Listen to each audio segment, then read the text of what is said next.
tagapakinig. Nagbabalik ang inyong paaralang panghimpapawid Aral TarlakHenyo sa RTV Tarlac, Channel 26 at sa bayang naririnig sa DZTC 828 Radyo Pilipino Tarlac. Tayo rin ay napapanood sa FB Live ng RTV Tarlac Channel 26. Sumasahimpapawid mula sa bayan ng Pura Tarlac, mula sa bayan ng San Clemente. Mula rito sa Purok Elementary School, Pura Tarlac. sa bayan ng Kapas Tarlac. ako, ang inyong guro, na maghahatid sa inyo ng makabuluhang pagtalakay sa ating aralin.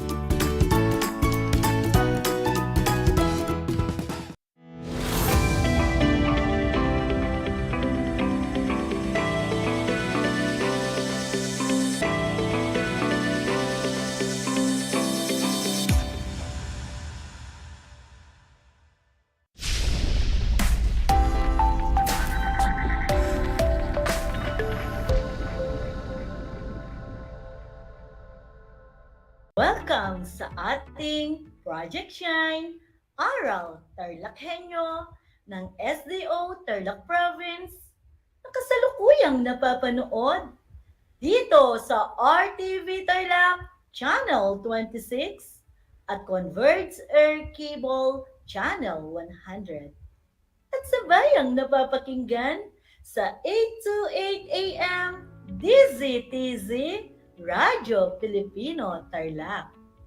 Magandang buhay, mabuting tao. Kumusta kayo mga giliw kong tagapakinig? Ang aking pagbati at paghanga sa inyong pagpapahalaga sa edukasyon at pagpupursiging itong matapos na nagtatagumpay sa kabila ng hamon ng pandemya.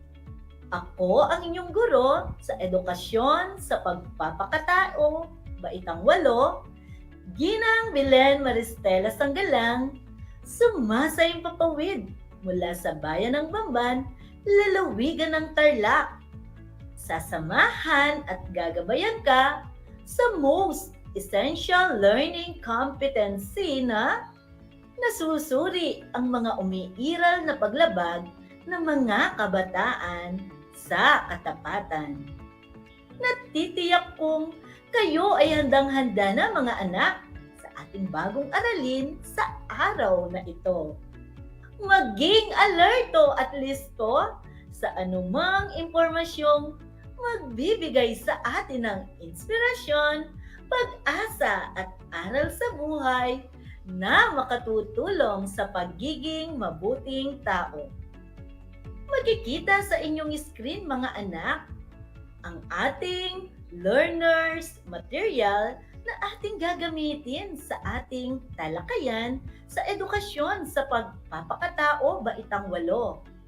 Mangyaring pakibuksan ito sa pahina 314 hanggang 333. Ulitin ko mga anak, pakibuksan ang ating aklat sa pahina 314 hanggang 333. Bago tayo dumako sa ating aralin ay magbalik tanaw muna tayo sa nakaraang leksyon. Naaalala niyo pa ba ito mga anak? Ating natalakay ang tungkol sa mga paraan ng pagpapakita ng katapatan at bunga ng hindi pagpapamalas nito. Isa-isahin nga natin ang mga paraan ng pagpapakita ng katapatan kung naaalala niyo pa ang ating nakaraang aralin. Una, pag-amin sa nagawang kasalanan. Pangalawa, ang pagsasabi ng totoo. Pangatlo, ang pagtupad sa pangako. Pang-apat, ang pagbabalik sa bagay na hindi sa iyo. At ang panlima, matapat na paggawa sa mga gawain o proyekto. At panghuli, pagbabalik ng sukli. Pangpito, pagiging tapat sa tungkulin. At ang panghuli dito ay ang katapatan sa ating pag-aaral. Samantala, ang pagsisinungaling, korupsyon o pagnanakaw ay mga gawaing hindi nagpapakita ng katapatan sa kapwa.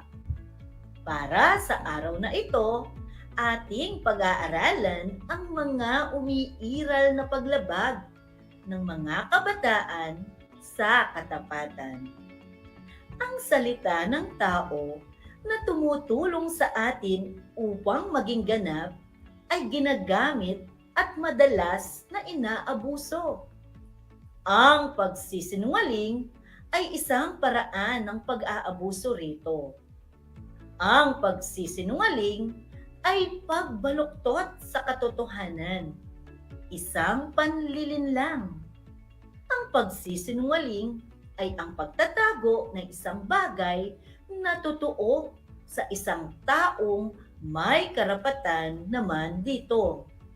Hindi kailanman binigyan ng karapatan ang sinumang ipagkait ang katotohanan, lalo na kung karapatan naman niya na ito ay malaman.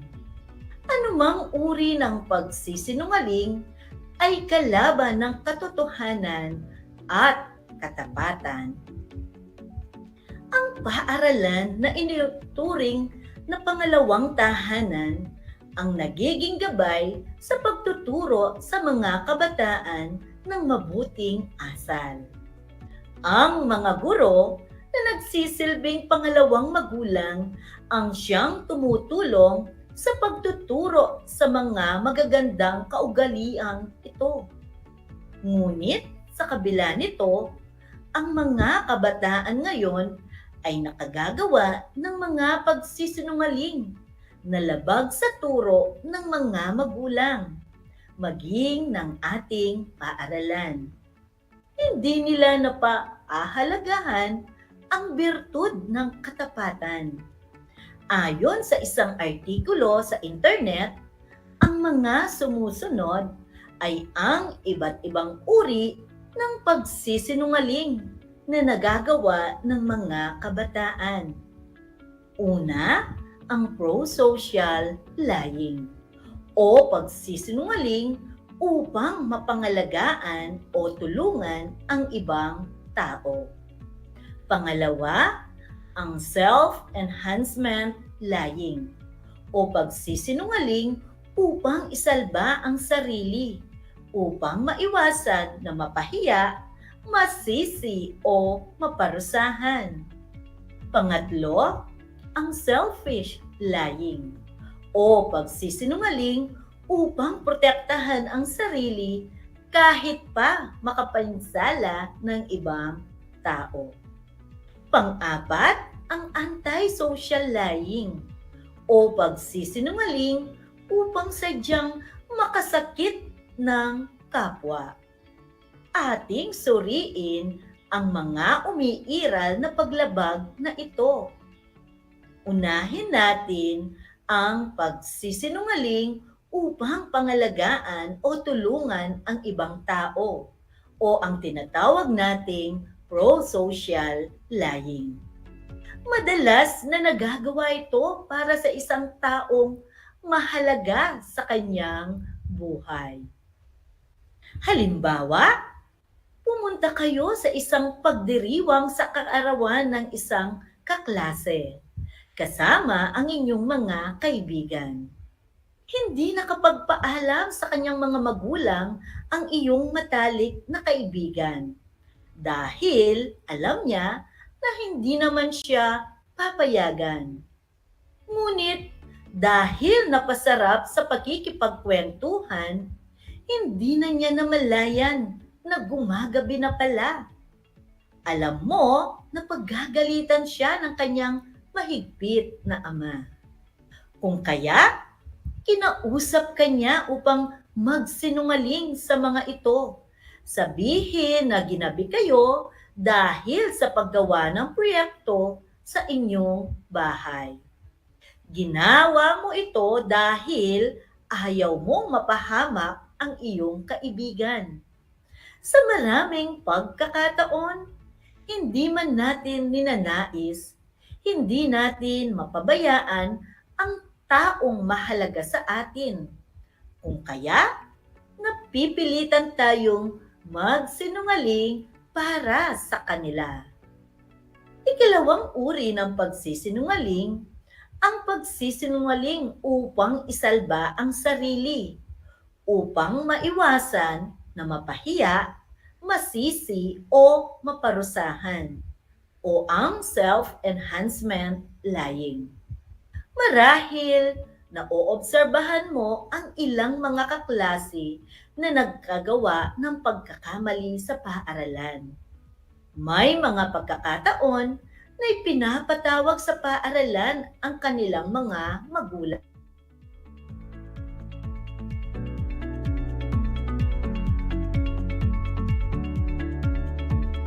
Upang magpanggap na kaanak.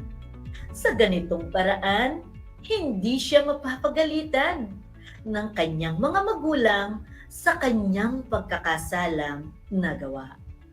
Dumarami ang taong kanyang niloloko upang maisalba ang kanyang sarili sa anumang kahihinatnan ng kanyang pagkakamali.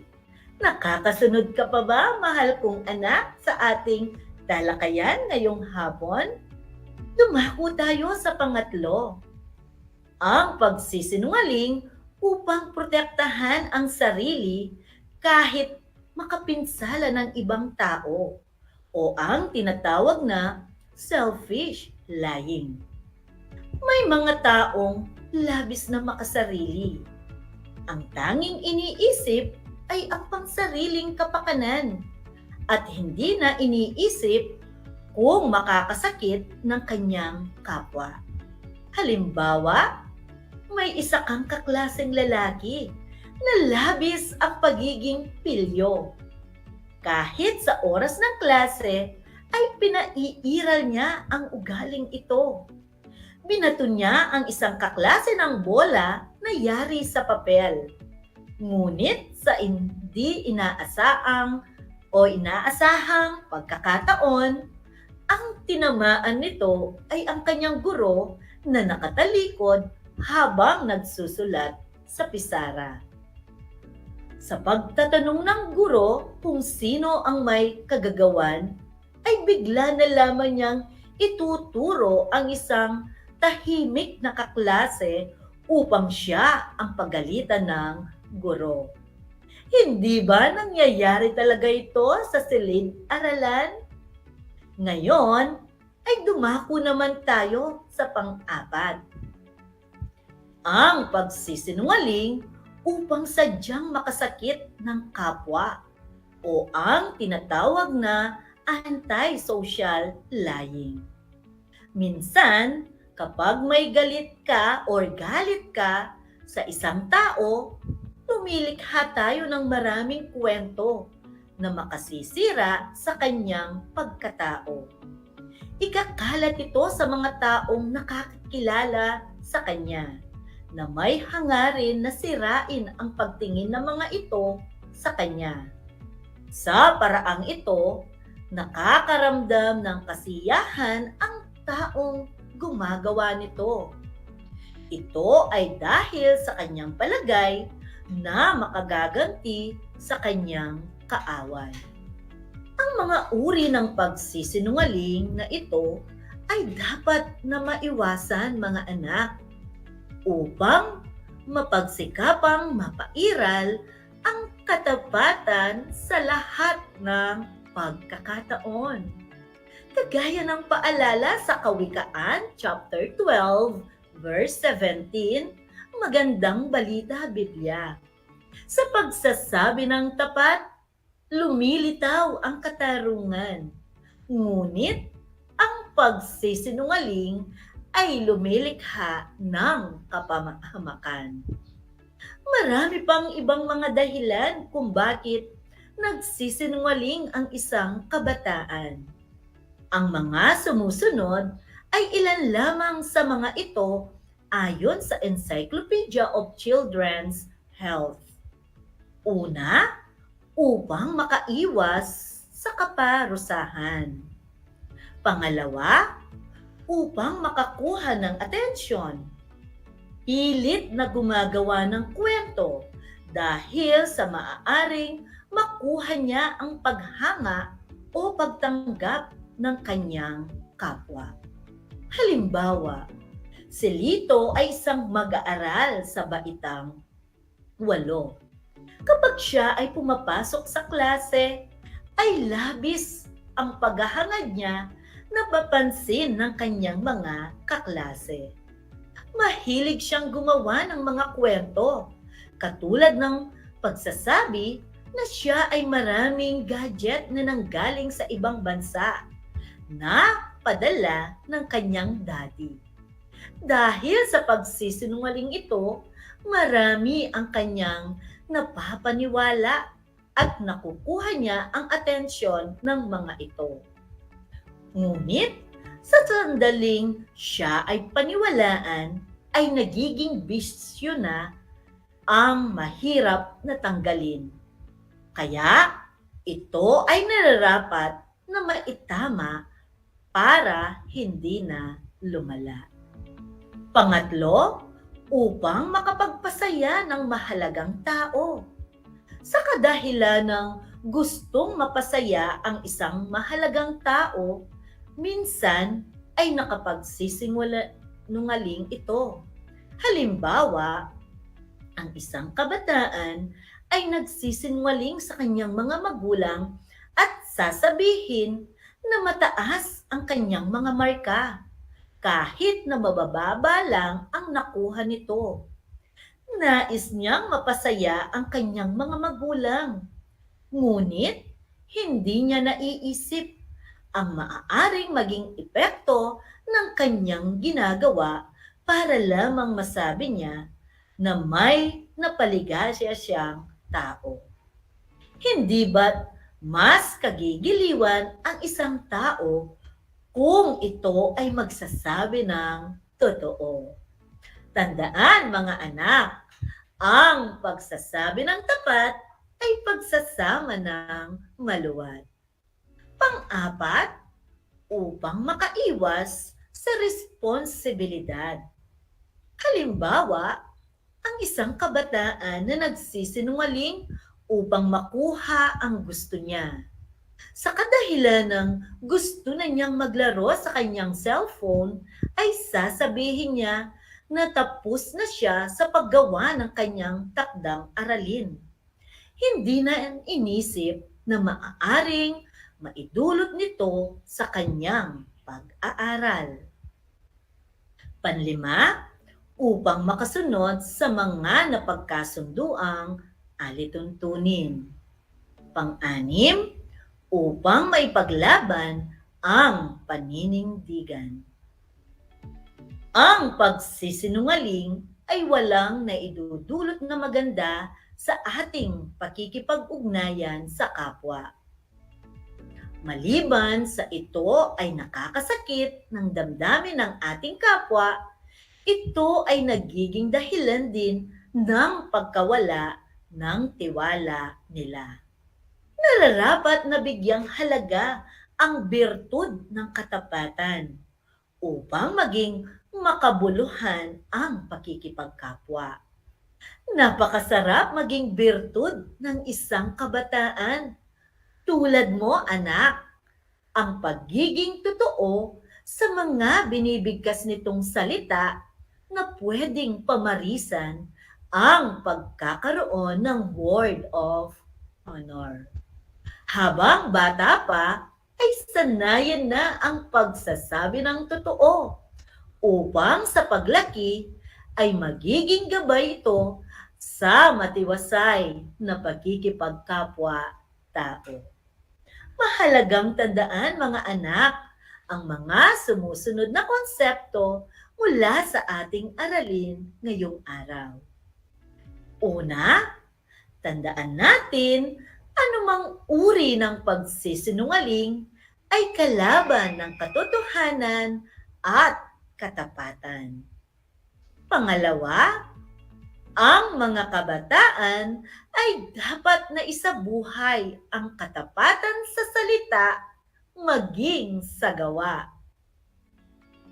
Pangatlo, ang pagsisinungaling ay dapat na iwasan dahil ito ay pagbaluktot sa katotohanan at ito ay isang uri ng panlilinlang. Isang talakayan na naman ang malapit ng matapos. Ako ay masayang-masaya sa ipinapakita ninyong aktibong pakikibahagi sa ating araling ngayong araw. Higit sa lahat, ang inyong pagmamahal sa edukasyon. Ipagpatuloy ang kagandahang asal na ito, mga anak. Hakbang tungo sa katuparan ng inyong mga pangarap sa hinaharap. Sa puntong ito, panahon na upang alamin kung kayo ay may natutunan mula sa ating aralin sa pamamagitan ng munting pagsusulit. Sa lahat ng nanonood sa FB Live, gamitin ang FB chat box para sa inyong mga kasagutan. Ihanda naman ang panulat at sagutang papel sa lahat ng mga nakikinig sa radyo. Narito ang ating panuto, mga anak.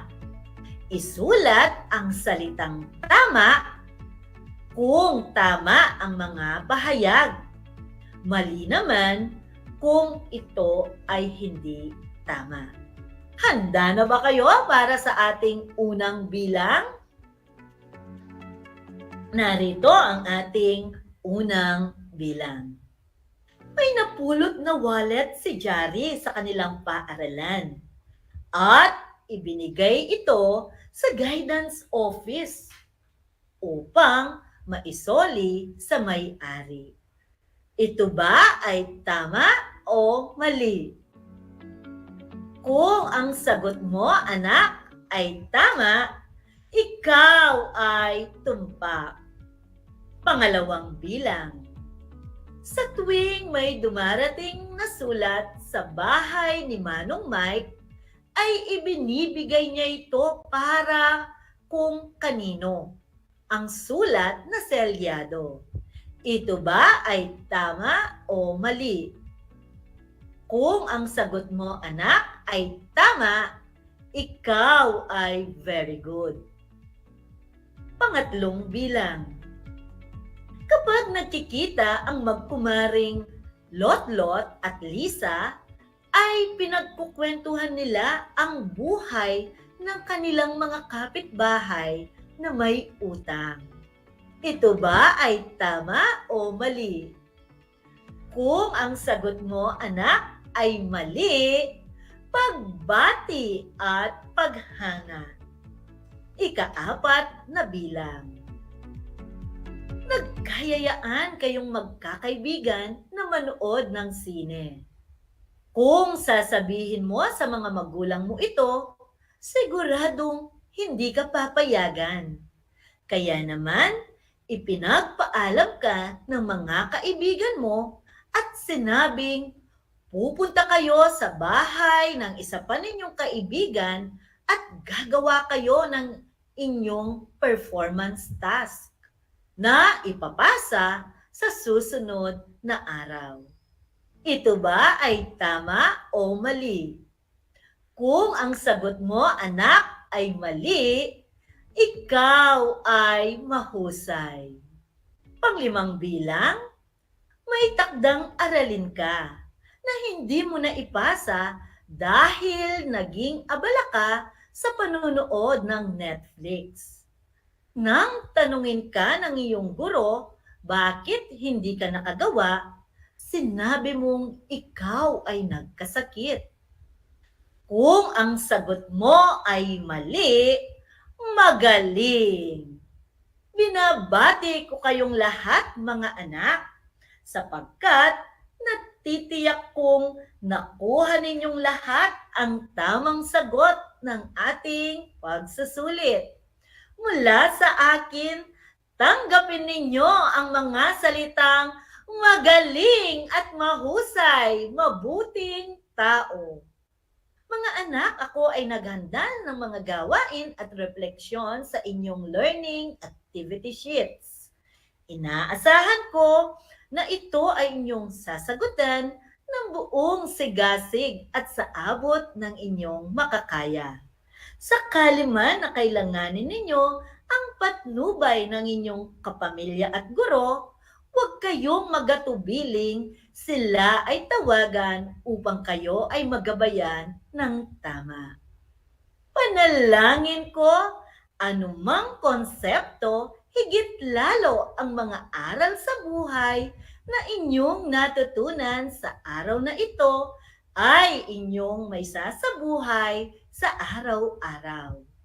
Pabaon na paalala mula sa Biblia, mga anak. Kay Yahweh mo hanapin ang kaligayahan at ang pangarap mo iyong makakamtan. Yan ay paalala mula sa Awit, chapter 37, verse 4, Magandang Balita, Biblia. Muli, ako ang inyong guro sa edukasyon sa pagpapakatao, Baitang 8, Ginang Belen Maristela Sanggalang, na nagpapaalala, piliing maging mabuting tao sa lahat ng panahon at pagkakataon. Hanggang sa muli, sa Diyos ang papuri.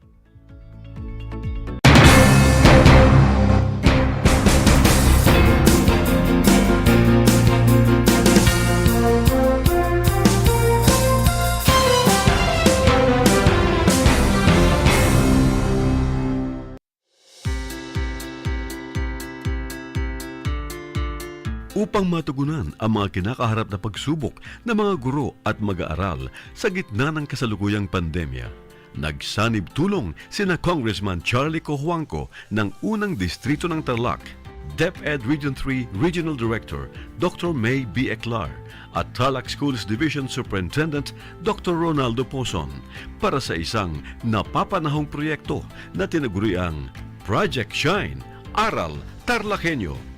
Ang mga mag-aaral ng Grade 4 at Grade 5, ganun din ang Grades 8 and 9 sa buong probinsya ng Tarlac, kasalukuyang sumasailalim sa radio-based instruction. Katuwang ang himpilang DZTZ 828 kHz AM at RTV Tarlac, Channel 26. Ang Tarlac po nangunguna po ngayon pagdating po sa radio-based instruction. Marami pong humahanga sa atin. I'm very happy this station, itong DCTC, could reach the whole of Region 3. Hindi natin alam, we are contributing, we are creating a very big dent in the history of Philippine education. And I am proud, I am here in Tarlac. This is the noble cause of education in which you and I, without you knowing it, we are bound to do.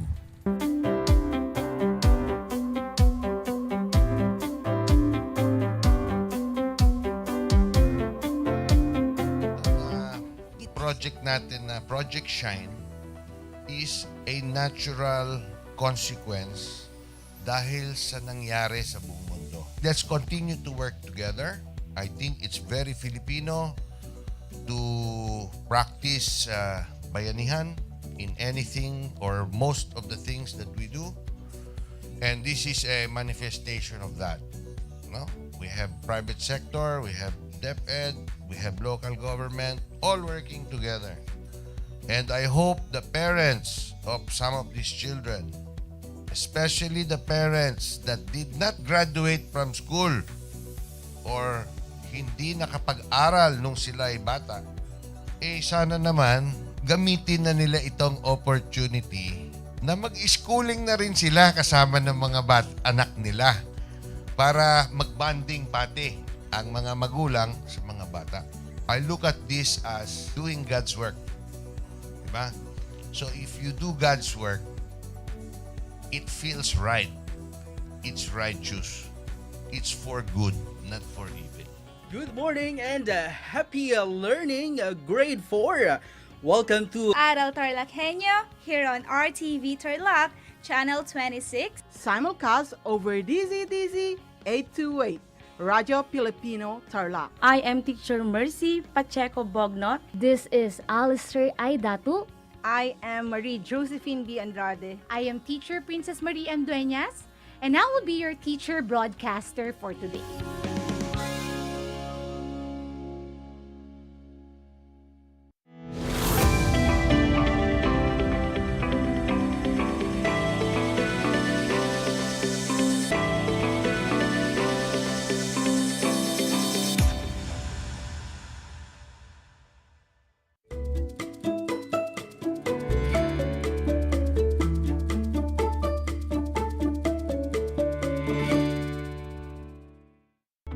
Hello, learners, and good afternoon. Welcome to Aral TarlakHenyo here on RTV Tarlac, Channel 26. Simulcast over DZTC, 828 Radyo Pilipino Tarlac, and also live via Facebook page of RTV Tarlac, Channel 26, and Converge Cable TV, Channel 100. Broadcasting live from Herona, Tarlac via remote live broadcast. I am Teacher Bernadette Lakayang Makadangdang, and I will be your teacher broadcaster for today. Happy Monday, TarlakHenyos, especially to all grade 8 learners. It is a great pleasure to see you again. How are you doing today? I hope you are doing well and in good health while learning with us. So join me for another exciting learning adventure in the world of science. Before anything else, I want you to prepare yourself learning modules in Science 8, printed compendium of notes, learning activity sheets, paper, and pen. Also, I want you to be in a comfortable place, free from distractions, so that you can hear me loud and clear. Lastly, I am inviting you to actively participate in our session today. If you are watching our FB Live, you may participate and type your answers in the comment section. And for those who are watching TV and listening to the radio, you may type or write your answer in a piece of paper. If you have any questions or need clarification on our lesson for today, you can reach me at 0906 3821-600. Again, it's 0906-3821-600. And I will answer all your questions immediately following this session. Before we start with our lesson for today, let's have a review of our previous lesson discussed to us by Sir Christian Aris Lansangan. I prepared an activity for you to accomplish to see if you really understood the previous lesson. Are you ready? Very good. So let's get started. For the direction, choose the letter of the correct answer. For those who are watching our FB Live, you may type your answers in the comment section. Again, choose the letter of the correct answer. Number 1. Which is the function of the human digestive system? A. The body's breathing system. B. The body's system of nerves. C. The body's food processing system. Or letter D. The body's blood transporting system. Again, which is the function of the human digestive system? A. The body's breathing system. B. The body's system of nerves. C. The body's food processing system. Or letter D. The body's transporting system. Write down your answer. If your answer is letter C, the body's food processing system, you got it right. Good start, learners. Let us proceed with number 2. Which of the following is not a function of the human digestive system? A. Ingestion. B. Absorption. C. Filtration. Or letter D. Digestion. Again, which of the following is not a function of the digestive system? A. Ingestion. B. Absorption. C. Filtration. Or letter D. Digestion. Write down your answer. If your answer is letter C, the bodies or filtration, you are correct. Let's move on to number 3. What process is taking place when the muscles of the esophagus contract and relax to move the food down to the stomach? A. Chyme. B. Chyme. C. Bolus. Or letter D. Peristalsis. Again, what process is taking place when the muscles of the esophagus contract and relax to move the food down to the stomach? A. Chewing. B. Chyme. C. Bolus. Or letter D. Peristalsis. And the answer for number 3 is letter D. Peristalsis. Very good. Did you get all the correct answers? Awesome! Congratulations, dear learners! Your performance shows that you fully understood and remember our previous lesson about the human digestive system. For the previous lesson or discussion, you have discovered the coordinated functions of organs in the human digestive system and learned the digestive system processes such as ingestion, absorption, assimilation, and excretion. The digestive system is responsible for breaking down the food mechanically and chemically to convert complex molecules into the simplest units, a fraction of which is made up of nutrients that the body's cell can absorb. In humans, digestion starts in the mouth, where food is chewed and broken down into smaller pieces for easier digestion. When the food called bolus swallowed, it enters the esophagus and is moved down into the stomach, where it mixes with gastric juices. Digestion ends in the small intestine, where nutrients are absorbed in the villi and enter the circulatory system.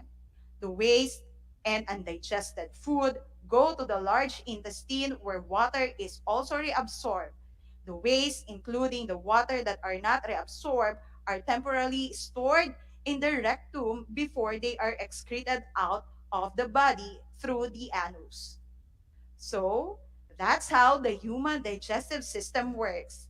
Do not forget our previous lesson, for we will be needing them as we go through more adventures in this class. I believe you are now ready for our lesson today. In this session, we will cover the most essential learning competency, which is compare mitosis and meiosis and their role in the cell division cycle. Specifically, at the end of this session, you are expected to A. Explain each stage of the cell cycle. B. Enumerate the stages of cell cycle. And letter C.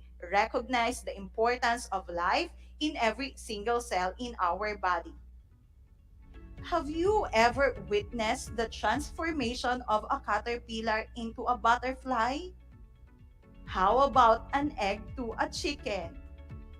If you answered yes, you are most likely familiar with the concept of the life cycle. Organisms like animals, plants, and even as humans go through spectacular life transitions. A life cycle is a series of developmental stage or steps that an individual goes through during its life. On the other hand, cells, which are the basic unit of life, also undergo life cycle, which is thought as the cell cycle.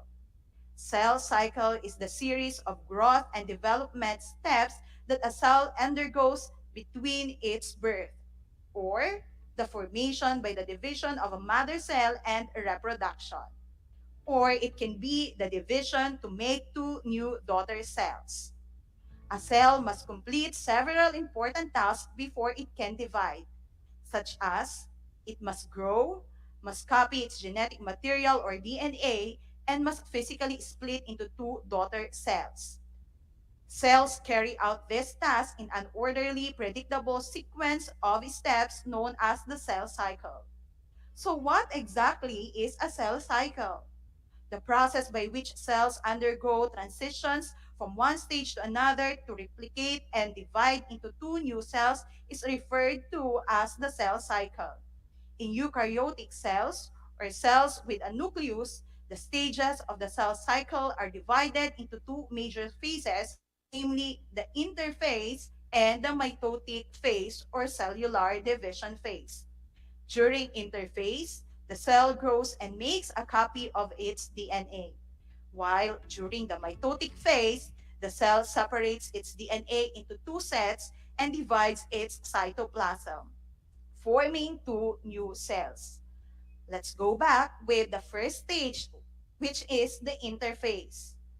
The interphase refers to the period that follows one cell division and precedes another. During this stage, the cell does not divide. It merely grows. The chromosome produces an exact copy of itself. The interphase is divided into three substages, namely the G1, S, and G2 phase. What happens in each substage? Let us find out. First is the G1 phase. During G1 phase, also called the first gap phase, the cell grows physically larger, copies organelles, and makes the molecular building blocks it will need in later steps. Next is the S phase. In S phase or synthesis phase, the cell synthesizes a complete copy of the DNA in its nucleus. It also duplicates a microtubule organizing structure called the centrosome. The centrosomes help separate DNA during M phase. Lastly is the G2 phase. During the second gap phase or G2 phase, the cell grows more, makes protein or organelles, and begins to reorganize its contents in preparation for mitosis. The G1, S, and G2 phases together are known as the interphase. The prefix inter means between, reflecting the interface takes place between one mitotic and the next. During interphase, the nucleus is clearly visible as a distinct membrane-bound organelle. In stained cells, this membrane can be clearly seen under the light microscope. One or more nucleoli are visible inside the nucleus. On the other hand, the chromosome cannot be clearly seen. They appear as an irregular mass that is grainy in appearance because their DNA is stretched out thinly in the nucleus. This facilitates the replication of DNA during the S phase.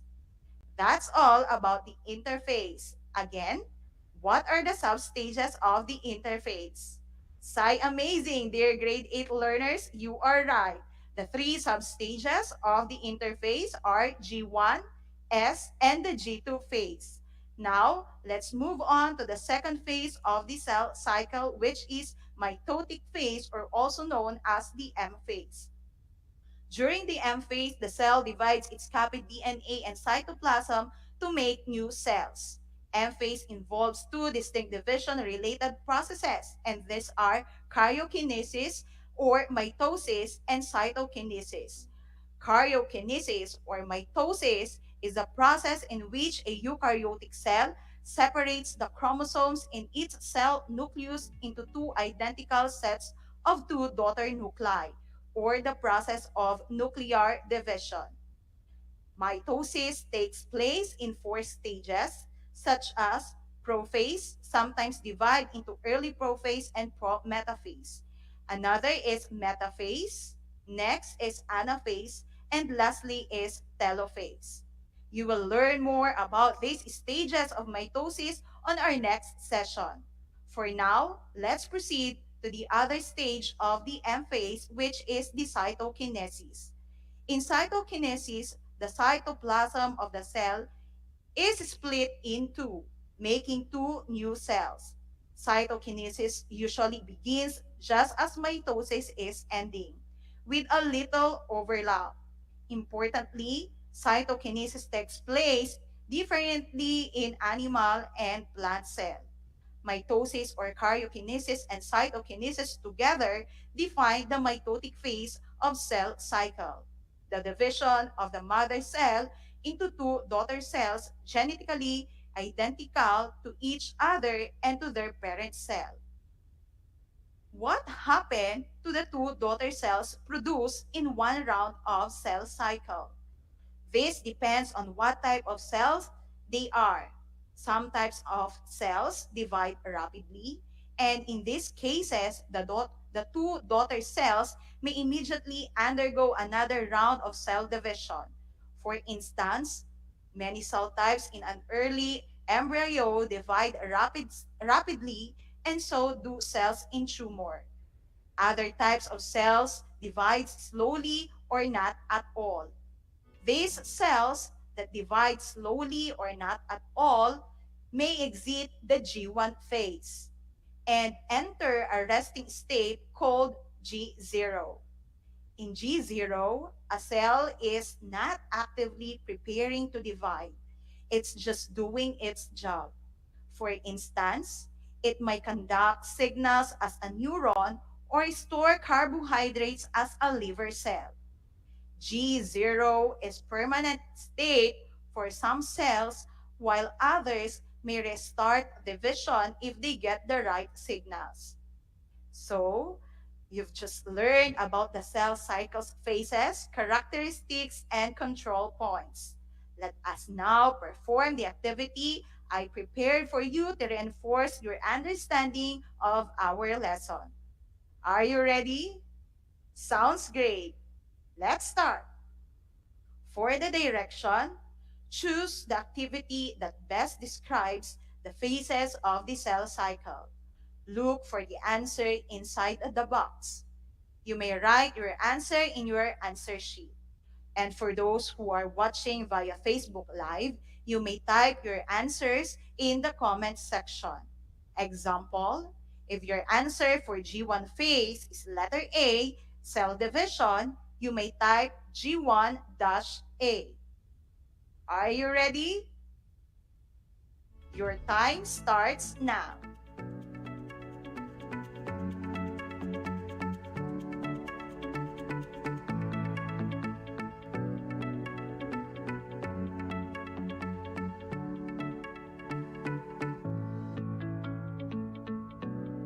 Time's up. Let us now reveal the correct answer.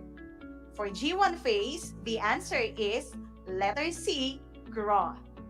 Next is the S phase, and the answer is letter B, DNA synthesis. Let's move on to G2 phase. In this phase, the cell grow and prepare for cell division, and that is letter D. Lastly, we have the M phase. The answer is letter A, cell division. Did you get all the correct answers? That was fantastic. Congratulations, learners, on a job well done. It is now time for us to wrap up our discussion. Cells undergo transitions from one stage to another to replicate and divide into two new cells, which is referred to as the cell cycle. In eukaryotic cells, the stages of the cell cycle are divided into two major phases, namely interphase and the mitotic phase. During the interphase, the cell grows and makes a copy of its DNA. This phase of the cell cycle is divided into three substages, namely the G1 phase, S phase, and G2 phase. For the mitotic phase or M phase, the cell separates its DNA into two sets and divides its cytoplasm, forming two new cells. M phase involves two distinct division-related processes, which are mitosis or karyokinesis and cytokinesis. Cells that divide slowly or not at all may exit the G1 phase and enter a resting state called the G0 phase. There you have it, my dear grade 8 learners. Our 25 minutes is about to end. Thank you for taking the time to listen in our discussion. Now, let me evaluate your understanding in our lesson today. Challenge yourself with this 5-item quiz. Are you ready? Let's start. For the direction, identify the given statements whether a fact or a bluff. Write fact if the statement is correct and bluff if it is incorrect. Number 1, cell undergo transitions from one stage to another to replicate and divide into two new cells, which is referred to as the cell cycle. Again, cells undergo transitions from one stage to another to replicate and divide into two new cells, which is referred to as the cell cycle. Is it a fact or a bluff? Write down your answer. And the answer for number 1 is fact. You are correct. Moving to number 2. During interphase, the cell separates its DNA into two sets and divides its cytoplasm, forming two new cells. Again, during interphase, the cell separates its DNA into two sets and divides its cytoplasm, forming two new cells. Is it a fact or a bluff? Write down your answer.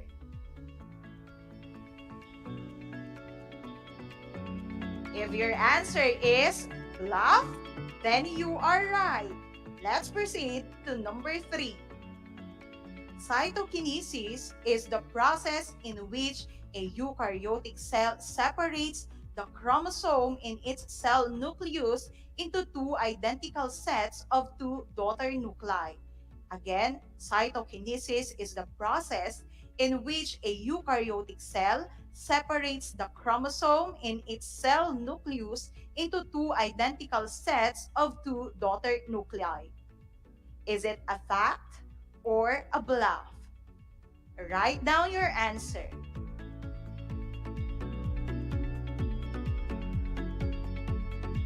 And the answer is bluff.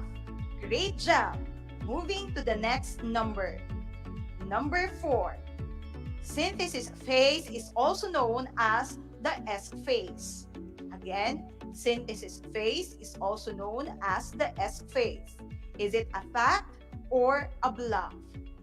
Write down your answer.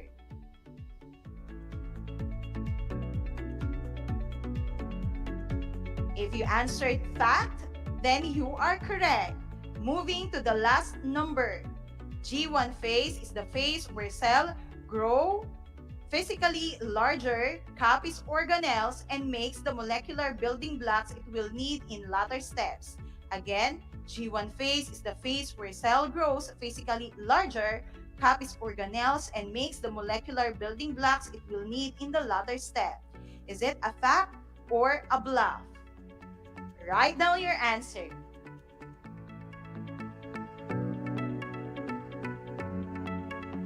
And the answer for number 5 is fact. Excellent! Did you get all the correct answers? Great job, my dear grade 8 learners! Now, for your assignment in preparation for the next discussion on Wednesday, make an advanced reading about mitosis and meiosis and find out how they differ from one another. Again, make an advanced reading about mitosis and meiosis and find out how they differ from one another. That was a great learning experience with you, my dear grade 8 learners. I do hope that you learned and enjoyed our lesson today. Please always tune in to Aral TarlakHenyo on RTV Tarlac Channel 26 for your daily dose of school-home learning integration in the new normal education. Also, like, follow, and share the official Facebook page of RTV Tarlac Channel 26. Thank you for listening. Once again, I am Teacher Bernadette Lakayanga Makadangdang, your science anchor teacher for today. Goodbye, everyone. See you on Wednesday for our next session. Thank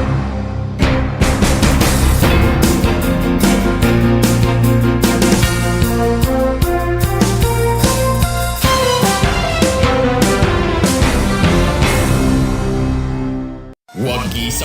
kaalaman, kabahagi sa kaligtasan. Gana sa karaman kaparte sa seguridad. Analo at kakapatan, kabiyangan at kilalaban. Narito ang mga dapat gawin kapag may sunog. Kung nasusunog na ang bahay, lumabas agad. Huwag nang magsalba pa ng gamit. Tumawag agad sa fire department o humingi ng tulong sa mga kapitbahay. Takpan ang bibig at ilong upang hindi makalanghap ng usok. Maaari ring gumamit ng panyo o tuwalya. Kung hindi makalabas, pumunta sa anumang bagay na makakapukaw ng atensyon. Kung sakaling mahagip ng apoy ang damit, magpagulong-gulong sa sahig hanggang mawala ito. Wagi sa kaalaman, kabahagi sa kaligtasan. Madaugon sa kasayuran, kabahin sa kaluwasan. Sinambot keng kabaluan, kayabe keng kasamasnan. Madaugon sa kahibalo, kabahin sa kaluwasan. Isang mahalagang paalala mula sa kabahagi mo, Radyo Pilipino. Sa ngalan ng pag-ibig, pangakong ikaw lang. Walang hindi gagawin. Walang hindi hahamakin. Paulit-ulit. Araw-araw ikaw pa rin. For richer, for poorer, in sickness and in health. Kung mahal mo sila, magpa-booster ka.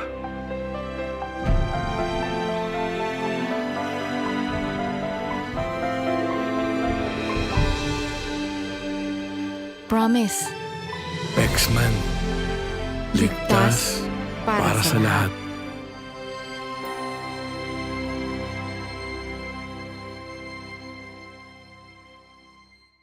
One FM. One lang yan. This is your one. My only one. One lang yan. The only one. One FM.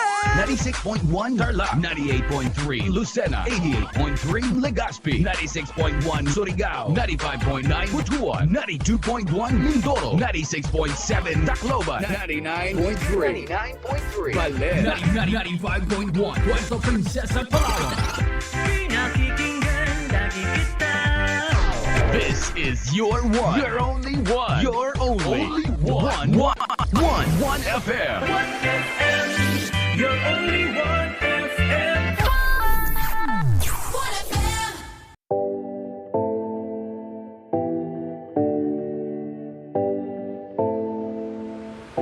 Alam niyo ba na ang 2014 Philippine Basketball Marathon ay ang pinakamahabang basketball match ayon sa Guinness World of Records?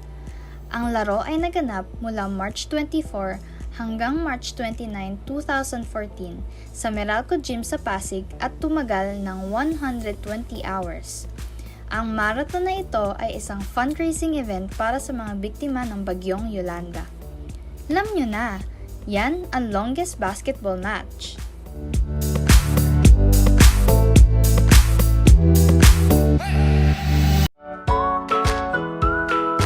How are you today? Hello, everyone. Hello, learners of Tarlac. Good morning, Math Talino Grade 4 learners. Welcome to Aral TarlakHenyo here on RTV Tarlac Channel 26. Simulcast over DCTC Radio Filipino Tarlac. I'm Sir Glenn, your teacher broadcaster. Broadcasting live here at Paniki Tarlac. Remotely here in Concepcion, Tarlac. Live here at Barangay Pedro Elquines, Mayantok, Tarlac. Broadcasting live from Ramos National High School. Your anchor teacher today for grade 9 mathematics. Your partner in education this time of pandemic. The word boondocks, which is now part of the English Language Dictionary and Vocabulary, comes from the Tagalog word bundok, meaning mountain. Catch Aral TarlakHenyo every Monday to Friday from 8:30 a.m. to 5:30 p.m. over Radio Filipino DCTC 828 and streamed live on Facebook page and YouTube channel of RTV Tarlac Channel 26. I am Jeremiah Gahutan, your English teacher broadcaster. Let's learn English together only here on Aral TarlakHenyo.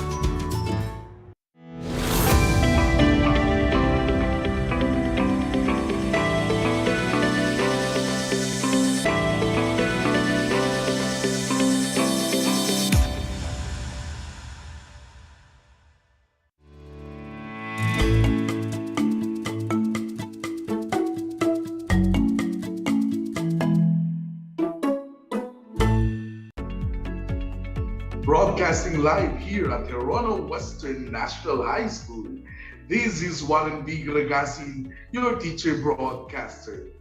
And we bring you Aral TarlakHenyo here on RTV Tarlac, Channel 26, simulcast over DCTC, Radyo Pilipino, 828 Tarlac. Today is May 16, 2022, 2 in the afternoon, and we bring you Mathematics 8 lessons on air. Basta't TarlakHenyo, sa matematika handang matuto. Before we begin, may I ask you, dear students, to press some floodlights or heart reactions on the comment section below. Just press floodlights and heart reactions right now. And to be ready, please bring out the following: notebook and pen for note-taking, 3 sets of sticks. Any stick may be. It could be a set of matchsticks, plant stems, palm broomsticks, or any small sticks. And with the following characteristics: set 1, 2 equal in size sticks plus 1 stick that is same as the combined size of the 2 smaller sticks. Set 2, 2 equal in size sticks plus 1 stick that is longer than the combined size of the 2 smaller sticks. And set 3, 2 equal in size sticks plus 1 stick that is shorter than the combined size of the 2 smaller sticks.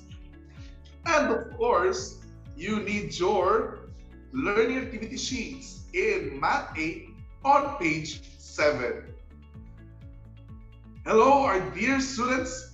Welcome to another 25-minute lesson in Mathematics 8 with the lesson Applications of Triangle Inequality Theorem. As the lesson progresses, we are expected to apply theorems on triangle inequalities. But before that, let us first play a game. Raise your flag. You just need to type your school's initial. If your answer is true, again, do not forget that. Type your school's initial if your answer is true. Or simply change the underlined word or symbol if the answer is false. So, for example, I came from Toronto Western National High School.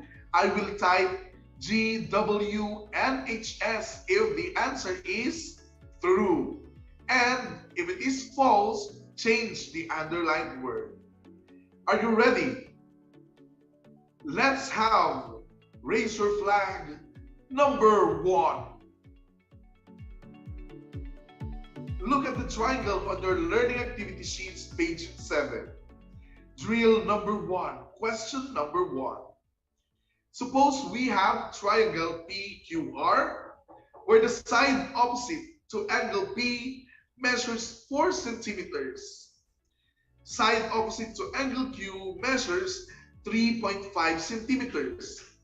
And side opposite to angle R measures 3 centimeters. True or false? The largest angle is angle P, while the smallest angle is angle R. The underlined word is angle R. You may now type your school's initial or acronym if your answer is true. Otherwise, change the underlined letter if your answer is false. You may now answer. The largest angle is angle P, while the smallest angle is angle R. And type in your answers. Okay, at this juncture, I should be reading initials of your school. Brilliant! Because the correct answer is true. The largest angle is B, which opens opposite to the longest side, which is 4 centimeters. And the shortest leg is 3 centimeters, which is opposite to angle R, or the smallest angle.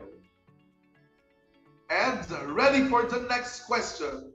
Here is raise your flag number 2. Answer drill number 1, question number 2 on page 7. We have triangle ABC, where the side opposite to angle A measures 5.5 centimeters, while the side opposite to angle B measures 3.7 centimeters, and the side opposite to angle C measures 4 centimeters. True or false? The largest angle is angle A, while the smallest angle is angle C. True or false? The underlined word is angle C. You may now type your school's initial if your answer is true. Otherwise, change the letter of your answer if it is false. Type in your answer now. And the correct answer is, and I am delighted for I am reading correct answers right now. Good job. The correct answer is false, which means change the word angle C to angle B, because angle B is the correct answer. It is the smallest angle opposite to the shortest side, which is 3.7 centimeters. And last question.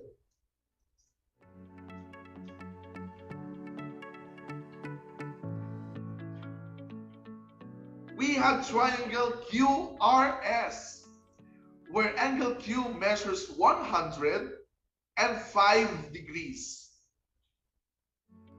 Angle R measures 55 degrees. And angle S measures 20 degrees. True or false? The longest side is segment RS, while the shortest side is segment QR. The underlined word is segment RS. You may now answer. Type in your school's initial if your answer is true. Otherwise, change the underlined letter if it is false. The correct answer is, wow, that was amazing. Congratulations, because the answer is true. The longest side is segment RS, which is opposite to the largest angle with 105 degrees. Moreover, the shortest side is segment QR. Good job, dear learners. I believe that your schools are so proud of you. And now let's try another set of questions. Please bring out the set of sticks. So that is 3 sets of sticks. And the first set is 2 equal in size sticks plus 1 stick that is same as the combined size of 2 smaller sticks. Please bring them out. Set 2, 2 equal in size sticks plus 1 stick that is longer than the combined size of 2 smaller sticks.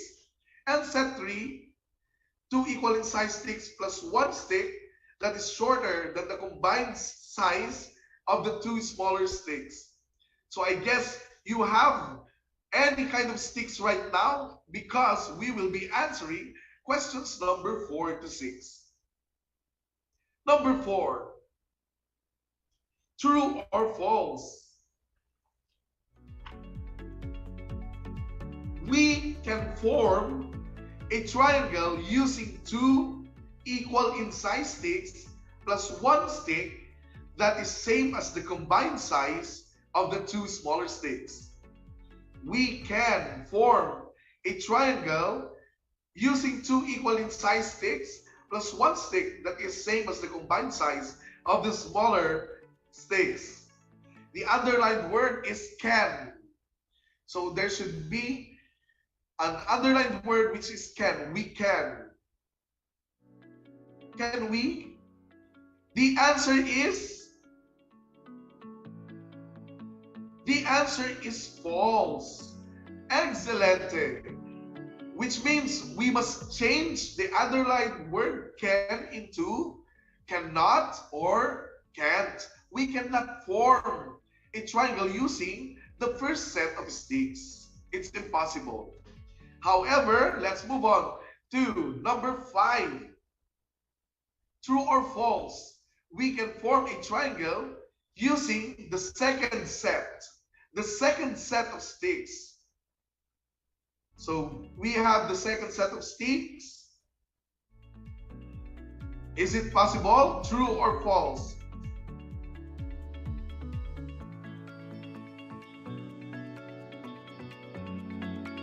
Bravo! The answer still is false, which means we must change the underlined word can into cannot or can't, because it's impossible to form a triangle using 2 similar sticks, 2 small sticks, and 1 stick with a longer size than the combined size of the 2 smaller sticks. And last but not the least, number 6, true or false? We can form a triangle using the third set of sticks. The third set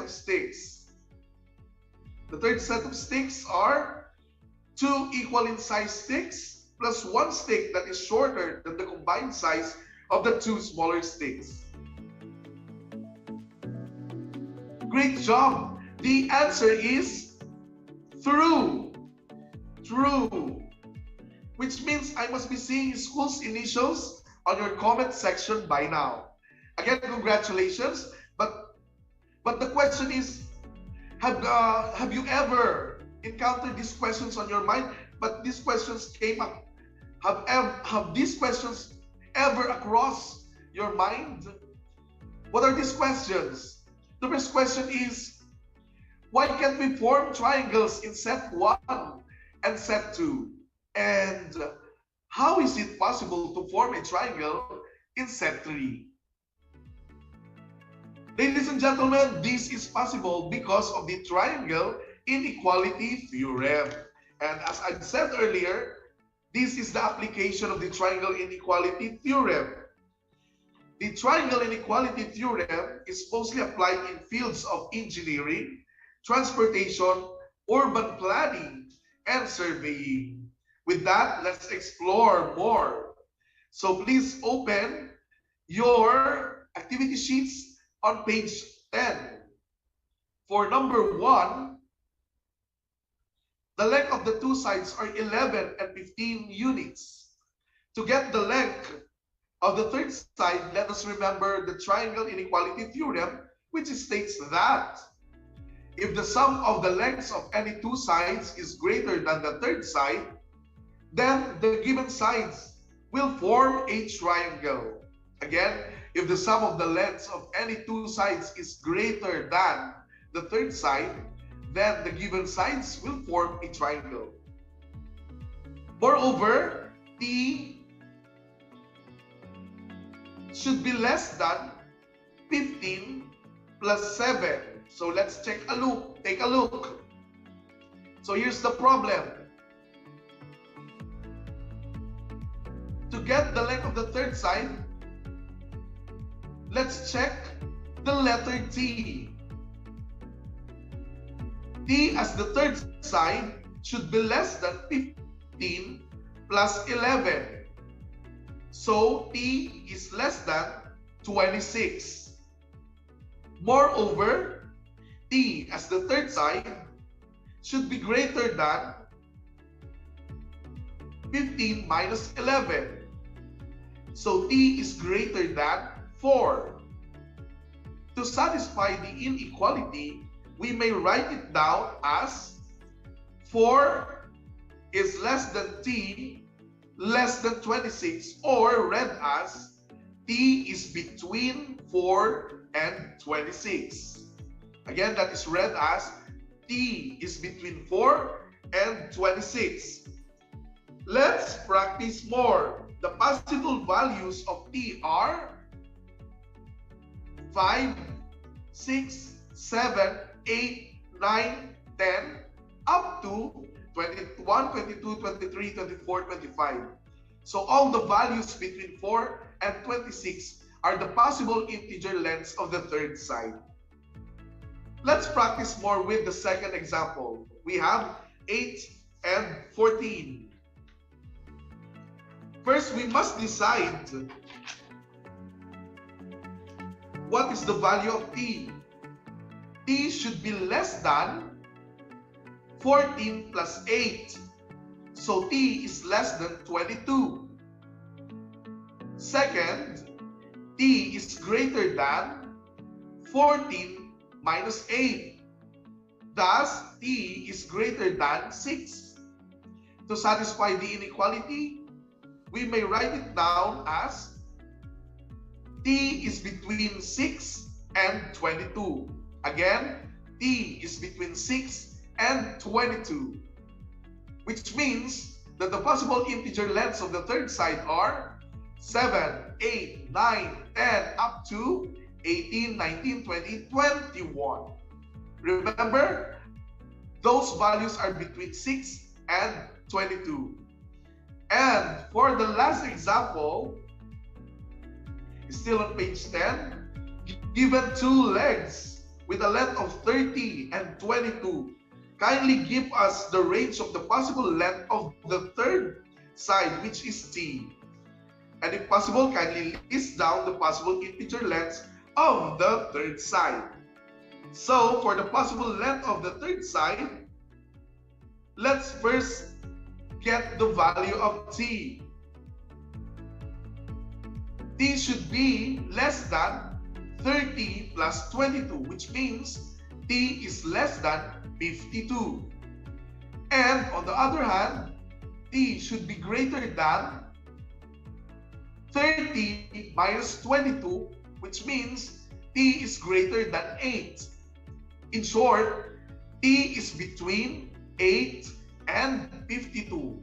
So all the values of t is between 8 and 52, which are 9, 10, 11, 12, 13, and so on up to 48, 49, 50, and 51. Remember, until 51 only, because it is between 8 and 52. There you go. You are really doing well and amazing. Now try to answer numbers 4 to 6 of the same problem on page 10. Drill number 3. RD was tasked to draw triangles given the lengths of two sides. What are the possible lengths of the third side of the triangle RG will draw? Let T be the third side for number 4. The length of the two sides are 15 and 35. And for number 5, the length of the two sides are 17 and 23. And for number 6, the length of the sides are 9 and 22. You have a minute to answer. You may start answering. So I'll be giving you a tip while answering. First, just get the value of T. T is greater than the sum of the two sides, or the length of the two sides. And the other T is greater than the difference of the two sides or the length of the sides. So I guess you are now answering. So let's just wait for a few seconds to go. And again, thank you for joining us on this lesson. All the schools that wave their flags earlier on our activity, we have 3 seconds, 2, and 1. Let's check your answers. Please bring out your answers and let's check. Now let's check if your answers are correct. Please submit a copy of your answers to your dear mathematics teachers. And the answer are, for number 4, T is between 20 and 50, which means T are the values of 21, 22, 23, up to 48 and 49. Next, for number 5, T is between 6 and 40. This means that the values are 7, 8, 9, 37, up to 37, 38, and 39. And last number, but not the least, the values of T, the value of T is between 13 to 31, and these values include 14, 15, 16, up to 28, 29, and 30. So those are the correct answers, and I hope that you submit a copy of your activity to your teachers very soon as you go back to your schools. With much gratitude, thank you, dear students, for joining us here at Aral TarlakHenyo. Please bring this belief with you as you spread your wings and reach your dreams. Since this is your fourth quarter and your final quarter for this school year, please bring with you my belief, our belief. If there's a will, there's a way. Do not forget that. We have the choice, we have the chance to do everything and to give our best shot so that we may find all possible ways. If there's a will, there's a way. Again, this is Warren B. Glagasi, your teacher broadcaster. I hope that you will be joining us again next school year. This is my last episode, so I'll be joining you again next school year, live here at Heronal Western National High School, waving goodbye as of this moment. Thank you and good day.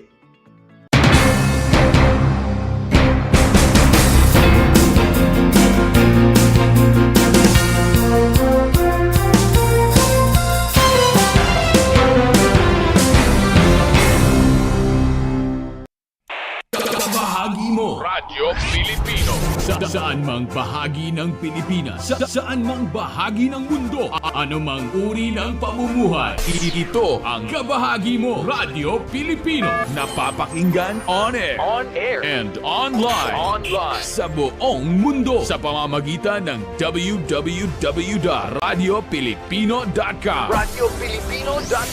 Impormasyong may kalidad at serbisyong may halaga, kasama katuwang Kapinoy. Kabahagi mo Radyo Pilipino. Radyo Pilipino.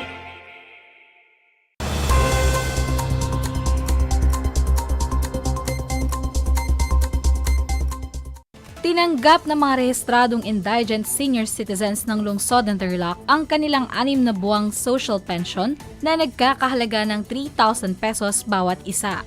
Ang naganap na pamamahagi ng kanilang pension ay naisakatuparan dahil sa suporta ni Tarlac City Mayor Kirsty Angeles, katuwang ang DSWD, City Social Welfare and Development at Office of the Senior Citizens Affairs. Ang social pension para sa mga indigent senior Filipino citizen ay alinsunod sa Republic Act No. 994 o ang Expanded Senior Citizen Act of 2010 na may layunin na protektahan ang pinakamahinang sektor sa pamamagitan ng social protection. Dagdag pa rito, alinsunod sa bagong mandato ng RA 11916, pinataas ang monthly social pension ng mga indigent senior citizen. Mula sa dating 500 pesos, tinaas ito sa 1,000 pesos. Ngunit kahit pasado na ito, hinihintay pa ang karagdagang pondo para sa implementasyon nito.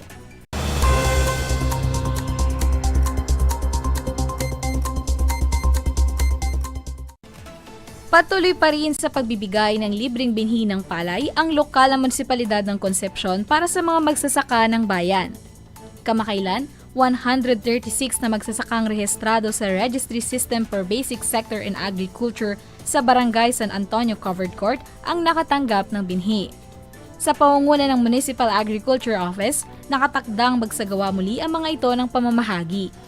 Sa panayam kay Mayor Noel Villanueva kamakailan, binanggit nito na patuloy ang lokal na pamahalaan ng Concepcion sa pagbabahagi ng tulong para sa mga magsasaka.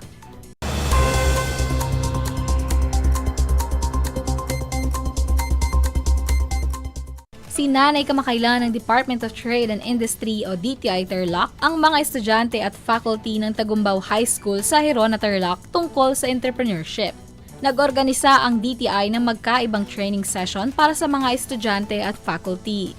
Ang isinagawang aktibidad ay parte ng Barangay Tagumbao at Tagumbao National High School Project CAP o Kaagapay ang Punong Barangay at Project ECAP o Edukasyon Kaagapay ang Punong Barangay. Humigit kumulang 15 mag-aaral sa senior high school ang sinanay sa mga paraan upang simulan ang kanilang negosyo at ang proseso ng pagbuburo at pag-aatsara. Buo naman ang suporta ni DTI OIC Provincial Director Zaida Garibay sa Project CAP at Project ECAP dahil nagbubukas ito ng pagkakataong punlari ng entrepreneurial mindset ng mga kabataan. Samantala, pinangunahan ni na Senior Trade Industry Development Specialist Ana Marie Tabamo at Mr. Danilo Gacusan ang Meat Processing Skills Training at How to Start Your Business Seminar para sa 15 guro ng parehong paaralan.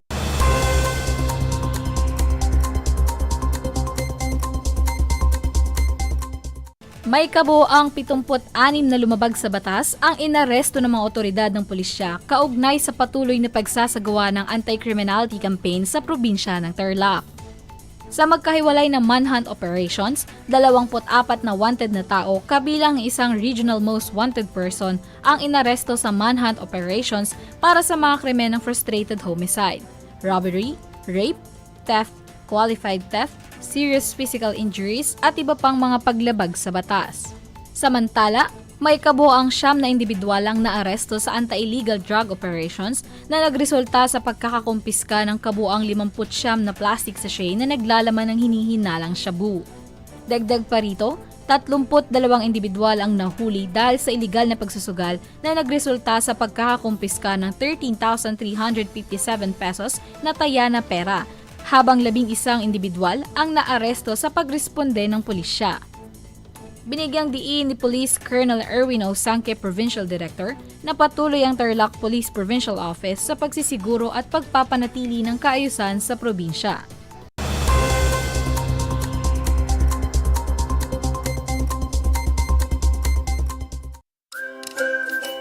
Alam niyo ba na ang Great Barrier Reef ay ang pinakamalaking living structure on Earth? Matatagpuan ito sa baybayin ng Queensland sa Australia. Ito ay pinamamahayan ng 3,000 coral reefs at 900 coral islands na matatagpuan sa ilalim ng Coral Sea. May haba itong higit sa 2,000 kilometers at makikita lamang sa outer space. Ngunit, dahil sa fragile coral colony nito, unti-unti na itong nasisira sa paglipas ng panahon at dulot na rin ng climate change, polusyon at man-made disasters. Alam nyo na, yan ang Great Barrier Reef. Ang Tagalog ay ang wika ng mga taga-Quezon, Batangas, Bulacan at ng iba pang katutubong nagsasalita nito. Ang Filipino ay ang pambansang wika batay sa tanaghana ng 1987 Constitution. Tara na at matuto ng salitang Filipino. Manood at makinig ng Aral TarlakHenyo sa RTV Tarlac, Channel 26 at sabayang naririnig sa Radyo Pilipino, DZTZ 828 at napapanood din live sa FB page at YouTube channel na RTV Tarlac Channel 26. Manood at matuto ng ating mga aralin sa Pilipino. Dito lang yan sa Aral TarlakHenyo. Ako si Ma'am Crystal May Aquino, ang inyong teacher broadcaster sa Pilipino.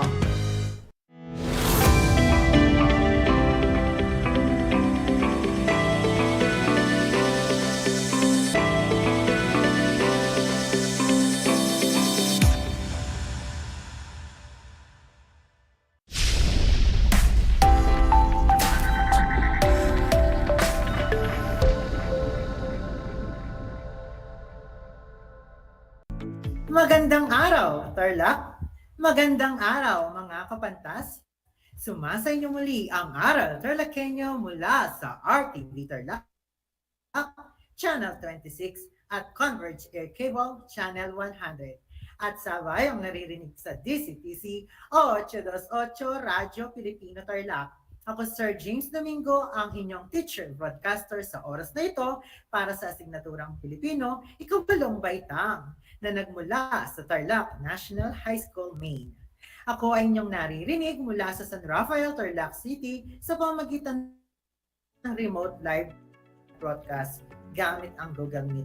Handog ang magandang kinabukasan gamit ang tinig ng kaalaman. Sa pagkamit ng magandang kinabukasan, edukasyon ang maaasahan. Bawat aral ay alamin tungo sa kaunlaran na minimithi natin. Isang karangalan ang makasama ko kayo sa ating pag-aaral. Naway maging aktibo at nakakaaliw ang ating talakayan sa oras na ito. Bago pa man tayo magsimula sa ating talakayan, ay narito ang ilan sa ating paalala. Una, siguraduhin nasa komportableng lugar kayo sa kasalukuyan at malinaw na naririnig at napapanood ang ating live broadcast. Ikalawa, mas maiging may laman ng iyong tiyan dahil mas magiging alerto at madali ninyong mauunawaan o maintindihan ang ating leksyon.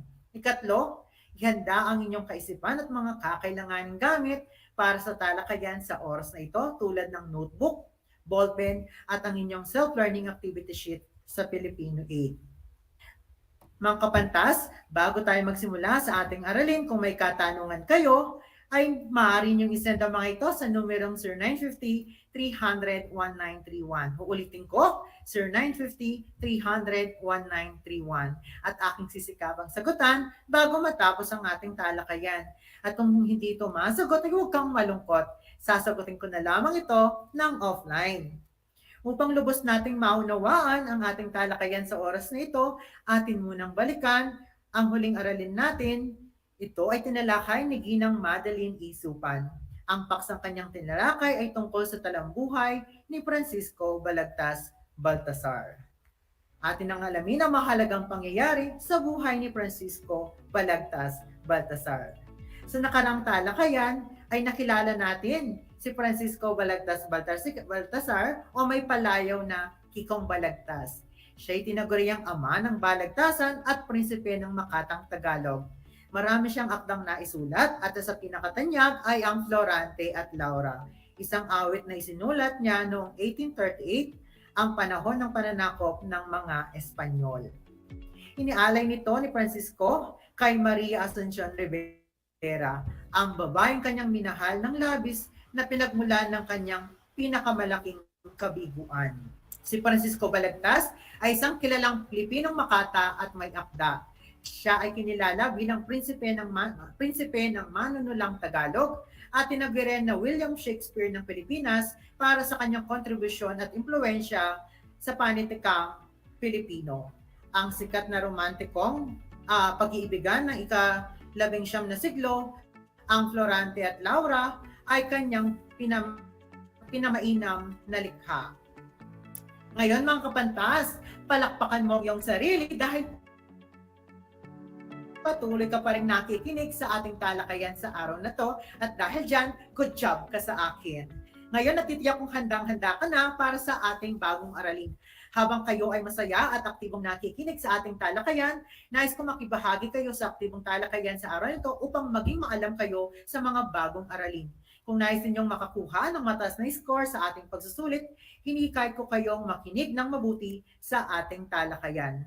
Ang talakay natin sa araw na ito ay nakabatay sa Most Essential Learning Competency na nailalahad ang mahalagang pangyayari sa napakinggan o nabasang aralin. Uulitin ko, nailalahad ang mahalagang pangyayari sa napakinggan at nabasang aralin. Ngayon mga kapantas, bago tayo dumako sa ating aralin, magkakaroon muna tayo ng isang gawain. Ang gawain ito ay tatawagin nating suring awit. Gusto kong suriin ninyo ang awiting ito at ibigay natin kung ano nga ba ang mahalagang impormasyong dapat nating matutuhan mula sa awit na ito na pinamagatang basahin natin. Saan nagsimulang magbago ang lahat? Kailan nung ako'y di na naging sapat?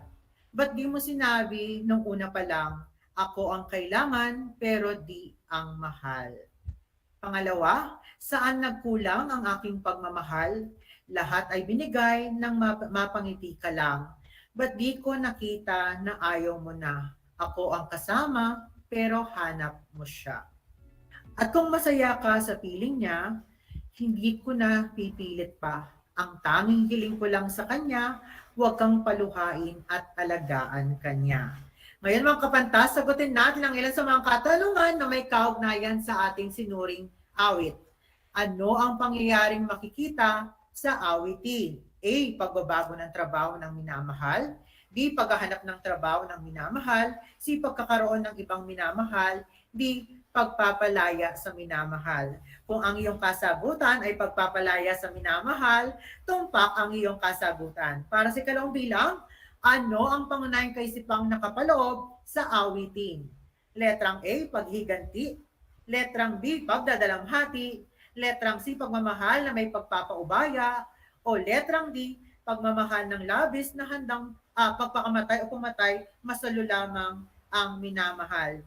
Kung ang kasagutan mo ay pagmamahal na may pagpapaubaya, kung gayon, tumpak ang iyong kasagutan.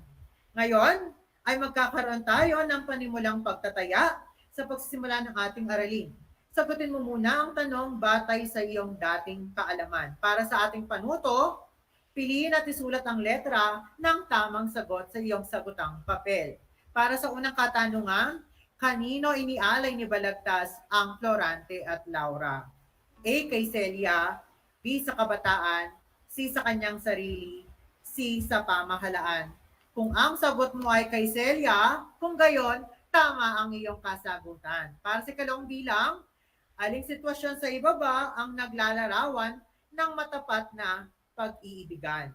A. Pinakasalan ng lalaki ang babae kahit may anak na ito sa iba. B. Nirerespeto ng asawa ang kanyang kabiyak. Ikatlo, ipinaglaban niya ang nobya mula sa kanyang mga magulang. Letrang D, nagparaya ang lalaki para sa kaligayahan ng kanyang minamahal. Kung ang kasagutan mo ay nagparaya ang lalaki para sa kaligayahan ng kanyang minamahal, tumpak ang iyong kasagutan. Para sa ikatlong bilang, alin sa mga pangusap ang nagpapakita ng masithing pag-ibig ni Balagtas kay Celia? Letrang A, tinatago at tinitignan ang larawan ni Celia. Letrang B, si Celia ang dahilan ng kanyang pagluha. Letrang C, pinagsilbihan niya si Celia nung ito'y nagkasakit. Letrang D, si Celia ang tanging laman ng kanyang puso't isipan. Kung ang sagot mo ay letrang D, si Celia ang tanging laman ng kanyang puso't isipan, tumpak ang iyong kasagutan. Para sa ikapat na bilang, sa lugar na ito madalas nagkikita at sinusuyo ni Balagtas si Celia. A. Letrang A, ilog ng Bieta. Letrang B, tabing dagat. Letrang C, puno ng mangga. Letrang D, lawa ng bayi. Kung ang sagot mo ay ilog ng Bieta na letrang A, kung gayon, tama ang iyong kasagutan. Para sa huling bilang natin, ang lugar na ito ang nagsalbing saksi ng pagdurusa ni Balagtas habang sinusulat ang Florante at Laura. Kung ang sagot mo ay tabing dagat dahil nakared na ito, kung gayon is tama ang iyong kasagutan. Binabati kita dahil alam ko naman na nasagot mo ng tama ang mga katanungan na ito. Kung ikaw naman ay nakakuha ng mababa, huwag kang mag-alala dahil marami pa tayong mga pagsusulit na ating gagawin mamaya. Para sa araw na to, ang paksa natin sa oras na ito ay kay Celia, isang paghahandog ni Francisco Baltasar. Batid ko na kailangan mo ng sapat na gawain upang mahasa husto ang iyong pag-unawa. Asahan ko ang susunod na gawain ay makakatulong sa iyo para madali mong makuha at maisagawa ang mga inaasahang layunin sa araling ito. Ngayon, handa ka na bang suriin ang kailaliman ng ating aralin? Kung ang sagot mo ay oo, magaling mga kapantas. Simulan mo na ngayong basahin ang saknang 1 hanggang 12 ng aralin 3 kay Celia ng Florante at Laura. Pakinggan at unawain mabuti ang mga mahalagang kaisipan at damdaming nangingibabaw sa mayakda mga tauhan na iyong mapapakinggan. Kay Celia, isang paghahandog. Kung pagsaulan kong basahin sa isip ang nangakaraang araw ng pag-ibig, may mahahagilap kayang natititik? Liban na lamang kay Celiang namugad sa dibdib. Yaong Celiang laging pinanganganiban, baka malimot sa pag-iibigan, ang ikinalubog ni ring kapalaran sa lubhang malalim na karalitaan. Makaligtaan ko kayang di basahin, nagdahang panaong suyuan namin, kaniyang pagsintang ginugol sa akin at pinuhunan kong pagod at hilahil. Lumipas ang araw na lubhang matamis at walang natira kundi ang pag-ibig, tapat na pagsuyong lalagi sa dibdib hanggang sa libingan ko'y maidlip. Ngayong namamanglaw sa pangungulila ang ginagawa kong pang-aliw sa dusa, nagdaang panahoy inaala-alala sa iyong laraway ninitang ginhawa. Sa larawang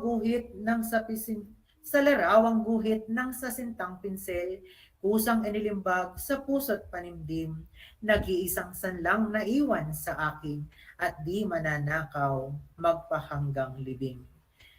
Ang kaluluwa ko'y kusang dumadalaw sa langsangat na iyong niyapakan, sa ilog biyat at hilom na mababaw, yaring aking puso'y laging lumiligaw. Di man may kakailang mo po ang panimdim sa puno ng manggang naraan natin, sa nabikting bungang ibig mong pitasin, ang ulilang sintay aking inaaliw. Ang katauhan ko'y kusang nagtatalik, sa buntong hiningang ng ikay may sakit, himutok ko nooy inaaring langit, para iso na may tulong silid. Nililigawan ko ang iyong larawan sa makatang ilog na kinalagian, binabakas ko rin sa masayang dongan, yapak ng paamo sa batong tuntungan. Nagbabalik mandit parang hinahanap, dito ang panahong masayang lumipas, na kung maliligoy sa tubig aagap, nang hindi abutin ng tabsing sa dagat. Parang naririnig ang lagi mong wika, 3 araw na di nagtatanaw tama, at sinasagot ko ng sabing may tuwa, sa isa katao'y marami ang handa. Ano pa nga't wala di nasisiyasat, ang pag-ibig ko sa tuwang kumupas. Sa kagugunita, luhay lalagaslas, sabay ang taghoy kong o nasawing palad. Nasaan si Celiang ligaya ng dibdib? Ang suyo ay nami, bakit di lumawig? Nahan ang panahong isa niyang titig, ang siyang buhay ko, kaluluwa't langit. Bakit baga noong kami maghiwalay, ay di pa nakitil, yari nga bang buhay? Kung gunitain kay aking kamatayan, sa puso ko Celia, di ka mapaparang. Itong di matiis na pagdaralita ng dahil sa iyo o nalayong tuwa, ang siyang umakay na ako'y tumula, awitin ang buhay ng isang naaba. Celia talastas ko't malabis na umid, mangmang ang musa ko't malumbay ang tinig. Di kinabahagya kung hindi malait, palaring dinggin mo ang taingat isip. Ito'y unang bukal ng bait kong putad, na inihahandog sa mahal mong yapak. Tanggapin mo nawa kahit walang lasap, nagbuhat sa puso ng lingkod na tapat. Kung kasakdalan man ng pulat pag-ayop, tubo ko'y dakila sa puhunang pagod. Kung binabasa mo'y isa mang himutok, ay alalahanin, yaring naghahandog. Masayang nimpas sa lawa ng bay, sirenas ang tinig ay kawili-wili. Kayo ngayoy siyang pinapantakasi ng lubhang mapanglaw na musa kong imbi. Ahon sa dalata't pampang na nagligid, tunohan ng lira, yaring abang awit, na nagsasalitang buhay, may mapatid, tapat na pagsintay, hangad na lumawig. Ikaw na bulaklak, niring dili-dili, selyang sagisag mo'y ang MAR, sa berheng mag-inay, ipamantikasi ang tapat mong lingkod na si FB. Ayan, mga kapantas! Naway, nagustuhan ninyo ang tulang pinamagatang Selya na isinulat ni Francisco Balagtas. Yan. Kumusta ang iyong pakikinig? Naway, nagustuhan mong himig natin habang ito'y pinakikinggan? May nangibabaw bang damdamin o saloobin ng mayakda o mga tauhan ang iyong napakinggan? Of course, meron yan, mga kapantas. Ang matinding pagmamahal ni Balagtas kay Maria Asuncion Rivera o kay Celia. Tama ka, may mga narinig kang mahalagang pangyayari at damdamin ng mayakda, mga tauhan. Pero bago mo ilahad ang mga ito, kailangan mo munang unawain at tandaan ang ilang mahalagang bagay na alam kong makakadagdag at makakatulong sa iyong sariling paglinang.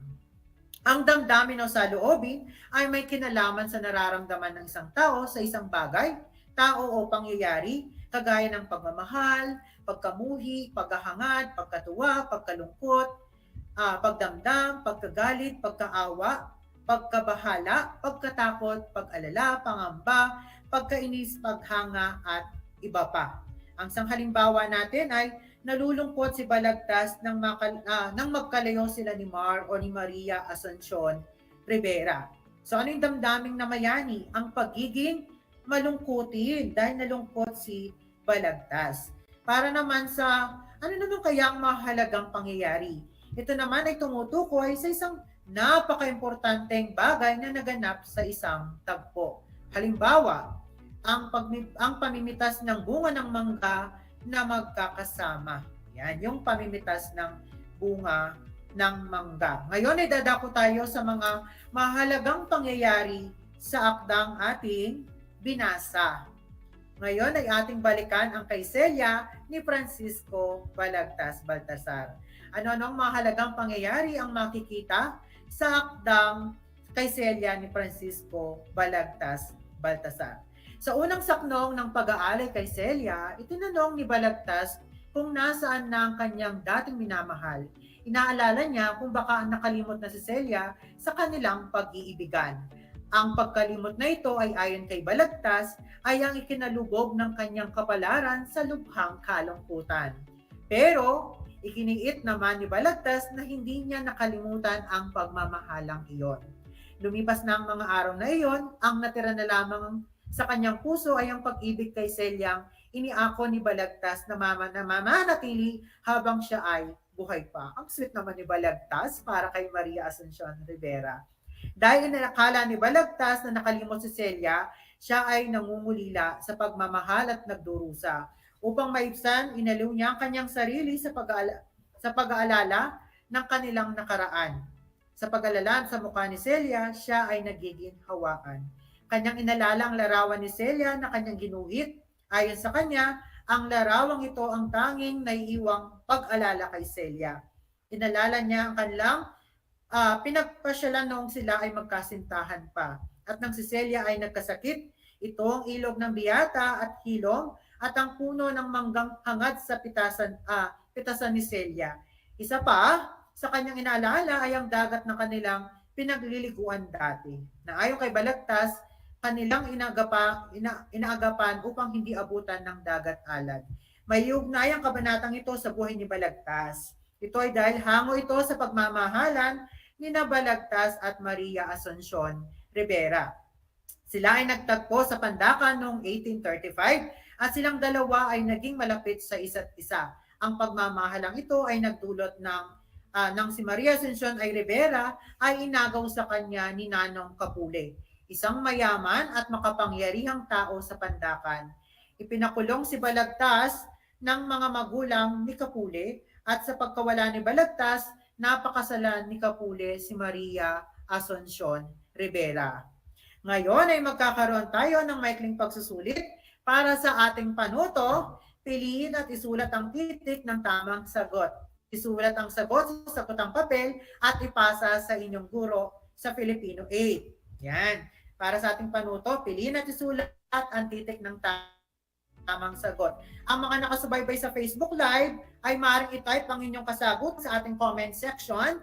Ang mga nakasubaybay sa radyo ay maaaring ninyong isulat ang inyong kasagutan sa isang malinis na papel at ipasa sa inyong mga guro sa Filipino 8. Para sa unang katanungan, ang kinatatakutan ni Francisco noong mga panahong siya ay nakakulong. A. Mabilanggo siya ng matagal. Letrang B. Hindi na sila magkita ni Celia. Letrang C. Makalimutan na siya ni Celia. Letrang D. Mag-away sila ni Celia. Para sa ikalawang bilang, ano ang nagugunita ni Francisco Baltasar na kanilang lumipas na panahon ni Celia? Para sa mga nasa Facebook Live, maaari niyong isulat ang inyong mga kasagutan sa ating comment section. Para naman sa mga nanonood sa TV, maaari ninyong isulat ang inyong mga kasagutan sa isang malinis na papel. Para sa letrang A, masasayang sandali. Letrang B, suyuan nila ni Celia. Letrang C, malungkot na sandali. Letrang D, masasaya at malulungkot na sandali. Para sa ikatlong bilang, namimighati sa kabilangguan si Balagtas at tanging lamang nakakaaliw sa kanya ay ang paggunita sa blank na inilimbag niya sa kanyang puso, isip at damdamin. Letrang A, pag-ibig kay Celia. Letrang B, masayang sa Celia. Letrang C, larawan ni Celia. At letrang D, alala kay Celia. Para sa na bilang, mga kapantas, naalala ni Balagtas ang mga lugar sa kanilang naging tagpuan sa matamis nilang suyuan ni Celia, maliban sa isa. A. Ilog Makata. Letrang B. Ilog Bieta. Letrang C. Puno ng kahoy. Letrang D. Puno ng mangga. Para sa ikalimang bilang, isang bagay na pinagsisihan ni Balagtas na hindi niya nagawa noon, kaya naagaw ng iba si Celia. Ayan, nasa huli ang pagsisisi, no? A. Letrang A. Di pagtanan kay Celia. Letrang D. Di pagpapakasal kay Celia. Letrang C, di pagmamakaawa kay Celia. Letrang D, kaduwagaan. Para sa ika-6 na bilang, sa tuwing nagugunita ni Balagtas ang nangyari sa kanyang buhay, lagi siyang blank. A, nalulungkot. Letrang B, nagsusulat. Letrang C, natutulala. Letrang D, napapaiyak. Para sa ating kapitong bilang, ang laging nahanap ni Balagtas na nagdulot sa kanyang libong kaligayahan. Letrang A, kanyang mahal sa buhay. Letrang B, mga magulang. Letrang C, si Celia. Letrang D, kaibigan. Para sa ika-8 bilang, dahilan kung bakit sinulat ni Balagtas ang Florante at Laura. A, letrang A, dahil kay Celia. Letrang B, dahil sa kanyang kasawian. Letrang C, dahil sa kanyang pagkabilanggo. Letrang D, dahil sa labis na pag-ibig kay Celia. Para ika-9 na bilang, kapag naalala ni Balagtas ang Ilog Makata, Ilog Bieta at Puno ng Mangga, ay sinasaliwan niya ang kanilang blank ni Celia. Letrang A, masandali. Letrang B, matatamis na sandali. Letrang C, tumpaan. Letrang D, nakaw na sandali. Para sa huling bilang, siyang sumulat ng Florante at Laura. Letrang A, Jose Rizal. Letrang B, Jose Corazon de Jesus. Letrang C, Francisco Baltasar. Letrang D, Andres Bonifacio. Ngayon ay natitiyak kong may mga kasagutan ng ating mga kapantas mula sa aking inhandang maikling pagsusulit. Atin ang alamin ang inyong naging puntos na inyong mga nakuha. Para sa unang bilang, letrang C, makalimutan na siya ni Celia. Para sa ikalawang bilang, ano ang nagugunita ni Francisco Baltasar na kanyang lumipas na panahon? Letrang D. Para sa ikatlong bilang, letrang C, larawan ni Celia. Para sa ika-4 na bilang, naalala ni Balagtas ang mga lugar na kanilang naging tagpuan sa matamis nilang suyuan ni Celia, maliban sa isa. Letrang C, puno ng kahoy. Para sa ikalimang bilang, isang bagay na pinagsisihan ni Balagtas na hindi nagawa noon kaya naagaw ng iba si Celia. C. Di pagmamakaawa kay Celia. Number 6, sa tuwing nagugunita ni Balagtas ang nangyari sa kanyang buhay, lagi siyang letrang A, nalulungkot. Para sa kapitong bilang, ang lagi nahanap ni Balagtas na nagdulot sa kanya ng libong paligayahan. C. Letrang C, si Celia. Para sa ikawalong bilang, dahilan kung bakit sinulat ni Balagtas ang Flora at Lara sa kanyang katawian. Yan. Ikasyam, kapag naalala ni Balagtas ang Tugmakata, Ilobieta at puno ng mangga, ay sinasariwan niya ang kanilang blank ni Celia sa sasayang sandali. Para sa huling bilang, siya ang sumulat ng Florante at Laura. Letrang C, Francisco Balagtas Baltasar. Yan. Mga kapatas, palakpakan mo ang iyong sarili dahil ikaw ay nakakuha ng mataas na score sa ating pagsusulit. Kung hindi naman yung pang malungkot, may pagkakataon ka pa para sa mga sumusunod na aralin. Laging tandaan ang kapantas, ang araan nila sayang sandaling pagkasama sila, ang pinakamamahal niyang si Celia. Ang paghahabilin ni Francisco Balagtas na huwag babaguhin ang berso, ang pagpapakasal ni Balagtas kay Celia, at ang panghuli, ang paglikha ng awit, bunga ng labis na kasiyahan. At dyan nagtatapos ang ating talakayan sa oras na ito. Naway paunin natin ang mahalagang pangyayari at mensaheng nais ipapatid sa atin ni Francisco Balagtas Baltasar na magagamit natin sa pang-araw-araw na pamumuhay. Inaasahan na kayo ay natuto sa ating aralin ngayong araw. Ako si Sir James Domingo, ang naguro sa Filipino. Laging tandaan mga kapantas, walang ligay sa lupa na hindi dinilig ng luha. Ang pag-aaral ng mabuti ang susi sa magandang kinabukasan. Hanggang sa muli!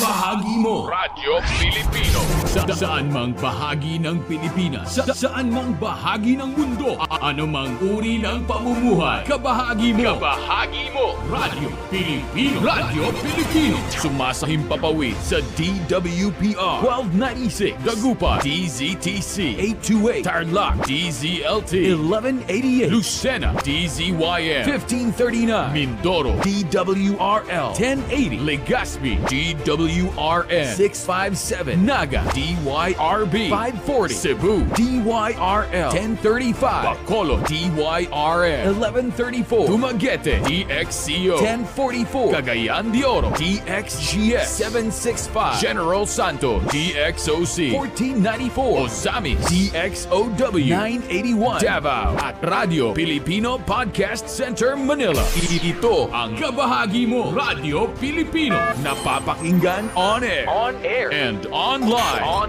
sa buong mundo sa pamamagitan ng www.radiopilipino.com. Impormasyong may kalidad at serbisyong may halaga. Kasama katuwang Kapinoy. Kabahagi mo Radyo Pilipino. Radyo Pilipino.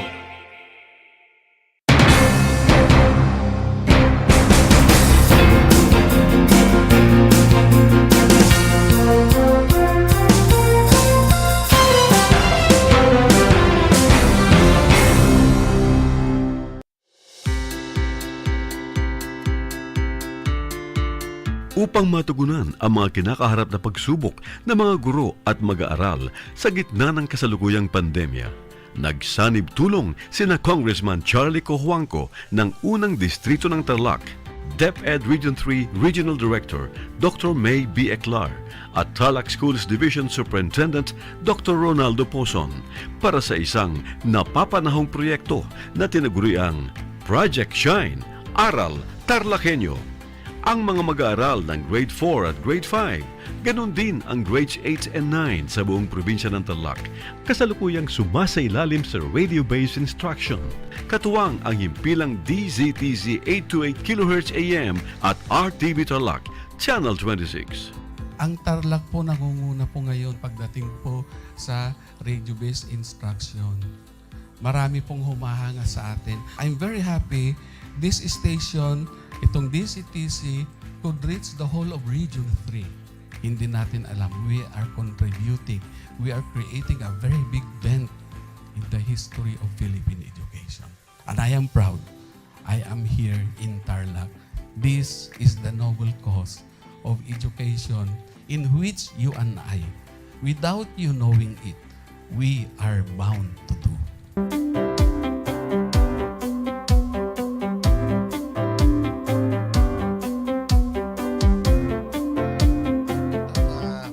Project natin na Project Shine is a natural consequence dahil sa nangyari sa buong mundo. Let's continue to work together. I think it's very Filipino to practice bayanihan in anything or most of the things that we do. And this is a manifestation of that. No? We have private sector, we have DEPED, we have local government, all working together. And I hope the parents of some of these children, especially the parents that did not graduate from school or hindi nakapag-aral nung sila ay bata, sana naman gamitin na nila itong opportunity na mag-schooling na rin sila kasama ng mga anak nila para mag-bonding pati ang mga magulang sa mga bata. I look at this as doing God's work. Diba?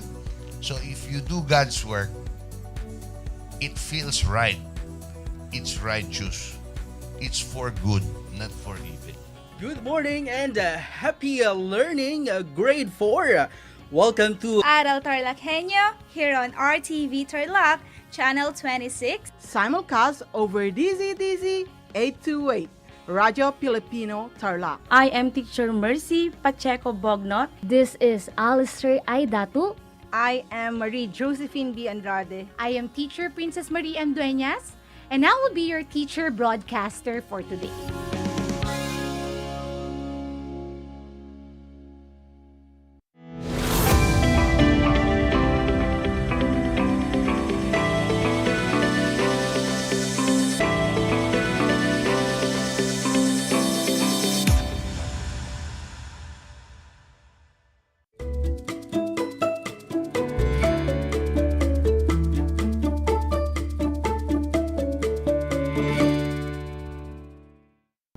Welcome sa ating Project Shine Aral TarlakHenyo ng SDO Tarlac Province na kasalukuyang napapanood dito sa RTV Tarlac Channel 26 at Converge Cable Channel 100 at sa bayang napapakinggan sa 828 AM DZTC Radyo Pilipino Tarlac. Magandang buhay, mabuting tao. Kumusta na kayo mga ginigiliw naming tagapakinig?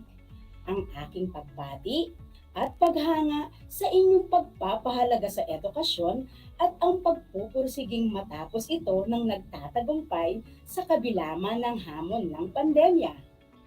Ako, ang inyong guro sa edukasyon sa pagpapakatao sa ikasyam na baitang, ginang Catherine H. de Chavez, sumasahing papawid mula sa bayan ng Kapas, lalawigan ng Tarlac. Sasamahan at gagabayan kayo sa inyong pampagkatuto sa Most Essential Learning Competency na napagninilayan ang mahalagang hakbang na ginawa upang mapaunlad ang kanyang talento at kakayahan ayon sa kanyang hilig, mithiin, lokal at global na demand. Natitiyak kong kayo ay handang-handa ng mga anak sa pagpapatuloy ng ating aralin sa araw na ito. Maging alerto at listo sa anumang impormasyong magbibigay sa atin ng inspirasyon, pag-asa at aral sa buhay na makatutulong sa pagiging mabuting tao. Bago natin simulan ang bagong aralin, magbalik-aral muna tayo sa ating nakaraang paksa. Ating napag-aralan sa nakaraang episode ang mga pansariling salig sa pagpili ng track o kursong akademiko, technical vocational, sining at palakasan o negosyo tulad ng mga talento, kasanayan, hilig, pagpapahalaga, katayuang pinansyal, at mithiin maging ang kahulugan at kahalagahan ng bawat isa. Mahalagang alamin ang sariling hilig o interes at kakayahan upang tunguhin ang isang propesyon na magiging bahagi ng iyong buong buhay. Sa kabanatang ito ng pagpili, hinihiling ang tiyak at wastong batay sa personalidad na nais ng isang tao. Kung matagumpay mong maitutugma ang iyong mga talento, kasanayan, hilig, pagpapahalaga, mithiin at katayuang pinansyal sa trabaho o hanap buhay, ay makakamit mo ang kagalingan at produktibong paggawa. Lagi mong tatandaan na hindi natatapos ang pagkatuto at pagpapalago ng sarili. Kaya, huwag kang titigil na pagyamanin ang husay mo. Sa puntong ito, subukan mong sagutin at pagnilayan ang mga inihandang katanungan para sa iyo. Unang katanungan. Mula sa mga natalakay na naunang mga salik na pinagbatayan mo sa pagpili, anong track o kurso ang nasa isip mo ngayon? Ikalawang katanungan. Angkop ba ito sa iyong kakayahan sa pag-abot ng mga mithiin ayon sa itinakdamong panahon? Ikatlong katanungan. Alin sa mga itinakdamong mithiin ang pangmadalian o short term at pangmatagalan o long term? Ikaapat na katanungan. Positibo ka bang ito ay matutupad ayon sa itinakdamong panahon na mangyari ito? Kung hindi, ano ang alternatibo o iba pang paraan ang naiisip mo? Ikalimang katanungan, sino-sino ang posibleng tao na maaari mong malapitan na higit na makatutulong sa pag-abot mo ng iyong mithiin? Ngayong nasagot mo na ang mga katanungang ito, malaki ang posibilidad na maisasaayos pa ng mabuti ang mga itinakdamong mithiin bilang pansariling salik sa pagpili ng tamang track o kurso. Dahil dyan, binabati kita! Ang 6 na pansariling salik sa pagpili ng track o kurso ay ilan lamang na gabay tungo sa iyong maayos na pagpili patungo sa maunlad na hanap buhay na nag-aantay sa iyo sa pagtatapos mo sa senior high school. Kaya ngayon pa lamang, mula sa iyong kakayahang mag-isip at kalayaan ng kilos loob, ay gamitin mo ito tungo sa tama at wastong pagpili o pagpapasya. Mahalagang malaman at maunawaan mo ang iyong mga pansariling salik sa pagpili ng track o kurso, ngunit hindi lamang mga ito ang dapat na iyong batayan.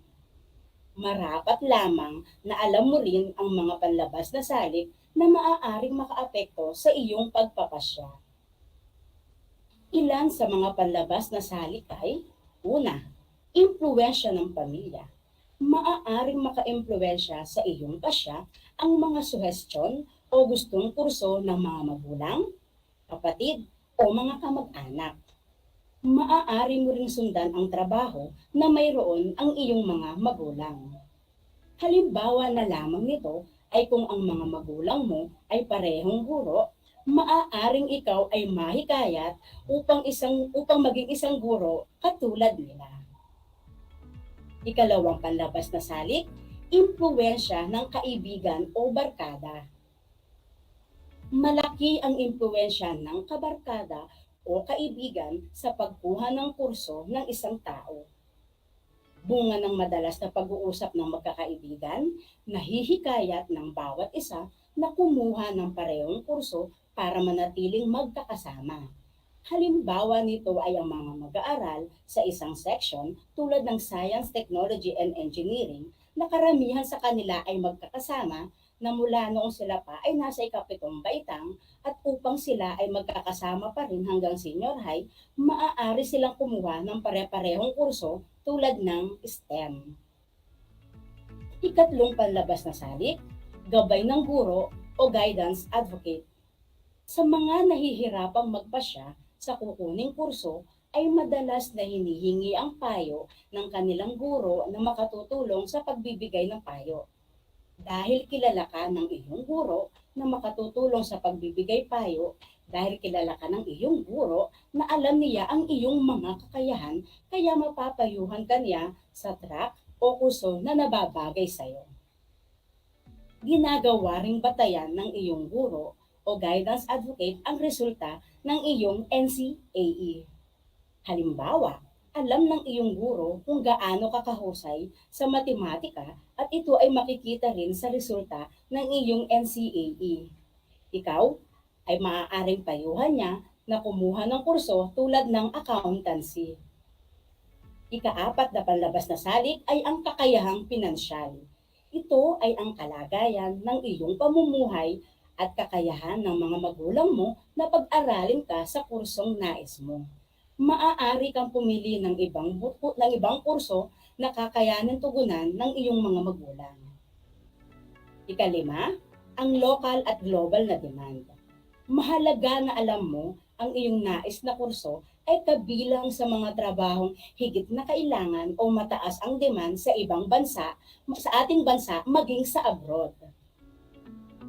Ilan lamang ang mga ito sa mga karaniwang panlabas na salik na nakakaapekto sa kabataang tulad mo. Lahat ng tao ay may talento o natural na kakayahang gumawa o umisip ng isang bagay. Totoong hindi lahat ng tao ay may katulad na talento o kakayahan na di pangkaraniwan. Maaaring ang kakayahang lay mo ay ordinaryo lamang, subalit hindi dahilan ito upang isipin mo na wala ka ng makakayang gawin. Ang ordinaryong kaalaman ay maaaring mapaunlad. Maging ang kahinaan ay maaaring mabago at gawing kakayahan. Ang kailangan lamang ay ang pagtsatsaga. Ang isang kakayahan ay bunga ng pagsasanay at paglalaan ng oras upang malinang ito. Ang mga kakayahang kailangan sa pagpili ng track o kurso ay dapat nanlilinang ngayon pa lamang. Ang maagang paghahanda para sa propesyong binabalak ay makapagbibigay ng kalamangan sa isang tao pagdating ng takdang panahon. May mga bagay na dapat tandaan, mga hakbang na dapat gawin na makatutulong sa isang tao upang mapaunlad o malinang sa kanya ang isang talento o kakayahan. Ano-ano ang mga hakbang na ito? Una, ang pagkakaroon ng tiwala sa sarili o self-confidence. Ang tiwala sa sarili ay ang paniniwala sa sariling kakayahan. Ito ay tiwala sa sariling kakayahan na matatapos ang isang gawain ng may kahusayan. Ilan sa mga bagay na dapat nating malaman tungkol sa tiwala sa sarili ay ang mga sumusunod. Ang tiwala sa sarili ay hindi namamana. Ito ay natututuhan. Hindi ito pangkalahatan. Bagkus ay may iba't ibang antas tayo ng tiwala sa sarili sa iba't ibang sitwasyon at gawain. Nagbabago ito paglipas ng panahon. Maaari itong tumaas o bumaba ayon sa ating mga nagiging karanasan sa buhay. Hindi ito nakasalalay sa mga bagay na labas sa ating sarili gaya halimbawa ng pagiging mayaman o pagkakaroon ng mga taong nagmamahal sa atin. Ayon kay Stephen R. Covey ng Several Habits of Highly Effective Teens noong 1988, ang pag-unlad ng mga kakayahan ay nagsisimula sa ating sarili. Isang mabisang paraan upang masimulan ang daan sa pagpapaunlad ng sarili ay ang paggawa ng plano o mga hakbang sa paggamit nito. Sabi nga ni Covey, begin with the end in mind. Isang halimbawa ay ang paggawa ng plano sa pagpapaunlad ng sarili o yung tinatawag nating personal development plan. Ito ay tulad ng isang mapa na gabay sa paglalakbay tungo sa pagpapaunlad ng sarili. Ito ay pagtatakda rin ng tunguhin tungo sa pagpapaunlad ng sarili. Dapat taglay natin ang mga bahagi ng ating sarili na dapat nating paunlarin o kahinaang kailangan malampasan, kasanayang kailangan natutuhan at mga talento na kailangang paunlarin. Madali lang ang paggawa ng plano sa pagpapaunlad ng sarili. Una, dapat nating tukuyin kung nasaan na tayo ngayon. Ano-ano ang ating mga kalakasan at kahinaan. Ikalawa, tukuyin kung saan natin nais o kailangang tumungo. Anong aspeto ang kailangang paunlarin at alin ang dapat unahin. At sa huli, kailangang lapatan ito ng mga paraan kung paano isasagawa ang mga pagbabago. Maaaring ang pinakamahirap sa bahagi nito ay ang pagtukoy at pagtanggap sa ating mga kahinaan. Kung magagawa natin ito, mas magiging madali na ang iba pang bahagi. Ngayon, dumako naman tayo sa ikalawang paraan na dapat gawin upang mapaunlad o malinang ang talento o kakayahan. Ang pagsasanay o practice. Likas ang mga talento at kakayahan, ngunit kailangang paunlarin ng mga ito sa pamamagitan ng pagsasanay. Si Professor Erickson at ang kanyang grupo ay nagsagawa ng mahabang pag-aaral ng mga sikat at matagumpay na personalidad sa iba't ibang larangan. Dalawang mahalagang bagay ang natuklasan nila. Una, kadalasan di sapat ang likas na kakayahan upang maging bihasa at matagumpay sa anumang larangan. Ang kanilang pagtatagumpay at kahusayan ay bunga ng masusi at matamang pagsasanay. Wika nga sa Ingles, practice makes perfect. Kalawa, bukod sa talento o kakayahan, mahalaga rin na tayo ay may interes o hilig sa ating larangang pinasok. Dapat na tayo ay masaya sa ating ginagawa upang magkaroon tayo ng inspirasyon o motivasyon na lagpasan o higitan ang ating natural na kakayahan. Ito ay upang maiangat tayo sa iba pa tungo sa paglilingkod sa kapwa at pakikibahagi sa pamayanan. Ikatlong paraan na dapat gawin upang mapaunlad o malinang ang ating talento o kakayahan ay ang maghanap ng suporta. Ang pagkakaroon ng tao na susuporta sa pagnanais mong mapaunlad ang talento o kakayahan na nasa iyo ay makatutulong upang magawa mo ang nais mo. Mahirap gawin ang pagsasanay at paunlarin ang isang kakayahan kung ito ay tinututulan ng mga taong nasa iyong paligid. Ang mga pagpapalakas ng loob at pagtulong ng mga tao sa iyong paligid na mapadali at maging maayos ang iyong pagsasanay ay magbibigay sa iyo ng motibasyon upang magpatuloy sa ginagawa. Nangangahulugan ito ng paglayo sa mga tao na humahadlang o nagiging sagabal sa nais mong papaunlad na talento at kakayahan. Tukuyin mo kung sino ang mga tao na dapat mong samahan dahil sila ay makapagbibigay sa iyo ng inspirasyon upang ituloy ang nais gawin. Gayun din, tukuyin mo ang mga tao na hindi makatutulong sa iyong nais na pagpapaunlad sapagkat mapipigil nila ang enerhiya na nasa iyo. Ikatlo, magbasa. Maraming bagay na maaaring matutunan mula sa pagbabasa. Ang mga self-help books at magazine ay nakapagbibigay ng theoretical na kaalaman sa pagsasagawa ng mga bagay-bagay. Maraming tao ang nakalinang ng kanilang mga talento at kakayahan sa pamamagitan ng pagbabasa lamang sa simula. Nakatutulong ito dahil naipaliliwanag nito ang mga prinsipyo at mga konseptong kaugnay ng kaalamang nais matutunan. Bukod dito, mayroong sistema o maayos na pagkakasunod-sunod ang presentasyon ng pagtuturo sa aklat kung kaya mas sistematiko rin ang pagkatuto mula sa pamamaraang ito. Ikalima, magpaturo. Isang paraan upang matuto kung paano mapapaunlad ang talento o kakayahan ay sa pamamagitan ng pagtatanong sa mga taong nagtataglay nito. Gawing modelo ang mga taong mayroong talento o kakayahan na nais mong taglayin. Ang kagandahan ng pagpapaturo sa iba ay naitutuwid nila ang maling aplikasyon ng kaalaman na iyong nakuha mula sa binasa. Malalaman mo kung tama ang iyong pagkakaintindi o interpretasyon sa pamamaraang isinasaad sa binasa.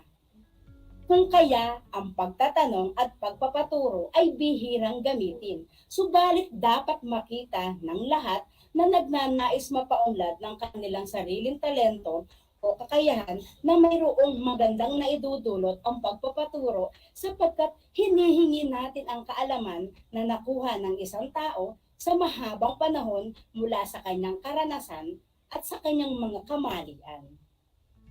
Ika-6, magmasid. Ang panunood, pagmamasid o pag-oobserba sa mga taong nagpapakita ng mga talento at kakayahang nais mong linangin ay makatutulong din. Pansinin at pagmasdan kung paano isinasagawa ng ibang tao ang kanilang gawain. Kung pagluluto ang nais mong matutuhan, pagmasdan ng iyong ina. Kung pagtuturo, tingnan ang ginagawa ng iyong mga guro. Tiyak na maraming tao sa iyong paligid na nagtataglay ng kakayahang hinahanap mo. Panoorin mo ang kanilang mga teknik o pamamaraan. Pagkatapos, ay subukin mong i-apply o isagawa ito. Gawin mong halimbawa ang kanilang mga ginagawa sa pagganap mo ng iyong sariling gawain. Mula sa impormasyong makukuha mo sa pagmamasid sa mga taong mayroong talento o kakayahang nais mong linangin, magkakaroon ka ng aktwal at direktang pagkatuto.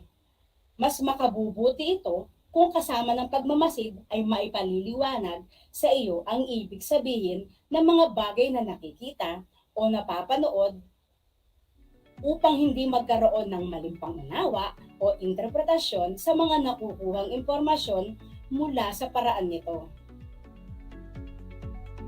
Ang maagang pagsisimula ng pagpapaunlad ng talento at kakayahan ay magbibigay sa iyo ng sapat na panahon upang mapaghandaan mo ang propesyong binabalak mo. Ang paghahandang ito ay kailangan din ng disiplina at pagtsatsaga, subalit ang bunga ng lahat ng iyong paghihirap sa kasalukuyan ay matatanggap mo sa hinaharap. Mahalagang tandaan mga anak ang mga sumusunod na konsepto mula sa ating aralin ngayong araw. Una, ang pagsusuri ng maigi at pagbabalanse ng kahalagahan at epekto sa iyo ng pansarili at panlabas na salik ay higit na makapagbibigay ng tamang pasya na makatutulong upang maging produktibo bilang isang mamamayan. Pangalawa, ang mga talento at kakayahang maaari nating magamit sa pagpili ng track o kurso at propesyong ninanais ay makabubuting paunlarin na ngayon pa lamang. Para sa pangatlo, ang mga ordinaryong talento at kakayahan ay maaaring mapaunlad. Ang mga kakayahang hindi tinataglay ay maaari pang linangin sa tamang pamamaraan.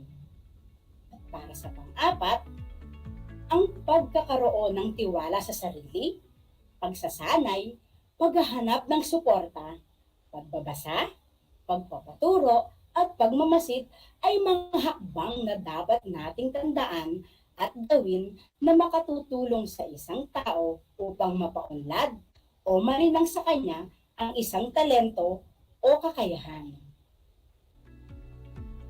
Isang talakayan na naman ang malapit ng matapos.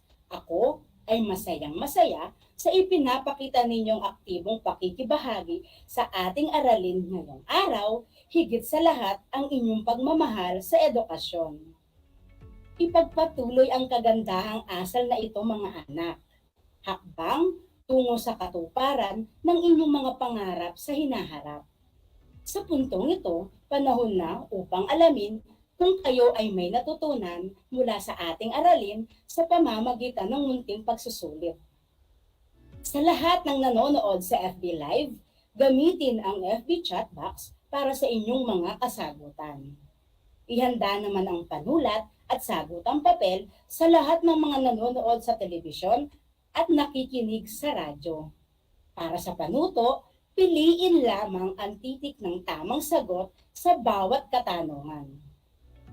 Para sa unang bilang, ang magkakaibigan na sina Hart, Lori, Audrey at Kimberly ay magkakaklase na mula grade 7. Ngayong sila ay grade 9 na, pinag-uusapan nila na Yuns ang kanilang kuning kurso sa senior high school. Anong panlabas na salik ang nakaimpluwensya sa kanila? A. Impluwensya ng pamilya.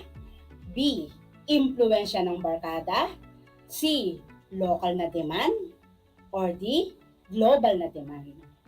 Kung ang inyong sagot ay titik B, binabati ko kayo mga anak. Para sa pangalawang bilang, alin sa mga sumusunod ang dapat gawin ni Karen upang mapaunlad ang kanyang talento? Inuulit ko, alin sa sumusunod ang dapat gawin ni Karen upang mapaunlad ang kanyang talento? A. Mag-ukol ng panahon at pagsisikap. B. Mag-isip at humingi ng tulong sa mga kaibigan. C. Huminto sa pag-aaral at paunlarin ang talento. D. Sumama sa mga kaibigan at magsanay kahit na may pasok. Kung ang inyong sagot ay titik A, binabati ko kayo mga anak. Para sa pangatlong bilang, alin sa mga sumusunod ang hindi tamang hakbang upang mapaunlad mo ang iyong talento at kakayahan? A. Manalig sa sarili. B. Tuklasin ang mga talento at kakayahan. C. Huminto sa pag-aaral at isanay ang talento. D. Magbasa at maglaan ng panahon na makapag-isip at magplano. Kung ang inyong sagot ay titik C, binabati ko kayo mga anak.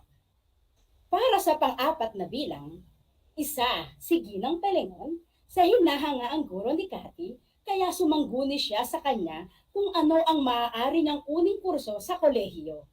Aling panlabas na salik ang nakaimpluwensya kay Cathy? A. Local na demand.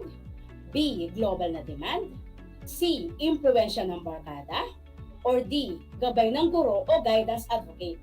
Kung ang inyong sagot ay titik D, binabati ko kayo mga anak. Para sa panlima at panghuling bilang, si Evelyn ay magaling kumanta pero nahihiyang ipakita ang kanyang talento sa panahon ng Boy Scout Jamboree.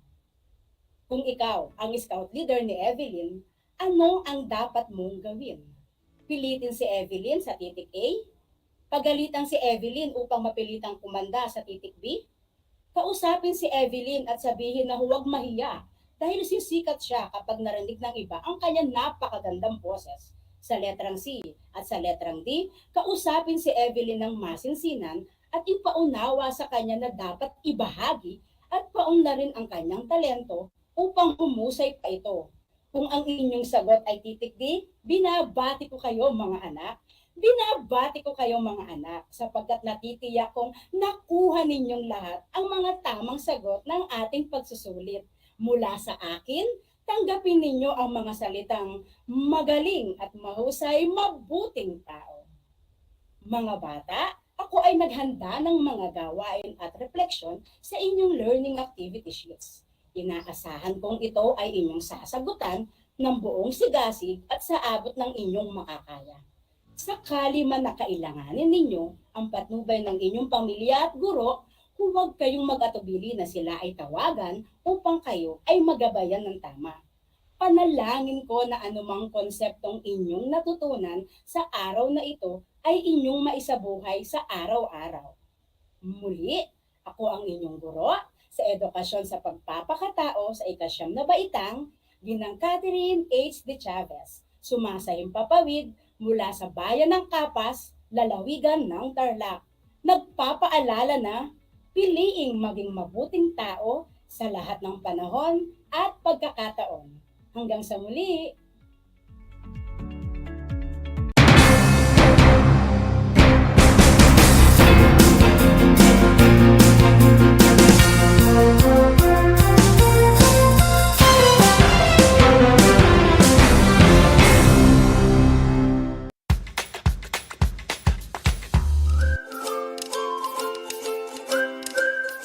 Alam niyo ba na ang jeep ay ang pinakasikat na uri ng transportasyon sa Pilipinas? May nagsasabi na ang pangalang jeep ay hango sa salitang jeepy na ang ibig sabihin ay general purpose or government purpose na naglalarawan ng military jeep na ginamit noong World War II. Pagkatapos ng digmaan, iniwan na ng mga sundalong Amerikano ang libu-libong jeep sa kalsada ng Maynila. Ang matibay at makulay na jeepney nga raw ay truly mestizo dahil sa half local at half foreign na katangian nito. Alam nyo na, yan ang jeepney. Did you know that children learn more when they initiate an activity and are actively engaged in it? This is your science teacher broadcaster, Princess Diana L. Ronquillo for Aral TarlakHenyo. Let's learn science together on Aral TarlakHenyo. Catch us live every Monday to Friday from 8:30 a.m. to 5:30 p.m. Watch Aral TarlakHenyo on RTV Tarlac, Channel 26, simulcast over Radio Filipino, DZTC 828 kHz, and streamed live on FB page and YouTube channel of RTV Tarlac, Channel 26.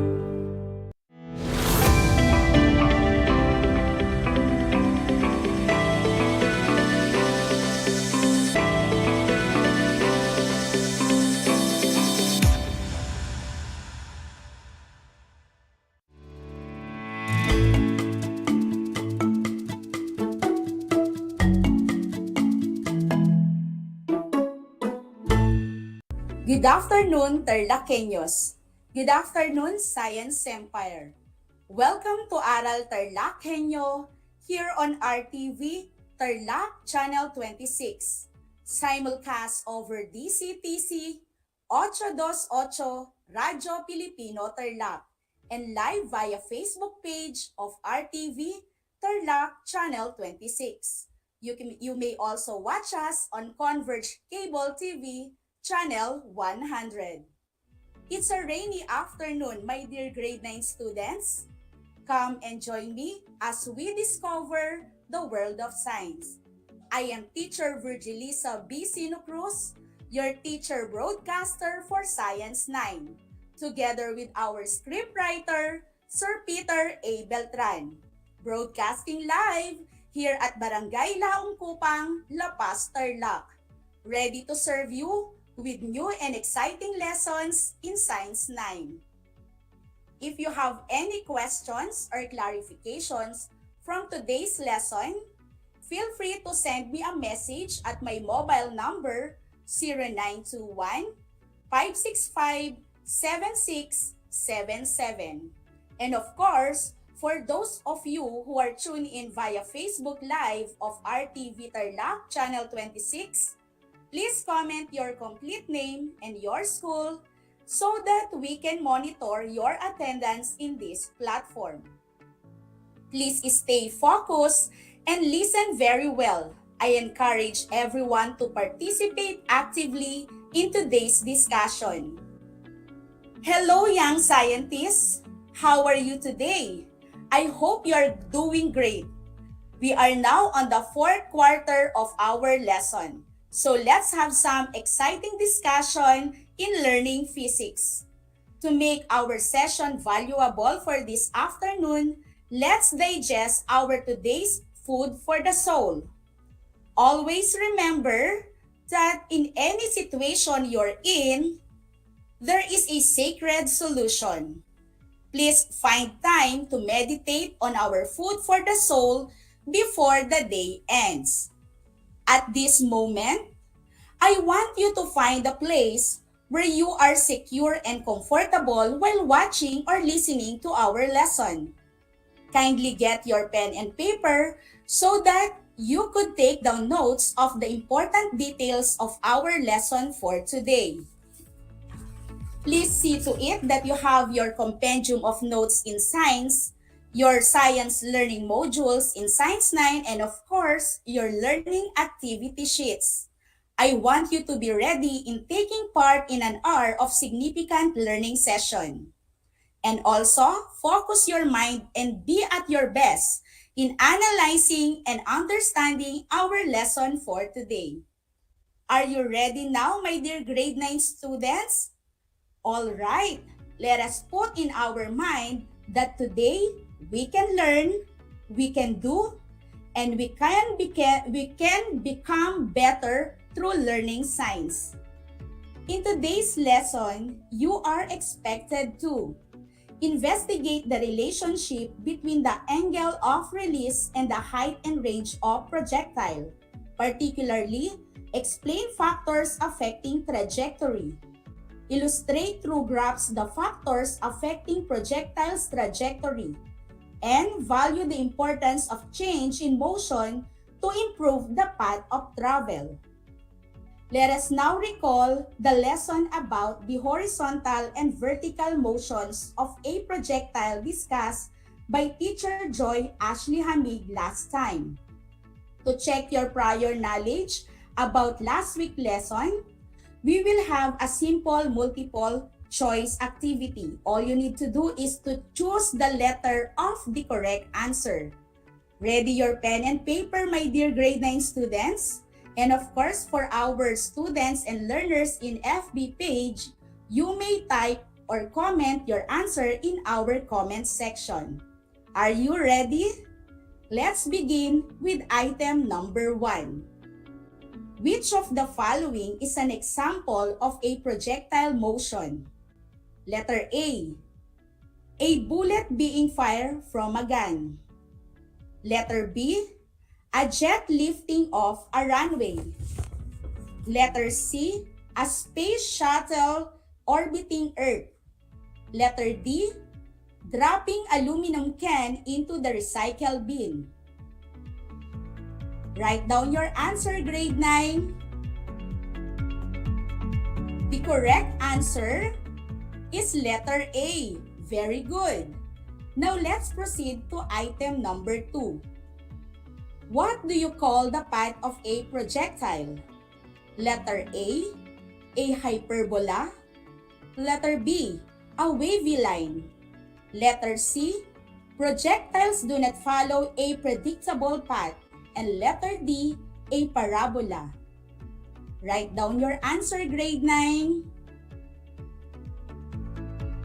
The correct answer is letter. Very good. It's letter D. Did you get it right? Wow, that's nice. So let's proceed to item number 3. Which of the following is the motion of objects moving in 2 dimensions under the influence of gravity? Letter A, horizontal velocity. Letter B, projectile motion. Letter C, parabola.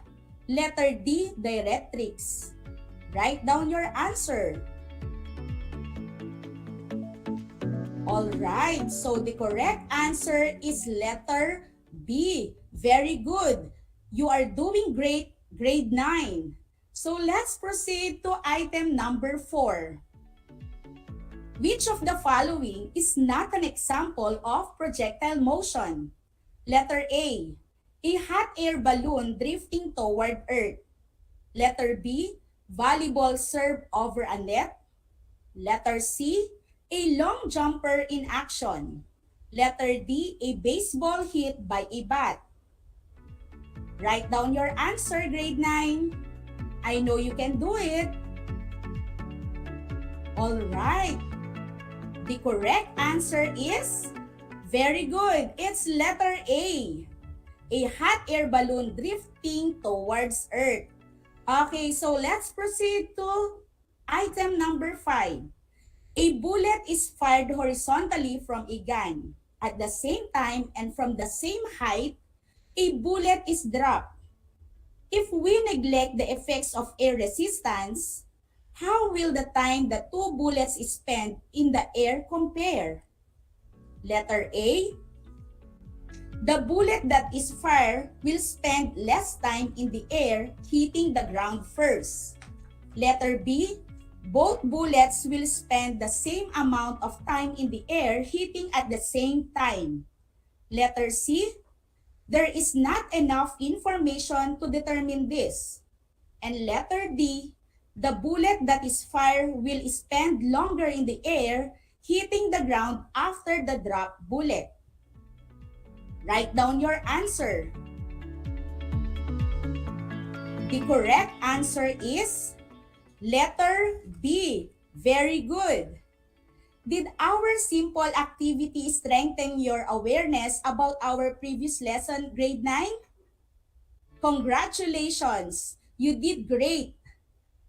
As we progress to our lesson, we shall talk about projectile motion's trajectory or the object's flight path as it travels. Basically, the object's trajectory depends on the two components. As you have learned, these are horizontal and vertical motion. Very good. Once trajectory is affected, it can cause change on the result of its horizontal and vertical motion, regardless of the type of object that is being released or what means it is being projected. They are all governed by 6 basic principles. Let's start knowing by guessing the right words that you can see on the screen.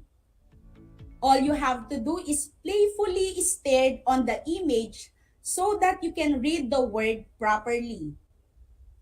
I will provide some hint to help you guess the word correctly and give you 5 seconds to answer each image. Once you've read the word, type immediately on our chat box your answer. All right? Then, let's begin. Item number 1 or image number 1. First image is the universal force of attraction acting between all matter. It is by far the weakest known force in nature and thus plays no role in determining the internal properties of everyday matter. Did you get the first word? Can you see it now? 5 seconds, grade 9. All right. Yes, the first to affect trajectory is gravity. Very good. Let's have the second group of words. The second group of words that affects trajectory, which is directly related to distance.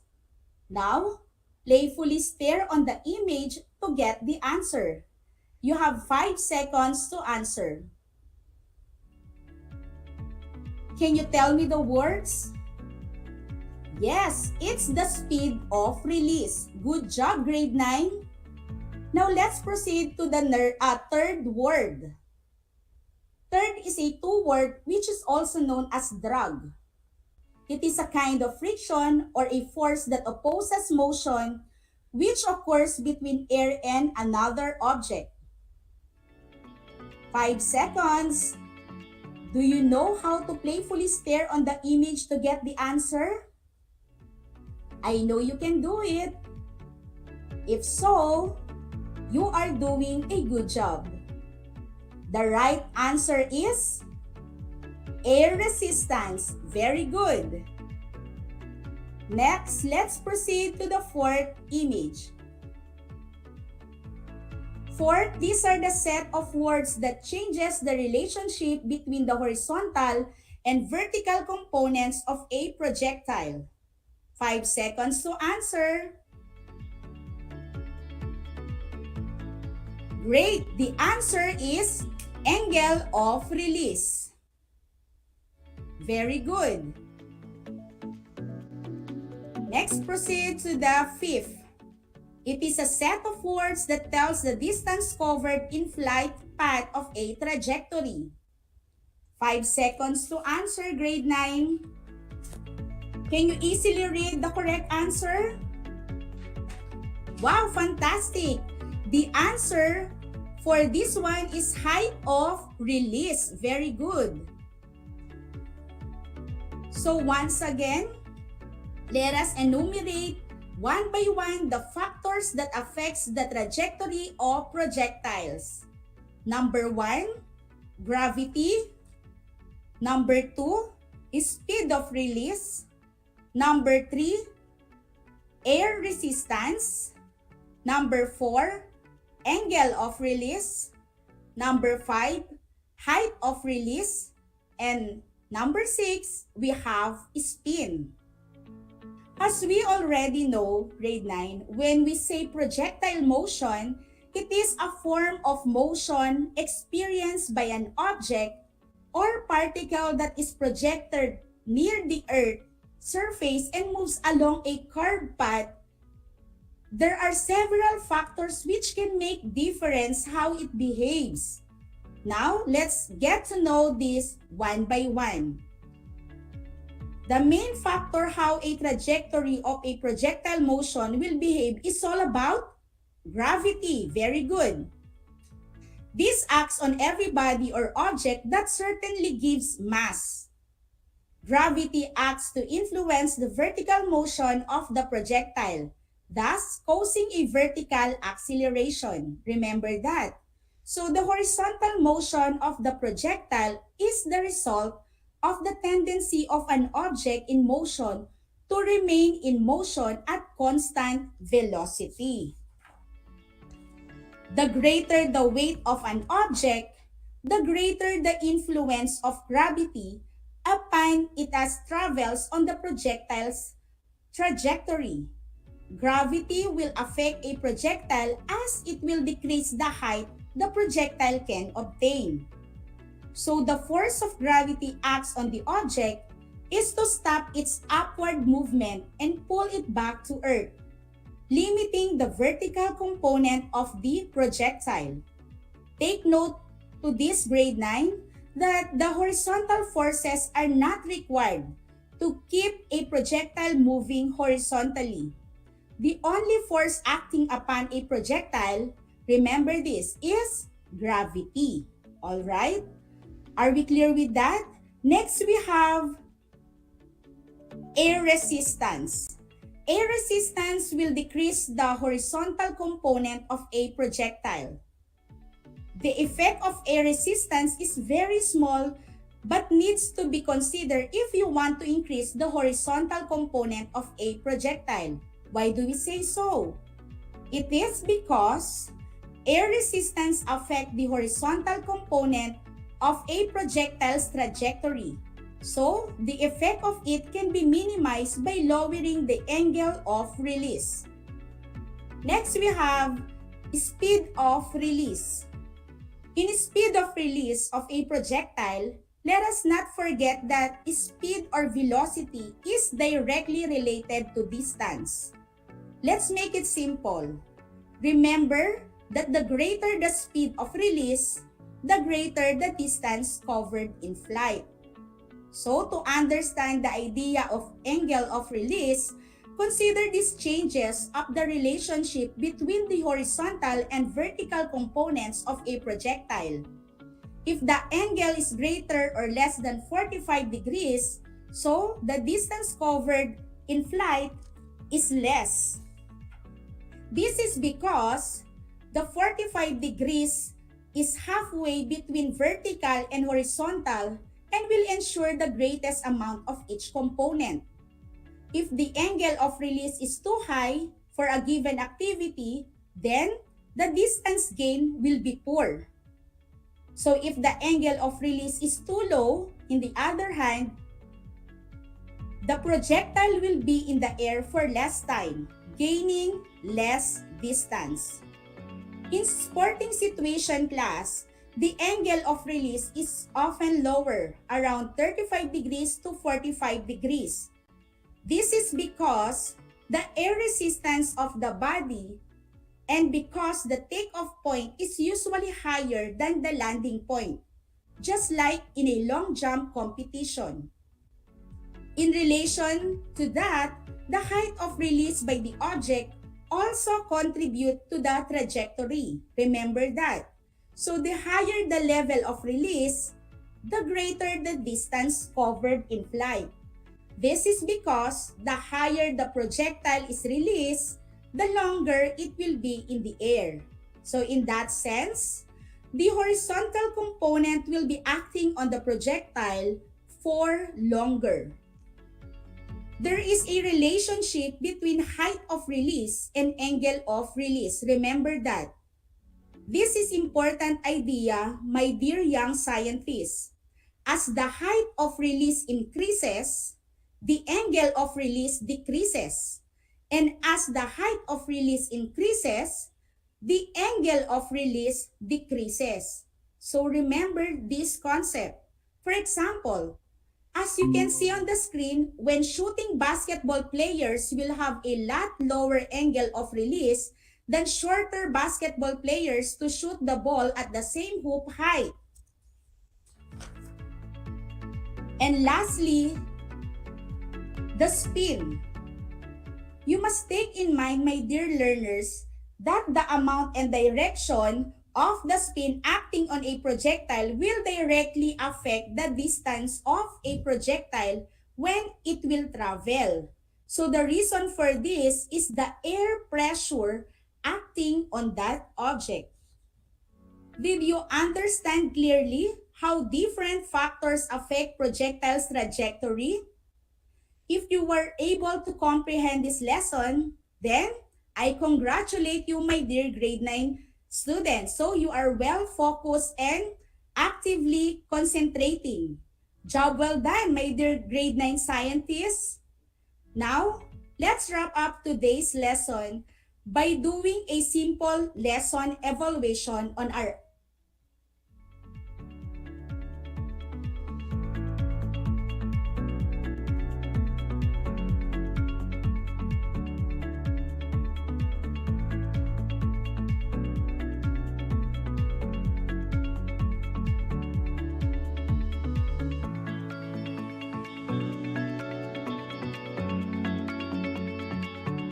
in our chat box. Thank you for your active participation. So let's proceed to item number 1. Air resistance affects the horizontal component of a projectile's trajectory. The effect of it can be minimized by lowering the angle of release. I will repeat. Air resistance affects the horizontal component of a projectile's trajectory. The effect of it can be minimized by lowering the angle of release. Timer counts now. All right. So item number 1, the answer is very good. We have agree. Did you get it right? Wow, that's nice. So let's proceed to item number 2. The higher the level of release, the greater the distance covered in flight. So therefore, the shorter it will be in the air. So I will repeat. The higher the level of release, the greater the distance covered in flight. Therefore, the shorter it will be in the air. Timer counts now. Write down your answer, grade 9. I know you can do it. So the correct answer is, we all disagree. Very good. So let's proceed to item number 3. The greater the speed of release, the greater the distance covered in flight. Timer counts now. So item number 3, the correct answer, we all agree. Very good. So let's proceed to item number 4. The force of gravity acts on the object to stop its upward movement and pull it back to Earth, limiting the vertical components of the projectile. What will be your answer, grade 9? Timer counts now. So the correct answer is, we all agree.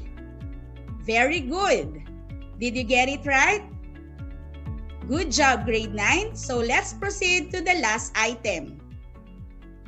If the angle of release is too low for a given activity, the projectile will be in the air for less time, gaining less distance. Timer counts now. You may write your answer. The correct answer for number 5, we all agree. Did you get it right or correct? Are we all agreed? Very good. So how many correct answers grade 9 did you get from our quiz? If you got them all, so great job. If not, you can still increase your study and better luck next time and focus very well. Thank you so much, my dear grade 9 students, for doing your best. Let's do some lesson recap before we end our session for today.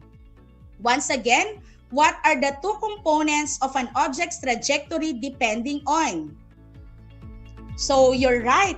As you've already learned, these are horizontal and vertical motion. Very good. So how about the factors that affect the trajectory of projectiles? What are they? They are gravity, speed of release, air resistance, angle of release, height of release, and then we also have spin. How does gravity affect a projectile's trajectory? You're thinking right. Gravity affects a projectile as it will decrease the height of projectile can obtain. So very good, my dear grade 9 students. So at this point, let me remind you, please tune in to Aral TarlakHenyo on RTV Tarlac Channel 26 for your daily dose of school-home integration in the new normal education. Again, this is simulcast over DCTC 828 Radyo Pilipino Tarlac. Once again, I am Teacher Virgilisa B. Sino Cruz, your teacher broadcaster for Science 9. And I want to acknowledge our scriptwriter, Sir Peter A. Beltran. Even in our worst pandemic alert, always make sure to observe health protocols. Again, I am Teacher Virgie saying, never stop believing and never stop learning. God bless everyone. Have a nice day.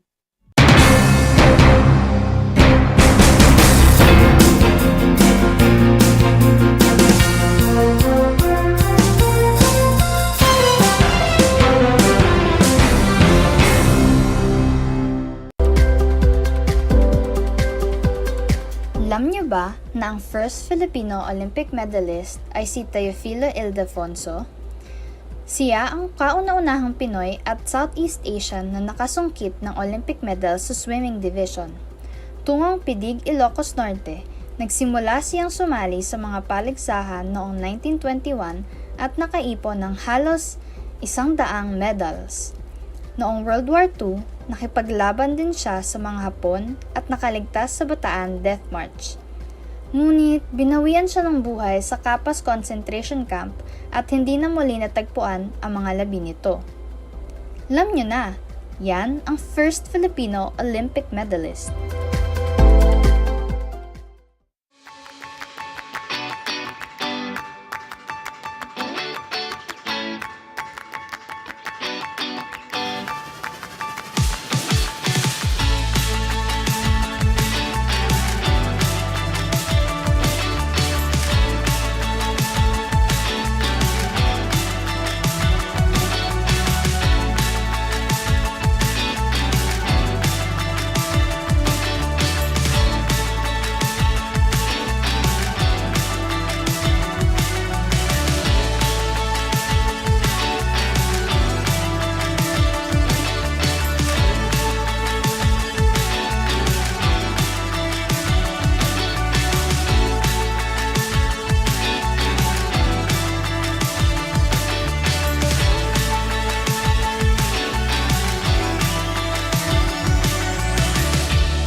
Good morning, grade 5 learners. How are you today? Welcome to Aral TarlakHenyo here on RTV Tarlac, Channel 26. Simulcast over DCTC, Radyo Pilipino, Tarlac. I am Sir Joshua Evaristo, your teacher broadcaster, aiming to give you another fun-filled learning experience, serving you with the different skills learned and have fun together. Multiply 1089 by 9? you will get an answer the exact reverse, which is 9,801. My name is JRP Duldulao, your teacher broadcaster on Aral TarlakHenyo. For more math trivia and answers to your math questions, catch Aral TarlakHenyo every Monday to Friday from 8:30 a.m. to 5:30 p.m. Learning math is so much fun!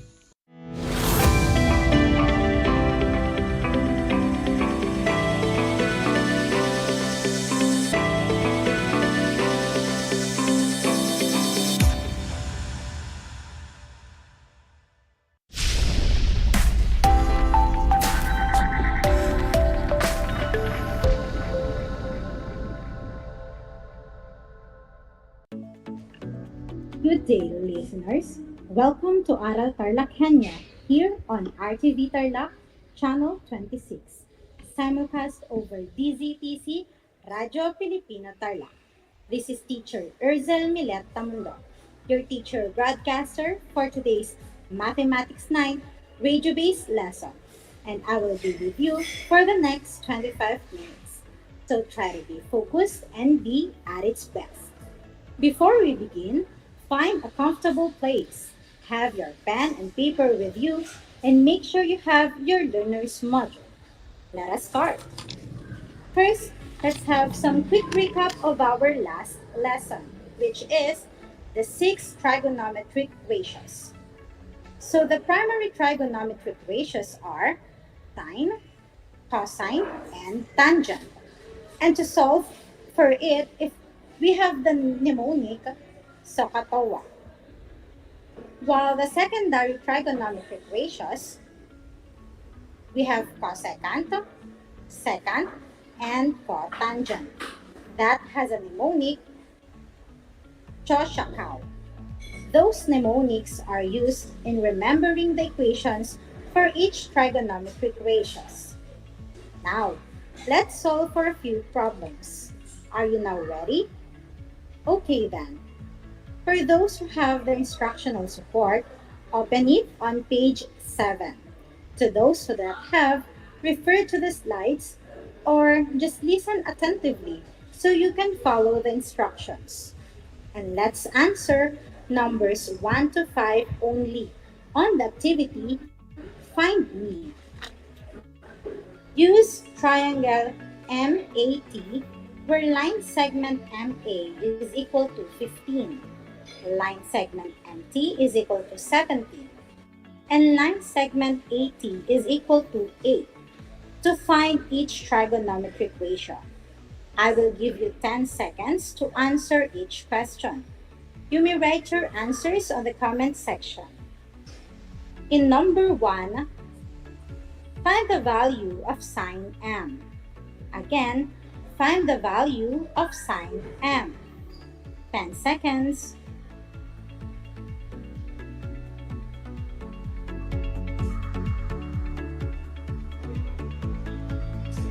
Alright, the answer is sine M is equal to 8 over 17. Since the equation for sine theta is opposite over hypotenuse, the opposite of angle M is line segment AT, which is 8, and the hypotenuse is line segment MT, which is 17. Thus, sine M is equal to 8 over 17. Did you have the same answer? Very good. Number 2. Find the value of cosine T. Again, find the value of cosine T. 10 seconds.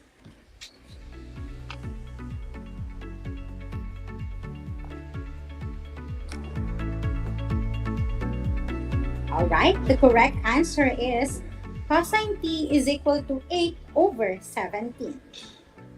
We know that the equation for cosine theta is adjacent over hypotenuse.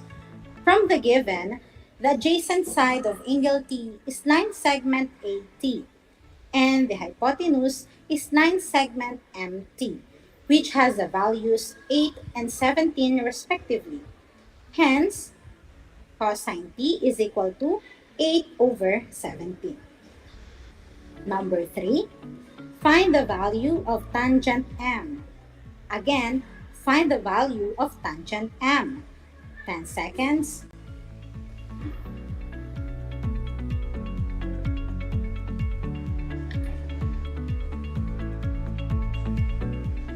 The answer is tangent M is equal to 8 over 15. For tangent theta, that is opposite over adjacent.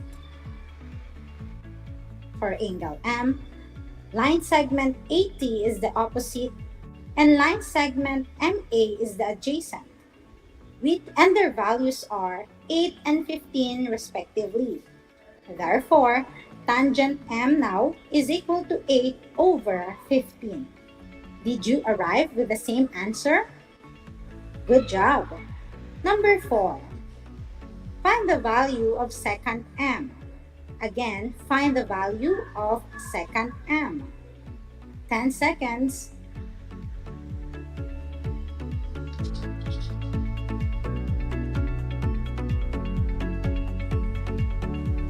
If your answer is secant M equals 17 over 15, then you are correct. The equation for secant theta is hypotenuse over adjacent.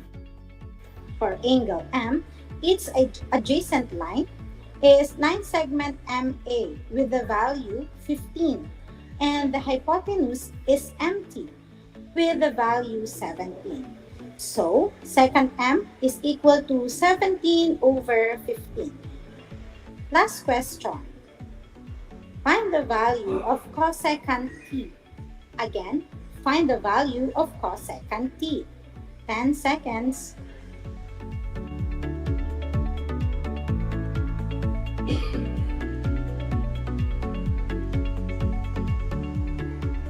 The answer is cosecant T is equal to 17 over 15. Did you have the same answer? Very good. So cosecant theta is equal to hypotenuse over opposite. For angle T, the hypotenuse is line segment MT and its opposite side is line segment MA with the values 17 and 15 respectively. So cosecant T is equal to 17 over 15. Write your scores at the comment section. Wow, I can see perfect scores. That is great. We will use your knowledge in trigonometric ratios in understanding our next lesson, which is the trigonometric ratios of special angles under the 45-45-90 triangle. To begin with, let's have another activity. Open your book on page 447 and let's do the activity Special Triangles and Exact Values, Case 1 only. First, on a piece of paper, draw a square. Next, set the length of each side to 1. Then, cut the square along a diagonal. What triangles are formed? Very good. We have two isosceles triangles. Now, determine the exact length of the hypotenuse using Pythagorean theorem. Set aside one of the two isosceles triangles and use the other one. We denote this as A, B for this side, and C for the hypotenuse. Then substitute it to C is equal to the square root of A plus B. We now have C is equal to the square root of 1 plus 1. C now is equal to square root of 2. Hypotenuse is equal to square root of 2. Let us now label the hypotenuse and all other sides and angles. The legs have 1 unit and the hypotenuse is a square root of 2 units. The angle opposite to the hypotenuse measures 90 degrees. while the two congruent sides will also have congruent opposite angles with the measure of 45 degrees. Lastly, we will write the primary trigonometric ratios for 45 degrees. We can easily do this by using the mnemonic SOHCAHTOA. For sine 45 degrees, that is opposite over hypotenuse, which is 1 over square root of 2. Rationalizing it, that's right. Sine 45 is equal to square root of 2 over 2. Next, let's have cosine 45 degrees. So cosine is adjacent over hypotenuse. So 1 over square root of 2. Let's rationalize it. Cosine 45 degrees is equal to square root of 2 over 2. Now, for tangent 45 degrees, tangent is opposite over adjacent. Thus, tangent 45 is equal to 1. How did you find the activity? It is easy, right? From the activity, let's see what we have discovered, which will be useful as we proceed to our next activity. So, in a 45-45-90 triangle, the legs are congruent, and the length of the hypotenuse is square root of 2 times the length of the leg. Let's have some examples. Find the length of the indicated side. Example number 1. We are asked to find the measure of M, which is the hypotenuse in the given triangle. Since hypotenuse is equal to square root of 2 times the leg, and the leg measures 8, then we have M is equal to square root of 2 times 8. M now is equal to 8 square root of 2. Example number 2. The unknown is the length of R, which is the hypotenuse also of the given triangle. Again, hypotenuse is equal to the square root of 2 times the leg. And the leg measures 3 square root of 2. So R is equal to square root of 2 times 3 square root of 2. R is equal to 6. Example number 3. Given one leg is equal to 8 and we have two unknowns, which are R and T. T as the leg and R as the hypotenuse. Let's solve for T first. Since the legs of a 45-45-90 triangle are congruent, then T is equal to 8. For R, hypotenuse is square root of 2 times the leg. That is square root of 2 times 8. So, R is equal to 8 square root of 2. Did you get it right? That's nice. Example number 4. Given is a 45-45-90 triangle, and the hypotenuse is 15 square root of 2, while the unknown are the two legs. Hypotenuse is square root of 2 times the leg. Let's substitute to get the value of the leg. 15 square root of 2 is equal to square root of 2 times the leg. Then, divide both sides by square root of 2. So, leg is equal to 15. Since we have a 45-45-90 triangle, legs are congruent. Thus, N equals 15 and O is equal to 15. Did you get it correctly? Very good. Let's have example number 5. Given is another 45-45-90 triangle with one leg measures 3. We are asked to find the measure of the other leg, which is E, and the hypotenuse, which is M.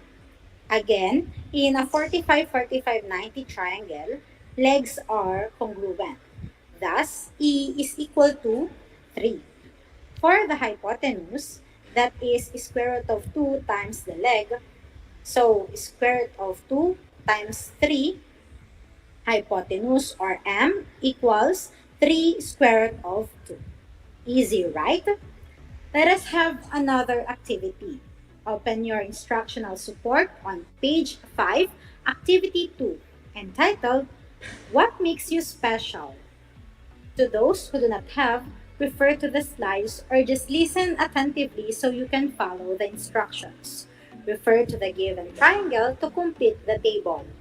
We will only be answering the 45, 45, 90 triangle, which is the second figure. I will be giving you 15 seconds for each item. After that, we will check the item before proceeding to the next one. Write your answers on the comment section. Is the instruction clear? Let us begin. Number 1.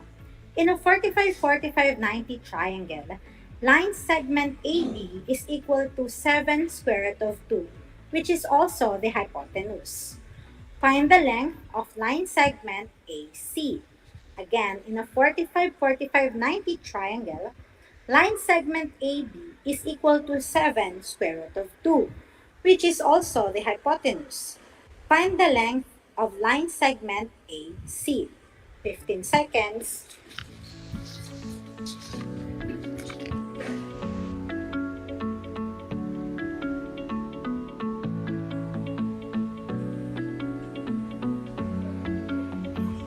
Alright, if your answer is 7, then you are correct.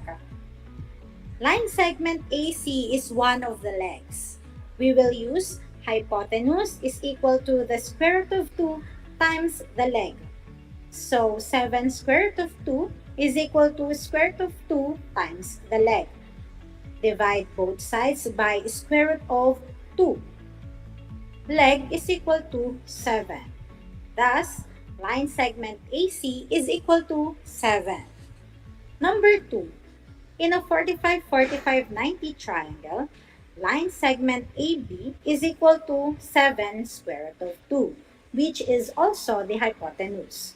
Find the length of line segment BC. Again, in a 45, 45, 90 triangle, line segment AB is equal to 7 square root of 2, which is also the hypotenuse. Find the length of line segment BC. 15 seconds.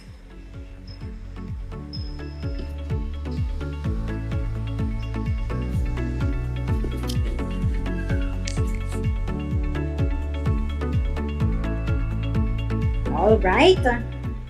The answer is line segment BC is equal to 7. In a 45, 45, 90 triangle, legs are congruent. So line segment AC is one of the legs and measures 7. Hence, line segment BC is also equal to 7. Did you get it correctly? Very good. Let's have question number 3. So in a 45, 45, 90 triangle, line segment AB is equal to 7 square root of 2, which is also the hypotenuse. Find the value of sine A. Again, in a 45, 45, 90 triangle, line segment AB is equal to 7 square root of 2, which is also the hypotenuse. Find the value of sine A. Your time starts now.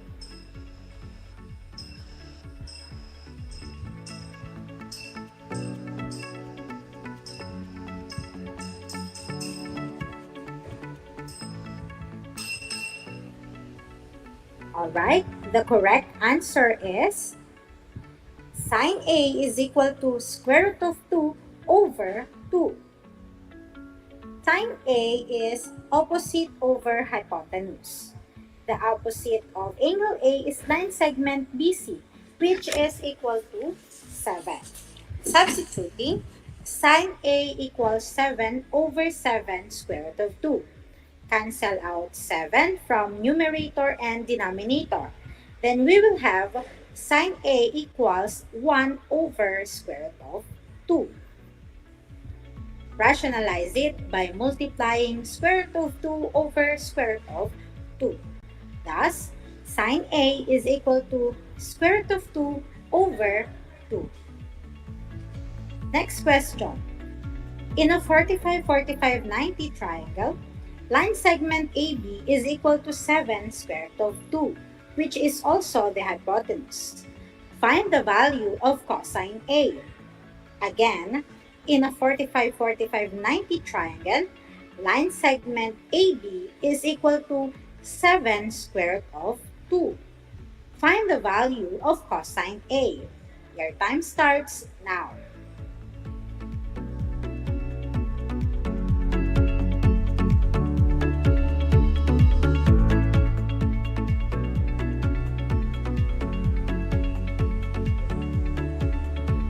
So, the correct answer is cosine A is equal to square root of 2 over 2. Cosine A is equal to adjacent over hypotenuse. The adjacent of angle A is line segment AC, which is equal to 7. Substituting, cosine A is equal to 7 over 7 square root of 2. Cancel out 7 from numerator and denominator. Then we will have cosine A equals 1 over square root of 2. Rationalize it by multiplying square root of 2 over square root of 2. Thus, cosine A is equal to square root of 2 over 2. Last number. In a 45-45-90 triangle, line segment AB is equal to 7 square root of 2, which is also the hypotenuse. Find the value of tangent A. Again, in a 45-45-90 triangle, line segment AB is equal to 7 square root of 2. Find the value of tangent A. Timer starts now.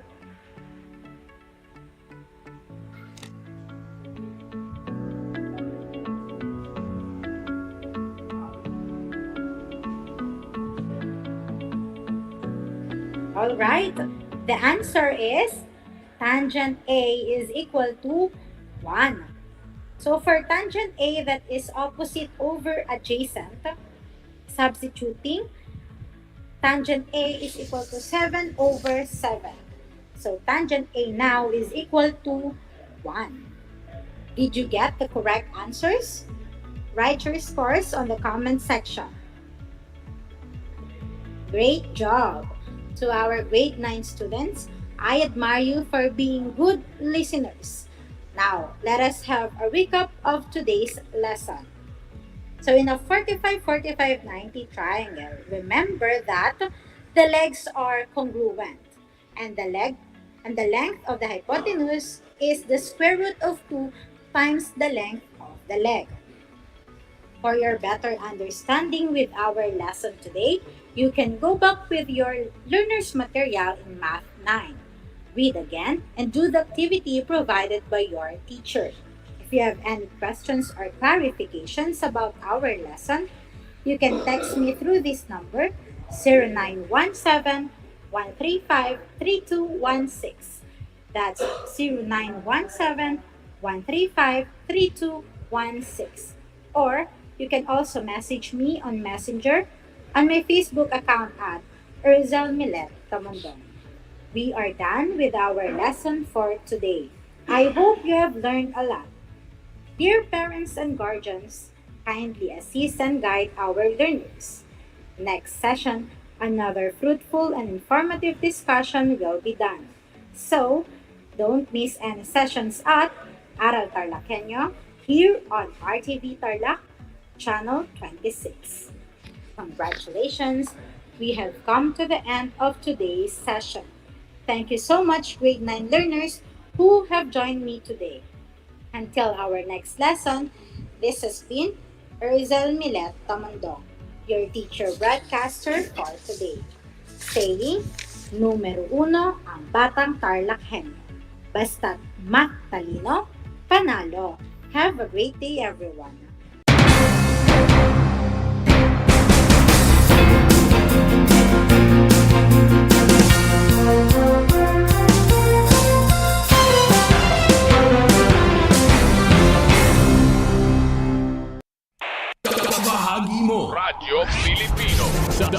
mang bahagi ng Pilipinas, saan mang bahagi ng mundo, anumang uri ng pamumuhay. Ito ang Kabahagi Mo Radio Pilipino.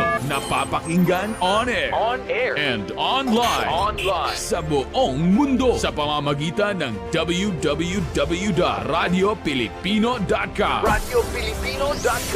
Impormasyong may kalidad at serbisyong may halaga. Kasama, katuwang, kapinoy, Kabahagi Mo Radio Pilipino. Radio Pilipino.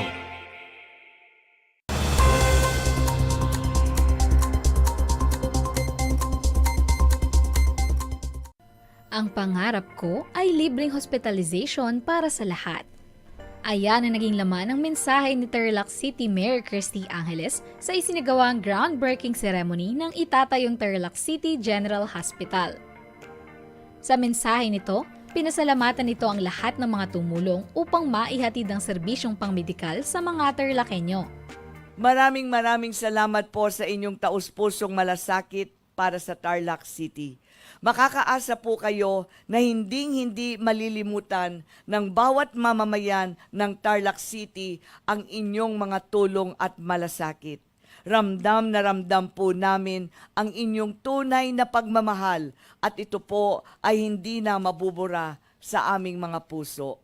Ang lahat po ng ito ay naging posible dahil nagkaisa ang national government, ang Senado at ang City Government of Tarlac. Sa mensahe ni DOH Regional Director Corazon Flores, ipinaliwanag nito ang kalagahan ng paghahatid sa publiko ng mga serbisyong medikal.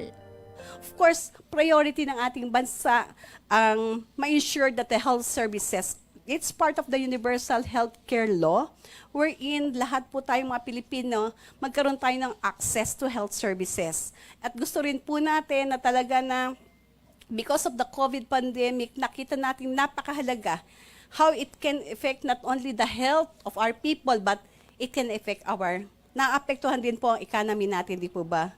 The hardship that we feel, hindi lang yung epekto dito. Kaya kinakailangan, we ensure na yung bawat mamamayan po natin, bawat Pilipino malusog so that we can be productive. Ang ginanap na groundbreaking ceremony ay dinaluhan ng mga barangay captains mula sa iba't ibang barangay sa lungsod, DPWH representatives at iba pang mga respetadong individual. Ang itatayong Tarlac City General Hospital ay magbibigay ng iba't ibang libreng serbisyong medikal para sa mga TARLAKHENYO. Para sa RTV Tarlac, Channel 26, ako si Jam Torio, nagbabalita.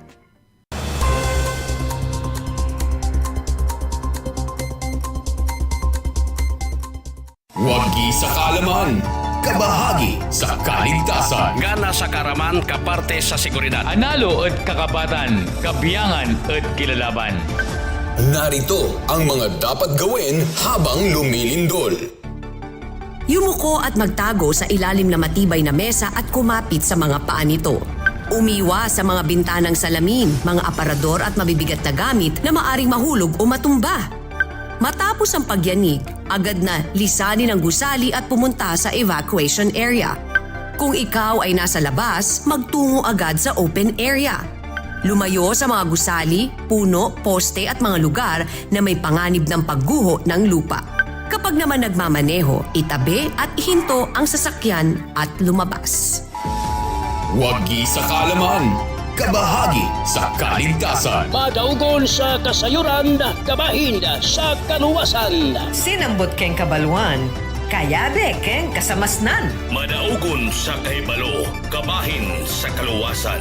Isang mahalagang paalala mula sa Kabahagi Mo Radio Pilipino. 1 FM. This is your one. My only one. One lang yan. The only one. 1 FM. 96.1 Tarlac, 98.3 Lucena, 88.3 Legazpi, 96.1 Surigao, 95.9 Butuan, 92.1 Mindoro, 96.7 Tacloban, 99.3 Balen, 95.1 Puerto Princesa, Palawan. This is your one. Your only one. Your only one. 1 FM. 1 FM. Your only 1 FM. Ang Tagalog ay ang wika ng mga taga Quezon, Batangas, Bulacan at ng iba pang katutubong nagsasalita nito. Ang Filipino ay ang pambansang wika batay sa tinadhana ng 1987 Constitution. Tara na at matuto ng salitang Filipino. Manood at makinig ng Aral TarlakHenyo sa RTV Tarlac, Channel 26 at sabayang naririnig sa Radyo Pilipino, DZTZ 828 at napapanood din live sa FB page at YouTube channel ng RTV Tarlac, Channel 26. Manood at matuto ng ating mga aralin sa Filipino. Dito lang yan sa Aral TarlakHenyo. Ako si Ma'am Crystal May Aquino, ang inyong teacher broadcaster sa Filipino.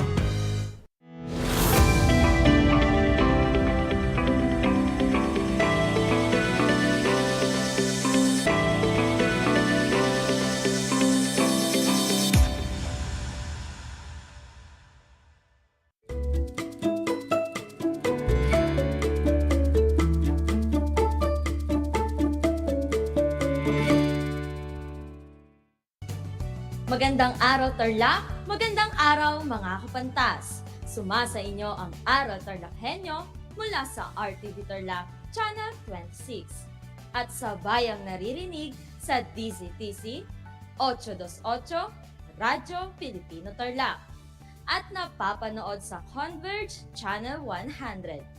Ako si Ma'am Kate, ang inyong teacher broadcaster sa Filipino, ika-9 na baitang. Ako ay inyong naririnig at napapanood mula sa Herona Tarlac sa pamamagitan ng remote live broadcast. Kumusta? Sa panibagong araw na ito, tandaan ang 3 S. Saglit, subalit, sulit. Saglit lamang ang 25 minutong talakayan, subalit sulit naman ang inyong matututuhan na may 3 T. Tumpak, tiyak, at tatata. Kaya naman, pwesto na sa pinakakomportableng upuan. Hawak ang inyong self-learning activity sheets. Siya nga pala, namaste, dadako na tayo sa huling bansang Asyano sa ating mga talakayan, ang India. Ang salitang namaste na nabanggit ko kanina ay isang pagbati mula sa mga kapatid nating Indiano, partikular na ang mga Hindu. Ito'y katulad din ng pagyuko ng mga Hapones at pagmamano nating mga Pilipino. Karagdagan pa, bukod sa hindi lamang ito isang malugod na pagbati at pagpapakumbaba, isa rin itong bahagi ng espiritual na pamumuhay ng mga Indianong Hindu. Gayon din, ang ating tatalakhayin ngayon ay napakahalaga sa kultura at espiritualidad ng mga kapatid nating Indiano, ang Epikong Ramayana. Ano nga ba ang epiko? Kapantas, nakapagbasa ka na ba ng tula? Ng nobela? Alam mo ba na ang mga epiko ay mga tulang ubod ng haba? Kung tutuusin, baka dumaig pa ito sa haba ng mga nabasa mong nobela. Dahil ang isang makasaysayang epiko ay sobrang haba. Ang isang epiko ay sinaunang anyo ng tulang pasalaysay na naglalarawan sa kadakilaan at pakikipagsapalaran ng mga bayani. Uulitin ko na ang epiko ay sinaunang anyo ng tulang pasalaysay na naglalarawan sa kadakilaan at pakikipagsapalaran ng mga bayani. Ang pinakamahabang epiko sa buong mundo at kasaysayan ay ang May ideya ka ba, kapantas? Ibahagi mo nga iyan sa ating comment section. Kung ang sagot mo ay Mahabharata, tama ka! Dahil ang Mahabharata ay ang pinakamahabang epiko sa buong mundo at kasaysayan. Ito ay binubuo ng humigit kumulang 200,000 na tuludtod o linya at mayroong higit na 1.8 milyong salita. Ganyan kahaba ang epikong Mahabharata.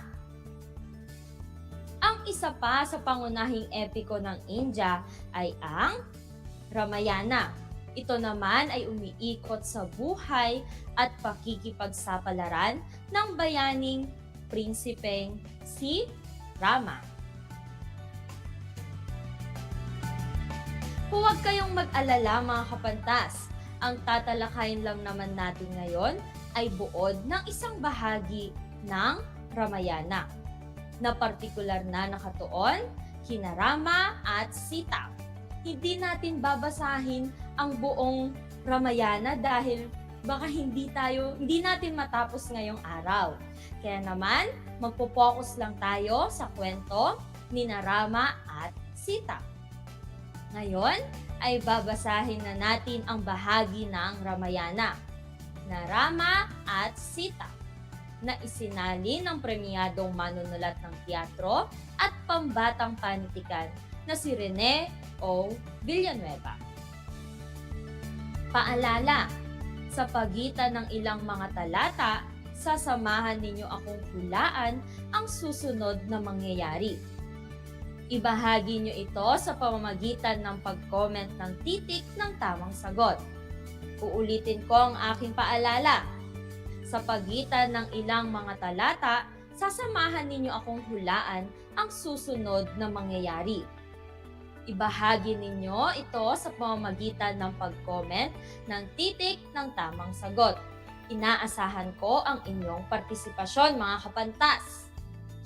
Nasasabik na ako! Handa na ba kayo? Simulan na natin.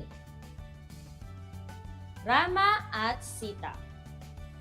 Isang bahagi ng epikong Ramayana na isinali ni Rene O. Villanueva.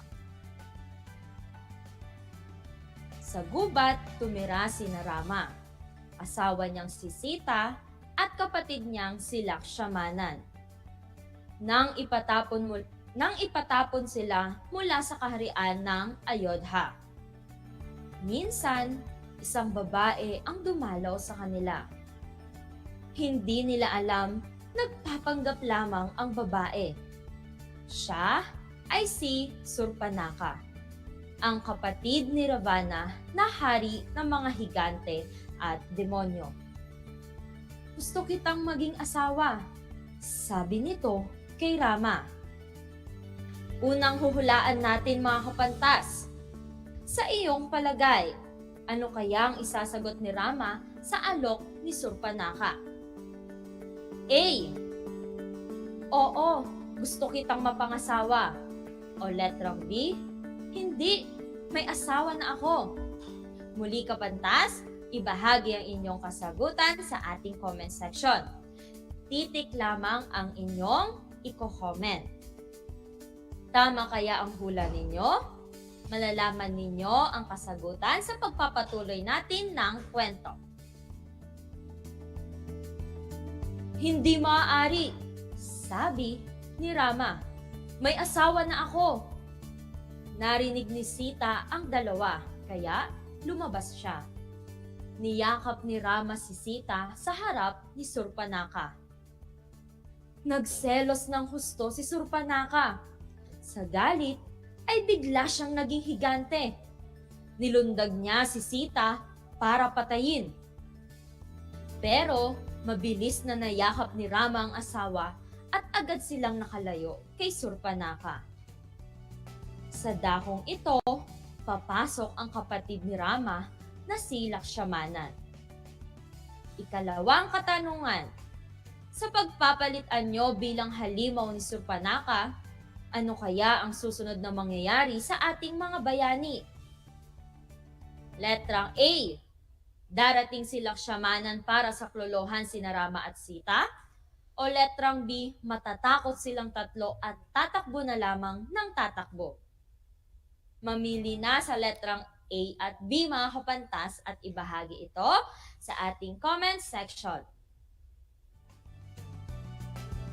Ano kaya ang nangyari? Muli, nilundag ni Surpanaka si Sita para patayin. Siya ring pagdating ni Lakshmanan para saklolohan ang kapatid. Sige, patayin mo siya, sabi ni Rama. Binunot ni Lakshmana ng kanyang espada at nahagip niya ang tenga at ilong ng higante. Tumalili si Surpanaka at bumalik sa hari ng mga higante na siyang kapatid nito. Ano kaya ang susunod na hakbang ng halimaw na si Surpanaka? Muli mga kapantas, ang tanong ay, ano kaya ang susunod na hakbang ng halimaw na si Surpanaka? A. Iiyak kasama ang kuya niya. B. Magbabalak na gumanti kina Rama at Sita. Iiyak kaya o gaganti si Surpanaka? Atin nang pagpatuloy ang ating kwento. Sino ang may gawa nito? Sigaw ni Ravana nang makita ang ayos ng kapatid. Nagsinungaling si Surpanaka kay Ravana para makaganti kay Rama. Sinabi niyang nakakita siya ng pinakamagandang babae sa gubat at inalok niya itong maging asawa ni Ravana. Pero tumanggi ang babae. Nang pilitin daw niya, tinagpas ng isang prinsipe ang kanyang ilong at tenga. Tulungan mo ako, Ravana, sabi pa nito. Bihagin mo si Sita para maging asawa mo. Naniwala naman si Ravana sa kwento ng kapatid. Pumayag siyang ipaghiganti ito. Ipinatawag ni Ravana si Maritsa. May galing si Maritsa na mabago ang sarili sa kahit anong anyo at hugis. Nang malaman ni Maritsa na sina Rama at Lakshmanan ang makakalaban, tumanggi itong tumulong. Kakampi nila ang mga Diyos, sabi ni Maritsa. Kailangan umisip tayo ng paraan kung paanong makukuha si Sita nang hindi masasaktan sina Rama. Muli tayong manghula sa susunod na mangyayari mga kapantas. Ika-4 na katanungan. Ano na lamang kaya ang magiging hakbang ni Ravana? A. Gagawa ng patibong upang maagaw si Sita? O B. Susuko na lamang dahil sa takot kay Rama? Ano kaya mga kapantas? Ano kaya ang binabalak ni Surpanaka laban kina Rama, Sita, at Lakshmana? Ipagpatuloy natin ang kwento. Nakumbinsi naman si Ravana, kaya nag-isip sila ng patibong para maagaw nila si Sita. Isang umaga, habang namimitas ng bulaklak, nakakita si Sita ng isang gintong usa. Tinawag agad niya sina Rama at Lakshmanan para hulihin ang usa na puno ng mamahaling bato ang sungay. Baka higante rin iyan na nagpapalit anyo, paalala ni Lakshmana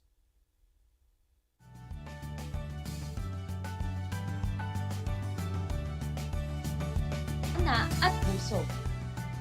Huwag mong iiwan si Sita kahit na ano ang mangyari.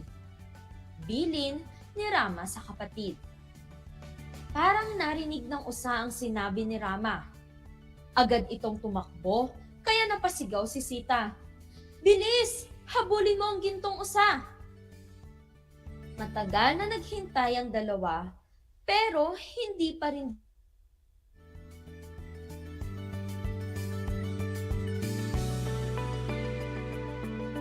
Hindi!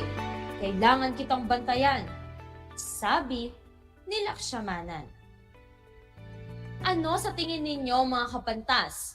Susundan kaya ni Lakshmana ng kapatid para hulihin ang usa? Narito ang pagpipilian. A. Hindi. Babantayan pa rin niya si Sita. O letrang B. Mapipilitan siya dahil sa sinabi ni Sita. Sino kaya ang susundin ni Lakshmana? Si Rama o si Sita? Tignan natin mga kapantas. Ilang oras pa silang naghintay nang bigla silang nakarinig ng isang malakas na sigaw. Napaiyak si Sita sa takot. Pero ayaw pa ring umalis si Lakshmanan kaya naggalit si Sita.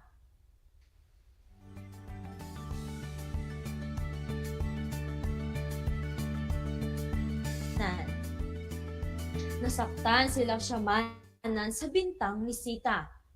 Para patunayang mahal niya ang kapatid, agad siyang sumunod sa gubat. Wala silang kamalay-malay na sa labas ay naghihintay si Ravana. Sa gubat, napatay ni Rama ang usa at bigla itong naging si Maritsa. Nagpanggap naman si Ravana na isang matandang pari.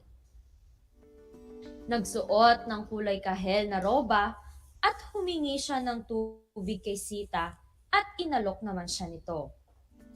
Hindi nakapagpigil si Ravana nang masilayan ang ganda ni Sita. Bibigyan kita ng 5,000 alipin at gagawin kitang reyna ng Lanka, sabi ni Ravana. Natakot si Sita at nabitawan ang hawak na banga. Itinulak ni Sita si Ravana. Bumalik sa anyong higante si Ravana. Hinablot ni Ravana ang mahabang buhok ni Sita at isinakay sa karuwaheng hila ng mga kabayong may malalapad na pakpak. Nagsisisigaw at nanlaban si Sita, pero wala siyang magawa. Lihim na nagsisi si Sita sa ginawa niya kina Rama at Lakshmanan. Itinapon niya ang mga bulaklak sa kanyang buhok. Nagdasal siya na sana ay makita iyon ni Rama para masundan siya at mailigtas. Mula sa isang mataas na bundok, narinig ng isang agila ang sigaw ni Sita. Hinabol ng ibon ang karwahe ni Ravana. Kaawa-awang Sita, matutulungan kaya sila ng agila? Sa tingin niyo mga kapantas, matutulungan kaya siya ng agila? Ang ating katanungan ay, mapipigilan kaya ng agila si Ravana? Narito ang pagpipilian. A. Oo, kaya nitong lumaban higit pa kay Rama. O letrang B. Hindi. Subalit, ang agila ang dahilan kaya malalaman ni Rama kung saan dinala si Sita. Kapanabik mga kapantas, tama kaya ang hula ninyo? Ipagpatuloy natin ang pagbabasa. Pinagtataga ni Ravana ang agila at duguan itong bumagsak sa lupa. Pabalik na sina Rama at Lakshmanan nang makita nila ang naghihingalong agila. Dinala ni Ravana ang asawa mo sa Lanka, sabi nito bago mamatay. Sinunog ng magkapatid ang bangkay ng agila. Pagkatapos ay naghanda sila upang sundan ang hari ng mga higante sa Lanka. Dinala ni Ravana si Sita sa Lanka, ang kaharian ng mga higante at halimaw. Mahalin mo lang ako ay ibibigay ko sa iyo ang lahat ng kayamanan, sabi ni Ravana kay Sita. Naku mga kapantas, ano kaya ang sagot ni Sita? Mapapasuko kaya ni Ravana si Sita upang pakasalan siya nito? A. Hindi. Tapat siya sa kanyang asawa. O letrang B. Oo, papayag itong maging reyna ng Lanka. Sa tingin ninyo mga kapantas, ano kaya ang sagot ni Sita kay Ravana? Nasa huling bahagi na tayo ng Rama at Sita. Saan kaya ito hahantong? Nananabik na ako mga kapantas. Halina, alamin natin ang katuloy ng kwento. Mahalin mo lang ako ay ibibigay ko sa iyo ang lahat ng kayamanan, sabi ni Ravana. Pero hindi niya napasuko si Sita. Hiningi ni Rama ang tulong ng hari ng mga unggoy para salakayin ang Lanka. Nagtulong-tulong sina Rama, Lakshmanan, at mga unggoy laban sa mga higante. Sa labanang naganap, maraming kawal na unggoy ang napatay. Pero mas maraming higante ang bumagsak na pugot ang ulo.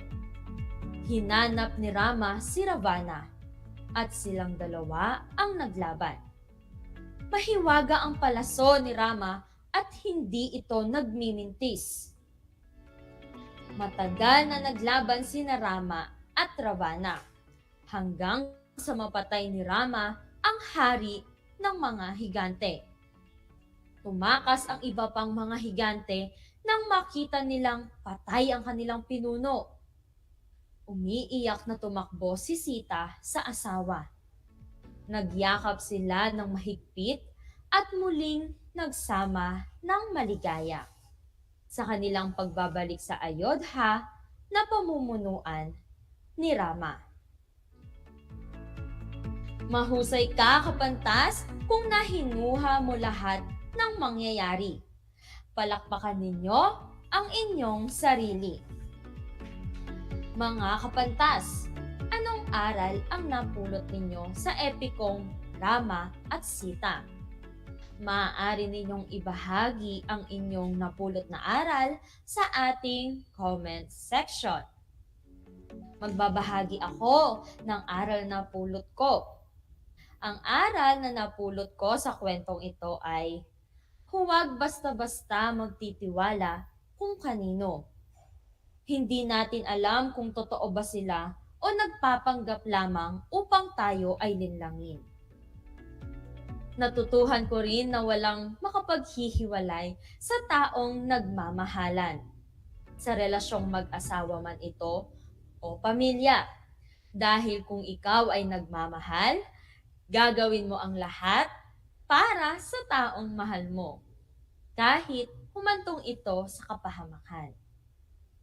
Muli, kapantas, maaari kang magbahagi ng aral na napulot mo sa epikong Rama at Sita sa ating comment section.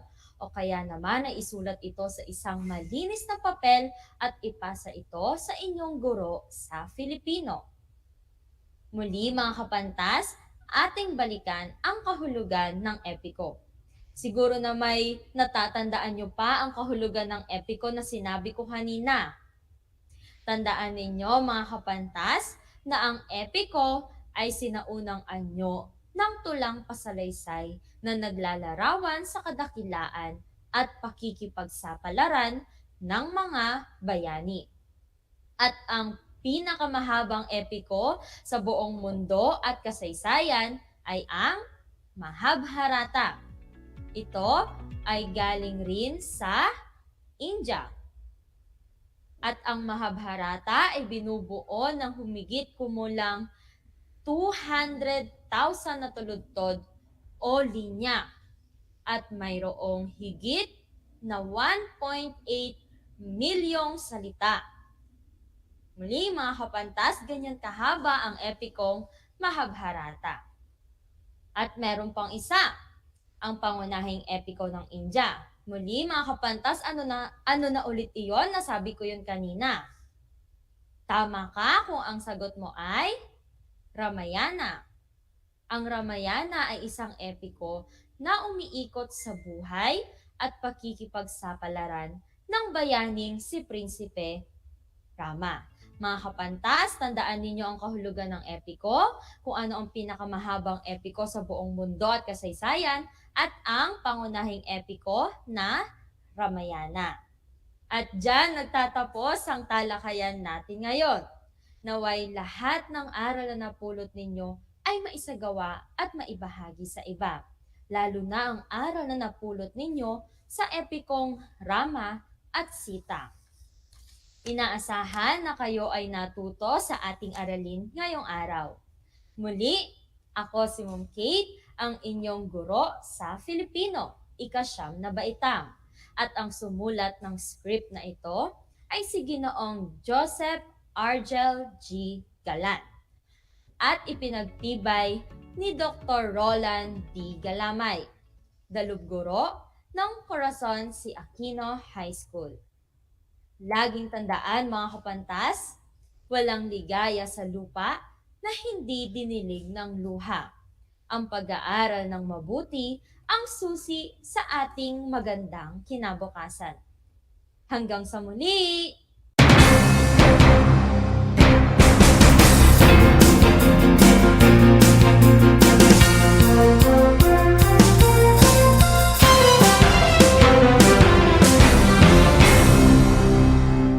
Wagi sa kaalaman, kabahagi sa kaligtasan. Gana sa karaman kaparte sa seguridad. Analo at kakapatan, kabiyangan at kilalaban. Narito ang mga dapat gawin kapag may sunog. Kung nasusunog na ang bahay, lumabas agad. Huwag nang magsalba pa ng gamit. Tumawag agad sa fire department o humingi ng tulong sa mga kapitbahay. Takpan ang bibig at ilong upang hindi makalanghap ng usok. Maaari ring gumamit ng panyo o tuwalya. Kung hindi makalabas, pumunta sa anumang bagay na makakapukaw ng atensyon.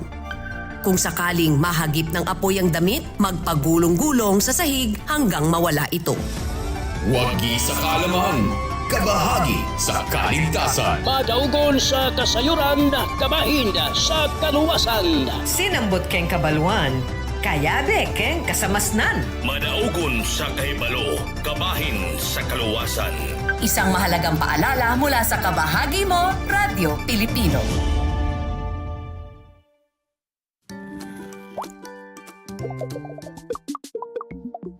Cancer. Lahat ng klase ng tao pwedeng tamaan ng cancer. Isa ito sa pangunahing sanhi ng kamatayan sa Pilipinas. Kumain ng balanced diet. Mag-exercise. Umiwas sa alak at sigarilyo. Ugaliing magpa-check up. Konsultayo sa ating mga primary care provider para sa Healthy Pilipinas. Paalala mula sa Department of Health.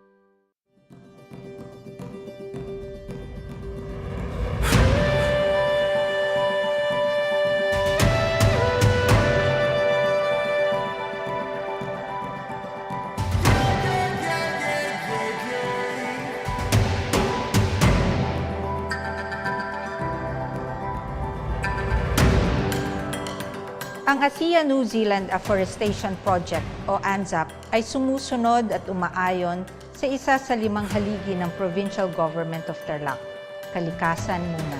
Although Tarlac is landlocked, the province is teeming with natural resources and beauty, and we TarlakHenyos are the stewards of this bounty.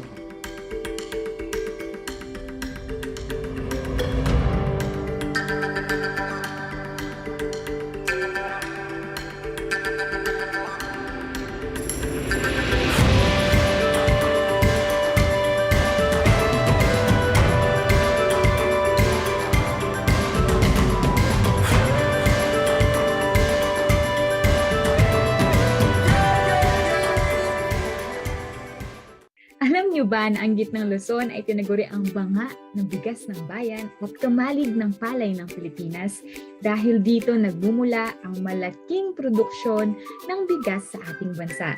Ito ay binubuo ng mga lalawigan ng Aurora, Bataan, Pampanga, Nueva Ecija, Zambales at Tarlac. Ugaliin nating manood ng Aral TarlakHenyo Lunes hanggang Biyernes alas 8:30 ng umaga hanggang alas 5:30 ng hapon.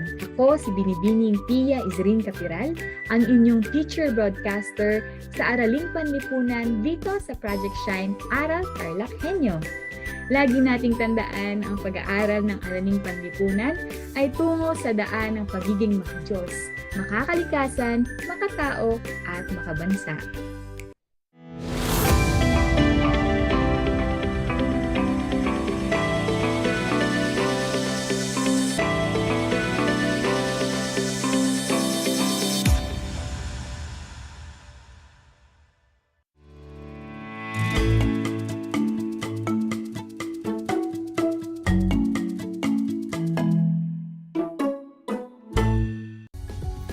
Magandang hapon sa ating lahat. lalo na sa ating mga taga-subaybay ng ating Project Shine Aral TarlakHenyo dito sa DCTC Radyo Pilipino 828 AM Radio.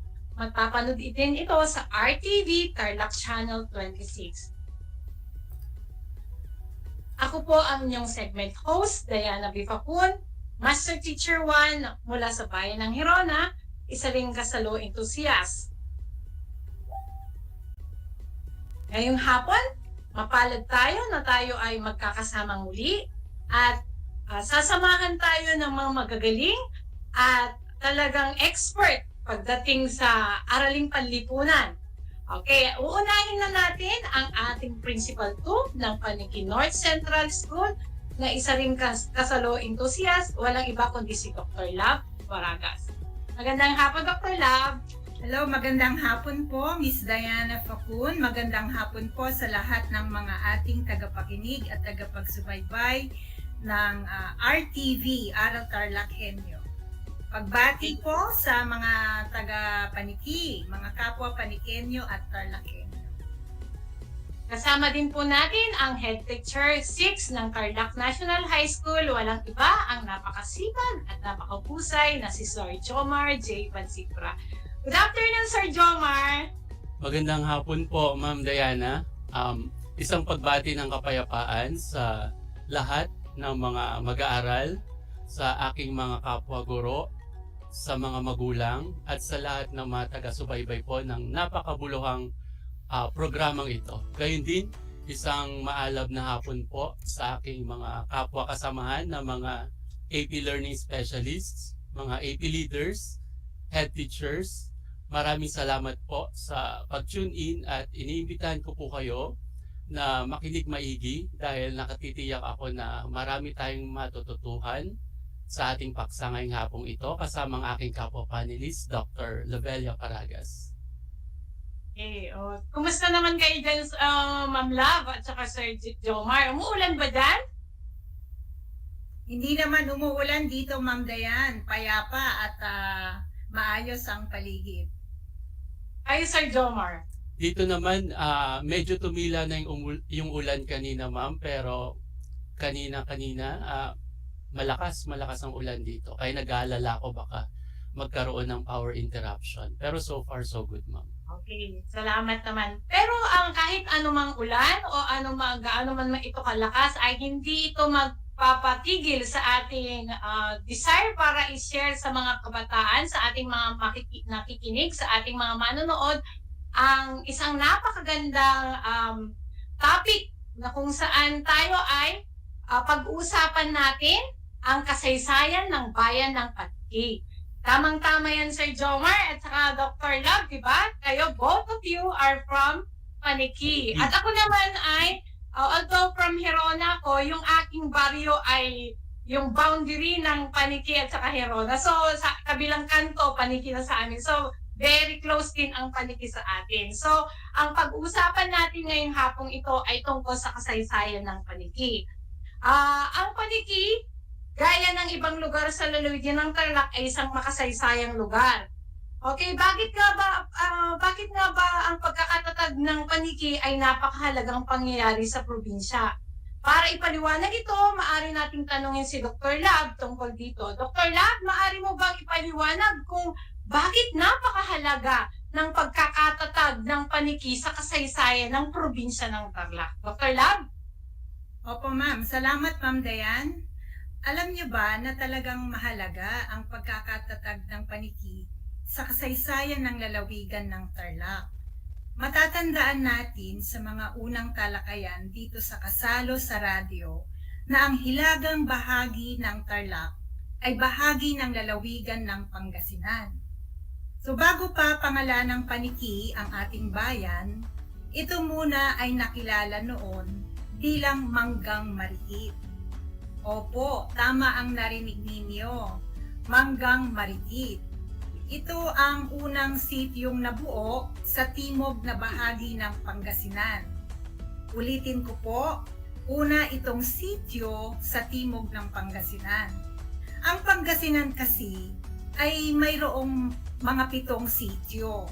Ang mga ito ay ang Binalatongan na siya ngayong bayan ng San Carlos City, ang Manawag, ang Bagnotan na siya ngayong Dagupan, ang Lingayen o Lingayen ngayon, Urbistondo, Malangge na siya ngayong Bayambang, at Telbang o Bautista, at ang Manggang Marikit.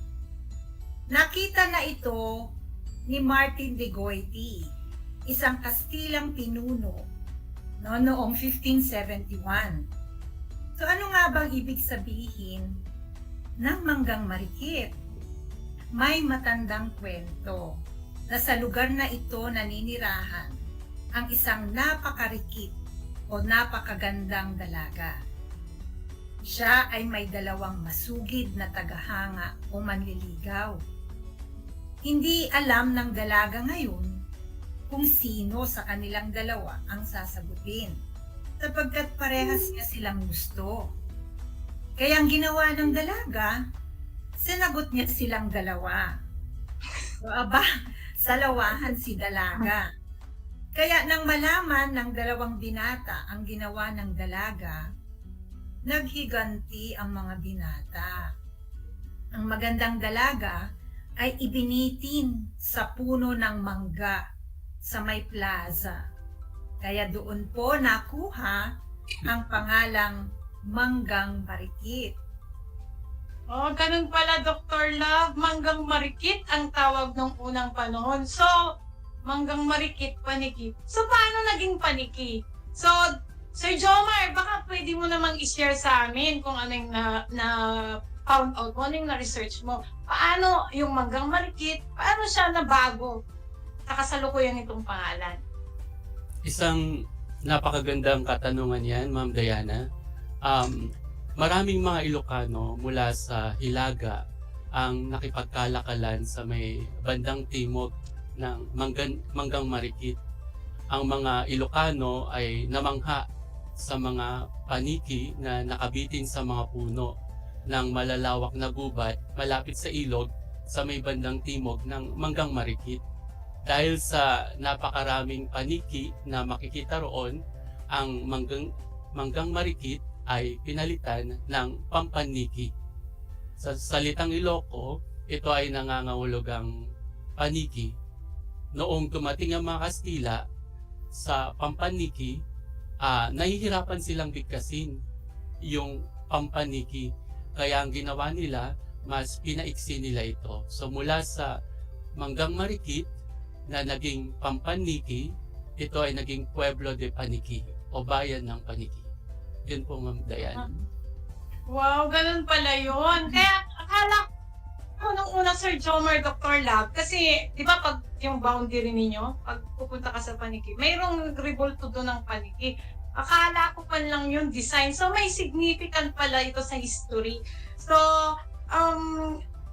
Dr. Love, may nabanggit ka sa akin nung research seminar natin na yung angkan ng ninyo ay may malaking kinalaman sa kasaysayan ng Paniki. So, mag-start tayo sa Manggang Marikit to Paniki. So, Dr. Love, maaari mo bang i-share yung sinasabi mo nun sa akin nung seminar natin?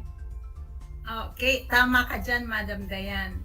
Alam niyo ba, noong 1712, ang pamahalaang panlalawigan ng Pangasinan ay nag-atas ng isang grupo ng Pangasinense na pinamumunuan ng magkapatid na Raimundo at Manuel Paragas para ipalaganap ang Kristyanismo.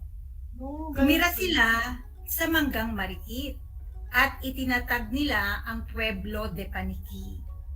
Si Raimundo Paragas ang unang namuno o gobernadorsilyo ng Pueblo de Paniki. So ang pagtira ni na Don Raimundo Paragas at Don Manuel Paragas ay naghikayat sa mga tao na manirahan dito at yakapin ang Kristyanismo. So dahil dito, naitatag ang parokya noong May 4, 1718 at si Santa Rosa de Lima nga ang naging patron ng Paniki. Ang unang naging pari o kura paroko ay si Pedro Jose Sanchez. Kung hindi naglaon ay nagsidatingan na ang mga iba pang mga tao mula sa Pangasinan, Ilocos, Pampanga at Nueva Ecija. Ganun pala. So, Dr. Love, yung si Don Raimundo at Don Manuel, parang kanununuan ng inyong mister? Tama ba ako? Opo, tama po kayo. So, napakalaki pa lang ng ambag ng pamilya Paragas sa pagtatatag ng pueblo ng Paniki. Ano? So, after nun, ma'am, ano pa ang nangyari nung panahon ng Kastila, noong nandun pa yung magkapatid na Don Raimundo at Don Manuel? So, baka meron ka pang may share nung panahon ng Kastila sa Paniki. So, ano naman ang naging kasaysayan pa ng Paniki, Dr. Love? After nung nandun na sila, diba, nandun na sila, dumating sila, nagpabinyag yung mga tao sa Kristyanismo. Ano pang sumunod na nangyari, Dr. Love? So, ang Pueblo de Paniki talaga ay nakatayo malapit sa Agno, Pampanga River. Subalit ito ay nagpalipat-lipat ng maraming beses nung panahon ng Kastila. So, bakit ito nalipat-lipat? May dalawang dahilan. Una ay dahil sa laging pagsalakay ng mga Negritos.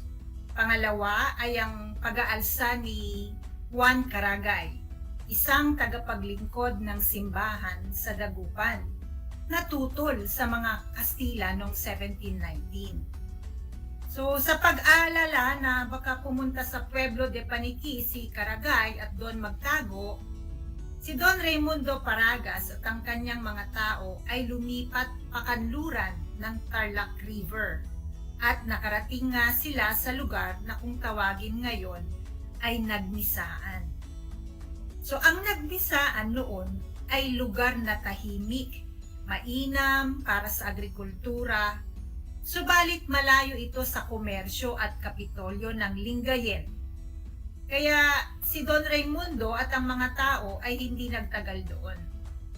So muling lumipat ang grupo ni Don Raimundo Paragas mula sa Nagmisaan papuntang silangang bahagi at nakarating nga sa Akukulaw. So ang lugar na ito ay may magandang lupa, maraming puno, maraming fruit bats o paniki. Ang Pueblo de Paniki ay may 35 na barangay. 76 na barangay noon. No? Ang Pueblo de Paniki, ang pinakamalaking sitio ay ang mga sumusunod. Halimbawa, yung San Isidro na siya ngayong Kuyapo. Ang Barog na siya ngayong bayan ng Laguna. Ang San Jose de Camiling na siya ngayong Camiling. Ang Bani na siya ngayong bayan ng Ramos, San Ramon na siya ngayong bayan ng Bungada, San Jose de Anao na siya ngayong bayan ng Anao, no? De Villa na siya ngayong bayan ng Pura, at Binaca o Santa Ignacia. So sa panahong ito, naging makasaysayan lalo na ang Paniki sapagkat may isang prinsipe sa katauhan ni Sultan Alimuddin ng Hulosulu ang nabautismuhan noong April 29, 1750 ni Padre Enrique Martin sa lugar nga ng Akukulaw. Kaya maging ang mga anak ni Alimuddin na sina Israel at Fatima ay nahikayat din sa Kristyanismo. Kaya doon nakuha ang pagdiriwang na Binyagan Festival. So, oo nga pala, Dr. Love. Yung Binyagang Festival na yan, alalang-alala ko kasi grade 4 ako noon. Talagang pag ganong buwan na April, pupunta na kami sa Paniki noon. Alam nyo, ang alalang-alala ko yung mga karosa, mga float, tapos ang mga tao nakadamit pang Muslim. Tapos, anong pangalan nito? May mga nagre-reenactment ng pagbibinyagan. So, sana, Ma'am Love, magkaroon sana ng marker man lang na at this area, nagkaroon ng binyagan. Siya ang kauna-unang Muslim na nag-convert sa Kristyanismo sa Pilipinas. Kasi nung kausap ko si Dr. Lino Dizon, sabi niya, Doc, kailangan bang gunitain yung Binyagan Festival? Sabi ko, anong significant nun? Sabi ko. Sabi niya, actually malaking pan yan, malaking ambag sa kasaysayan yan. Kasi ano pong prueba, sabi ko, alam mo bang binabanggit yan sa, aside from sa kasaysayan natin, binabanggit yan lagi sa pasyon. O, di ba? Sana yung mga kabataan ngayon, Dr. Laban at saka Sir Jomar, yung maalala nila at magkaroon man lang ng marker na sa Akukulaw, minsan naging parang sentro ng komersyo ng paniki noong unang panahon. Kaya lang ang tanong, Dr. Lab, from Akukulaw, paano nalipat ngayon sa poblasyon ang sentro ng komersyo? Maari mo ba kaming, ibig ko sabihin, maari mo bang i-share pa kung paano na-transfer yung Pueblo de Paniki papuntang Akulaw? Sa pagkakaalam ko po, mayroon namang marker sa barangay Akukulaw. Yan ay tanda ng pagpapahalaga ng mga Panikenyo sa kasaysayang lokal, no? So, sa pagpapatuloy ng paglagi ng Pueblo de Paniki sa Akukulaw, alam niyo po ba, hindi rin ito ganun nagtagal. Bakit? Sapagkat ang lugar po ay mababa at laging binabaha tuwing umuulan. Kaya ang Alkalde Mayor de Pangasinan ay nag-utos ng paggawa ng mga malalaking bangka para magamit sa pagpapadala ng mga sulat sa iba pang karatig lugar. So dahil sa laging pagbaha po, ito ang naging dahilan upang lumipat muli ang pamahalaan ng Paniki. So naganap sila ng lugar na mas mataas, yung malayo sa baha, kaya nakarating po sila sa Pugong Kadanglaan. So nasaan na ngayon itong Pugong Kadanglaan? Dito itinayo ang isang kumbento, palengke at plaza. So kung hahanapin po natin sa kasalukuyan, ito yung kinatitirikan po ng bayan ng Paniki, ang Pugong Kadanglaan, ang poblasyon. So ayon sa ulat ni Padre Pedro Manuel Mora noong 1804, itinatag ang simbahan at kumbento sa Paniki. Ganun pala, Dr. Love, no? Yung kumbento malapit sa simbahan, yun kaya yun? Opo, po yun. So yung kumbentong yun pala, Dr. Love, ay isang keeping saksi ng kasaysayan din ng paglipat mula sa Akukulaw papuntang Pugong Kadanglaan. So palipat-lipat pa lang Paniki, Dr. Love, mula sa lumipat sila sa doon sa gilid ng ilog, lumipat sa Nagmisahan, papuntang Akukulaw. Tapos, pumunta sila sa Pugong Kadanglaan. Kaya, pagkatapos kaya nun, anong nangyari? Ito naman, tapos na tayo sa panahon ng Kastila. Ngayon, dadako tayo sa panahon ng mga Amerikano. So, Sir Jomar, after ng Spanish era, anong naman ang nangyari sa bayan ng Paniki? Ma'am Diana, noong 1900s, itinatag ang munisipyo ng Paniki sa pamumuno ng mga Amerikano at isinalin kay Don Domingo Palarca ang pamamahala. Nang itatag ang civil government o gobyerno sibil, si Juan Colendrino ang namuno noong July 1901. Yan ay 2 buwan bago itatag ang Tarlac National High School. Sinundan siya ni Gabriel Gatchalian, ni Roman Domantay, ni Melesio Cujuangco, Elias Recto, Maximo Orazo, Gregorio Obsena, Jose Gatchalian, Julian Obsena, Agustin del Valle, Pablo de Gracia at Agustin del Valle. So, siyempre, ang alam naman natin, yung panahon ng Amerikano, 45 years silang nagpunta dito sa, tayong sinakop sa Pilipinas. So, kung tutukusin Sir Jomar, parang ang ganda rin ng transition ng Paniki ng panahon ng Afan. Kasi, di ba, from military government, naging civil. So, ngayon, nagkaroon ng mga bagong leader. So, medyo parang naging smooth. So, nung panahon naman kaya ng mga Amerikano, Sir Jomar, anong nangyari sa paniki? Pagkatapos ng mga Amerikano, dumating ma'am yung mga Hapones noong 1942 at kaagad nilang inukupa yung bayan ng Paniki at nagtatag sila ng gobyerno sa pamumuno ni Don Ramon Garcia. Subalit agad siyang nagbitiw dahil sa pagtutol ng mga guerrillas. Kaya siya ay pinalitan ni Don Julio Arellano na kung saan palihim pala silang nag-oorganisa o bumubuo ng isang hukbo ng mga guerrillas. Noong May 8, 1945, nagtatag ng hukbo si Jose Maristela. Napatay nila ang 2 pangkat ng mga sundalong Hapones na binubuo ng 52 katao. And then nung dumating ang pwersa ng mga Amerikano, naging malaya ang bayan ng Paniki. Oh.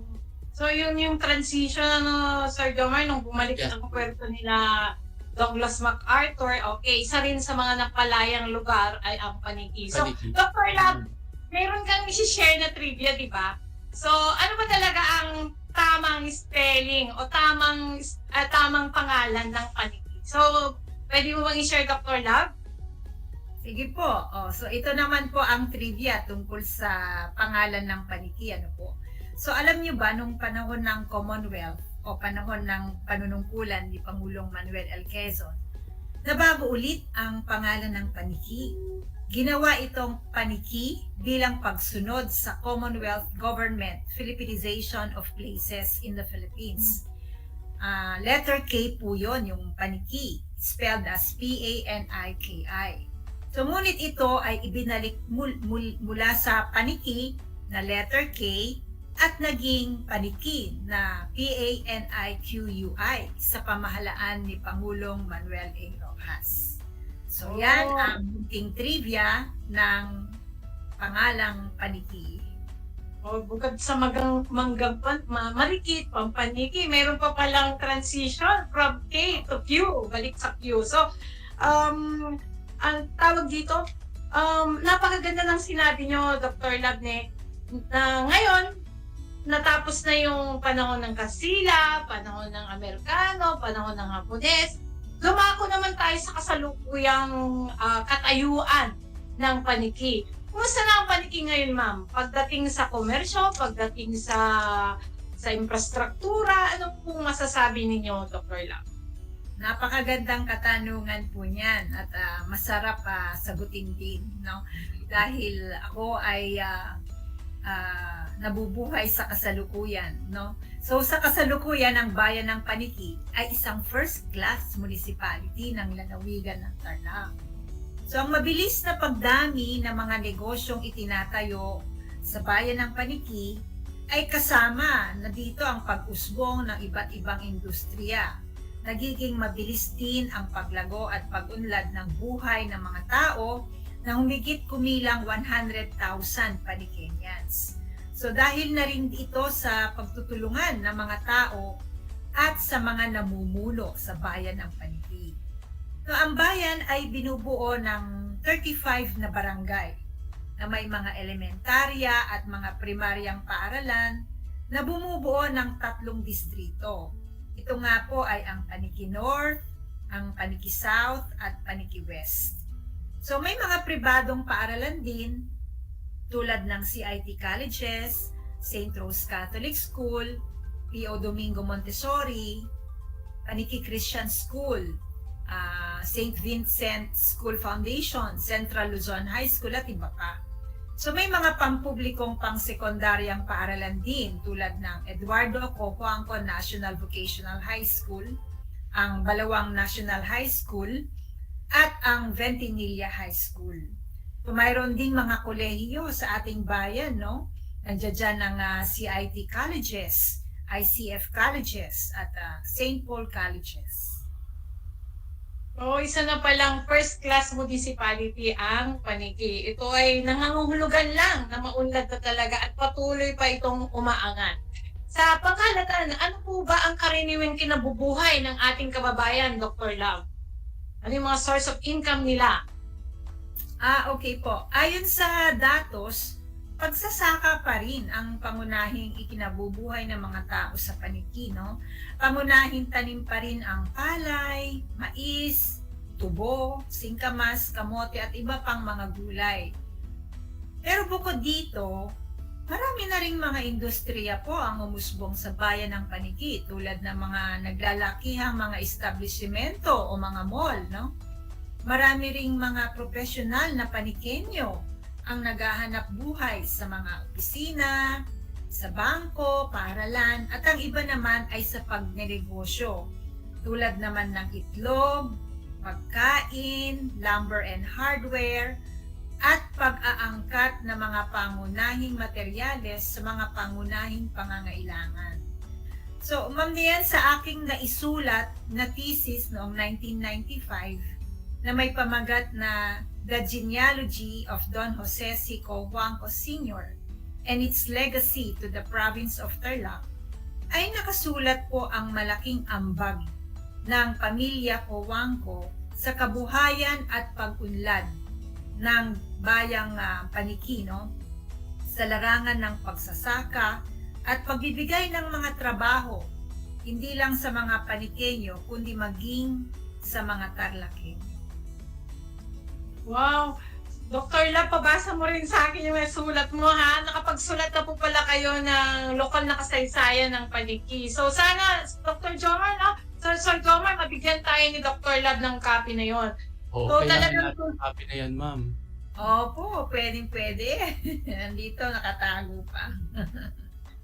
So kung titignan mo nga naman kasi sa mga bayan ng Tarlac, talagang isa ang paniki sa mga mauunlad na.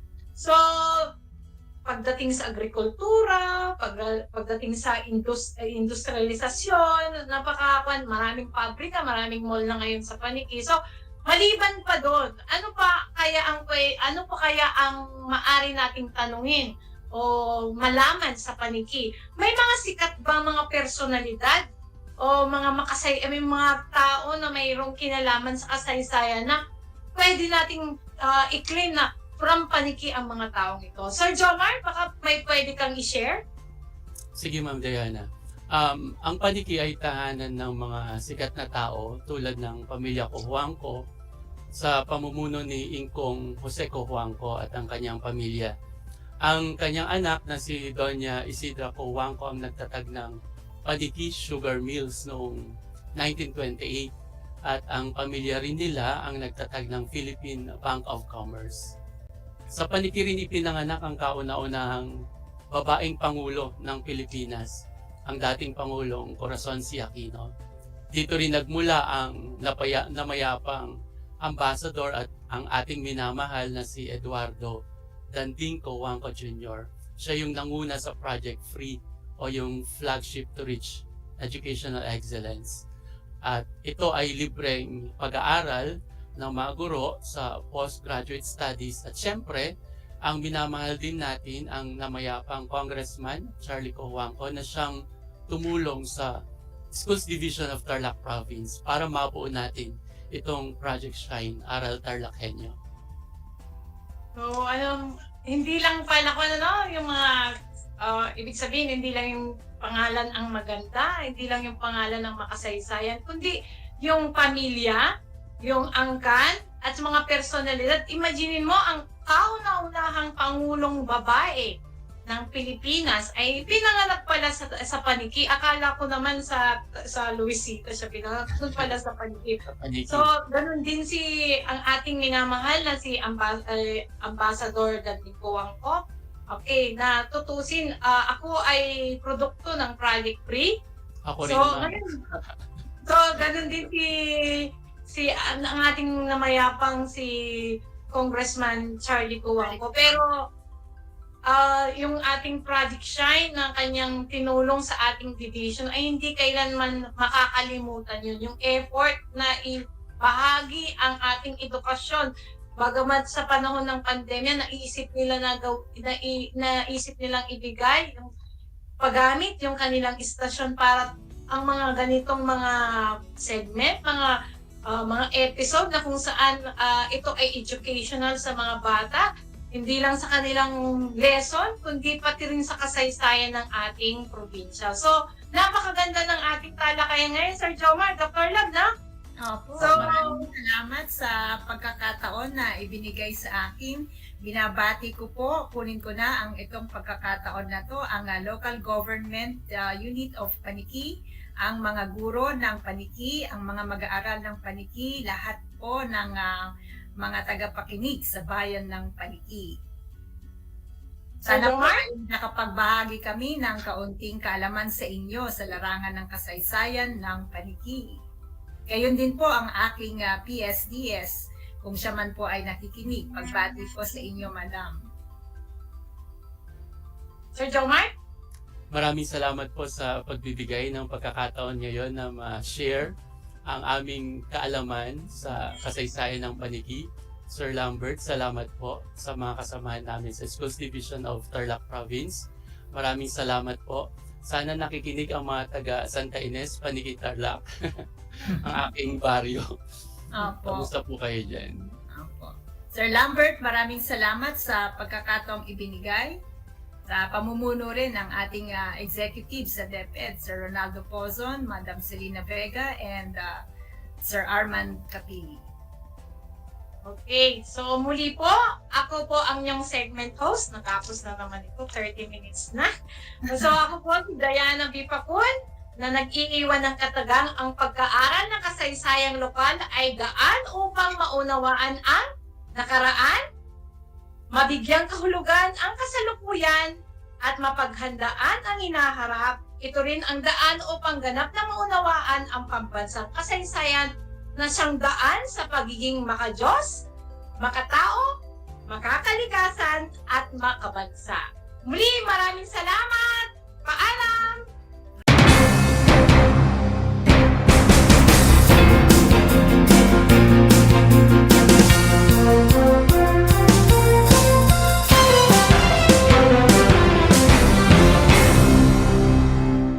Alam niyo ba na ang gitnang Luzon ay tinaguri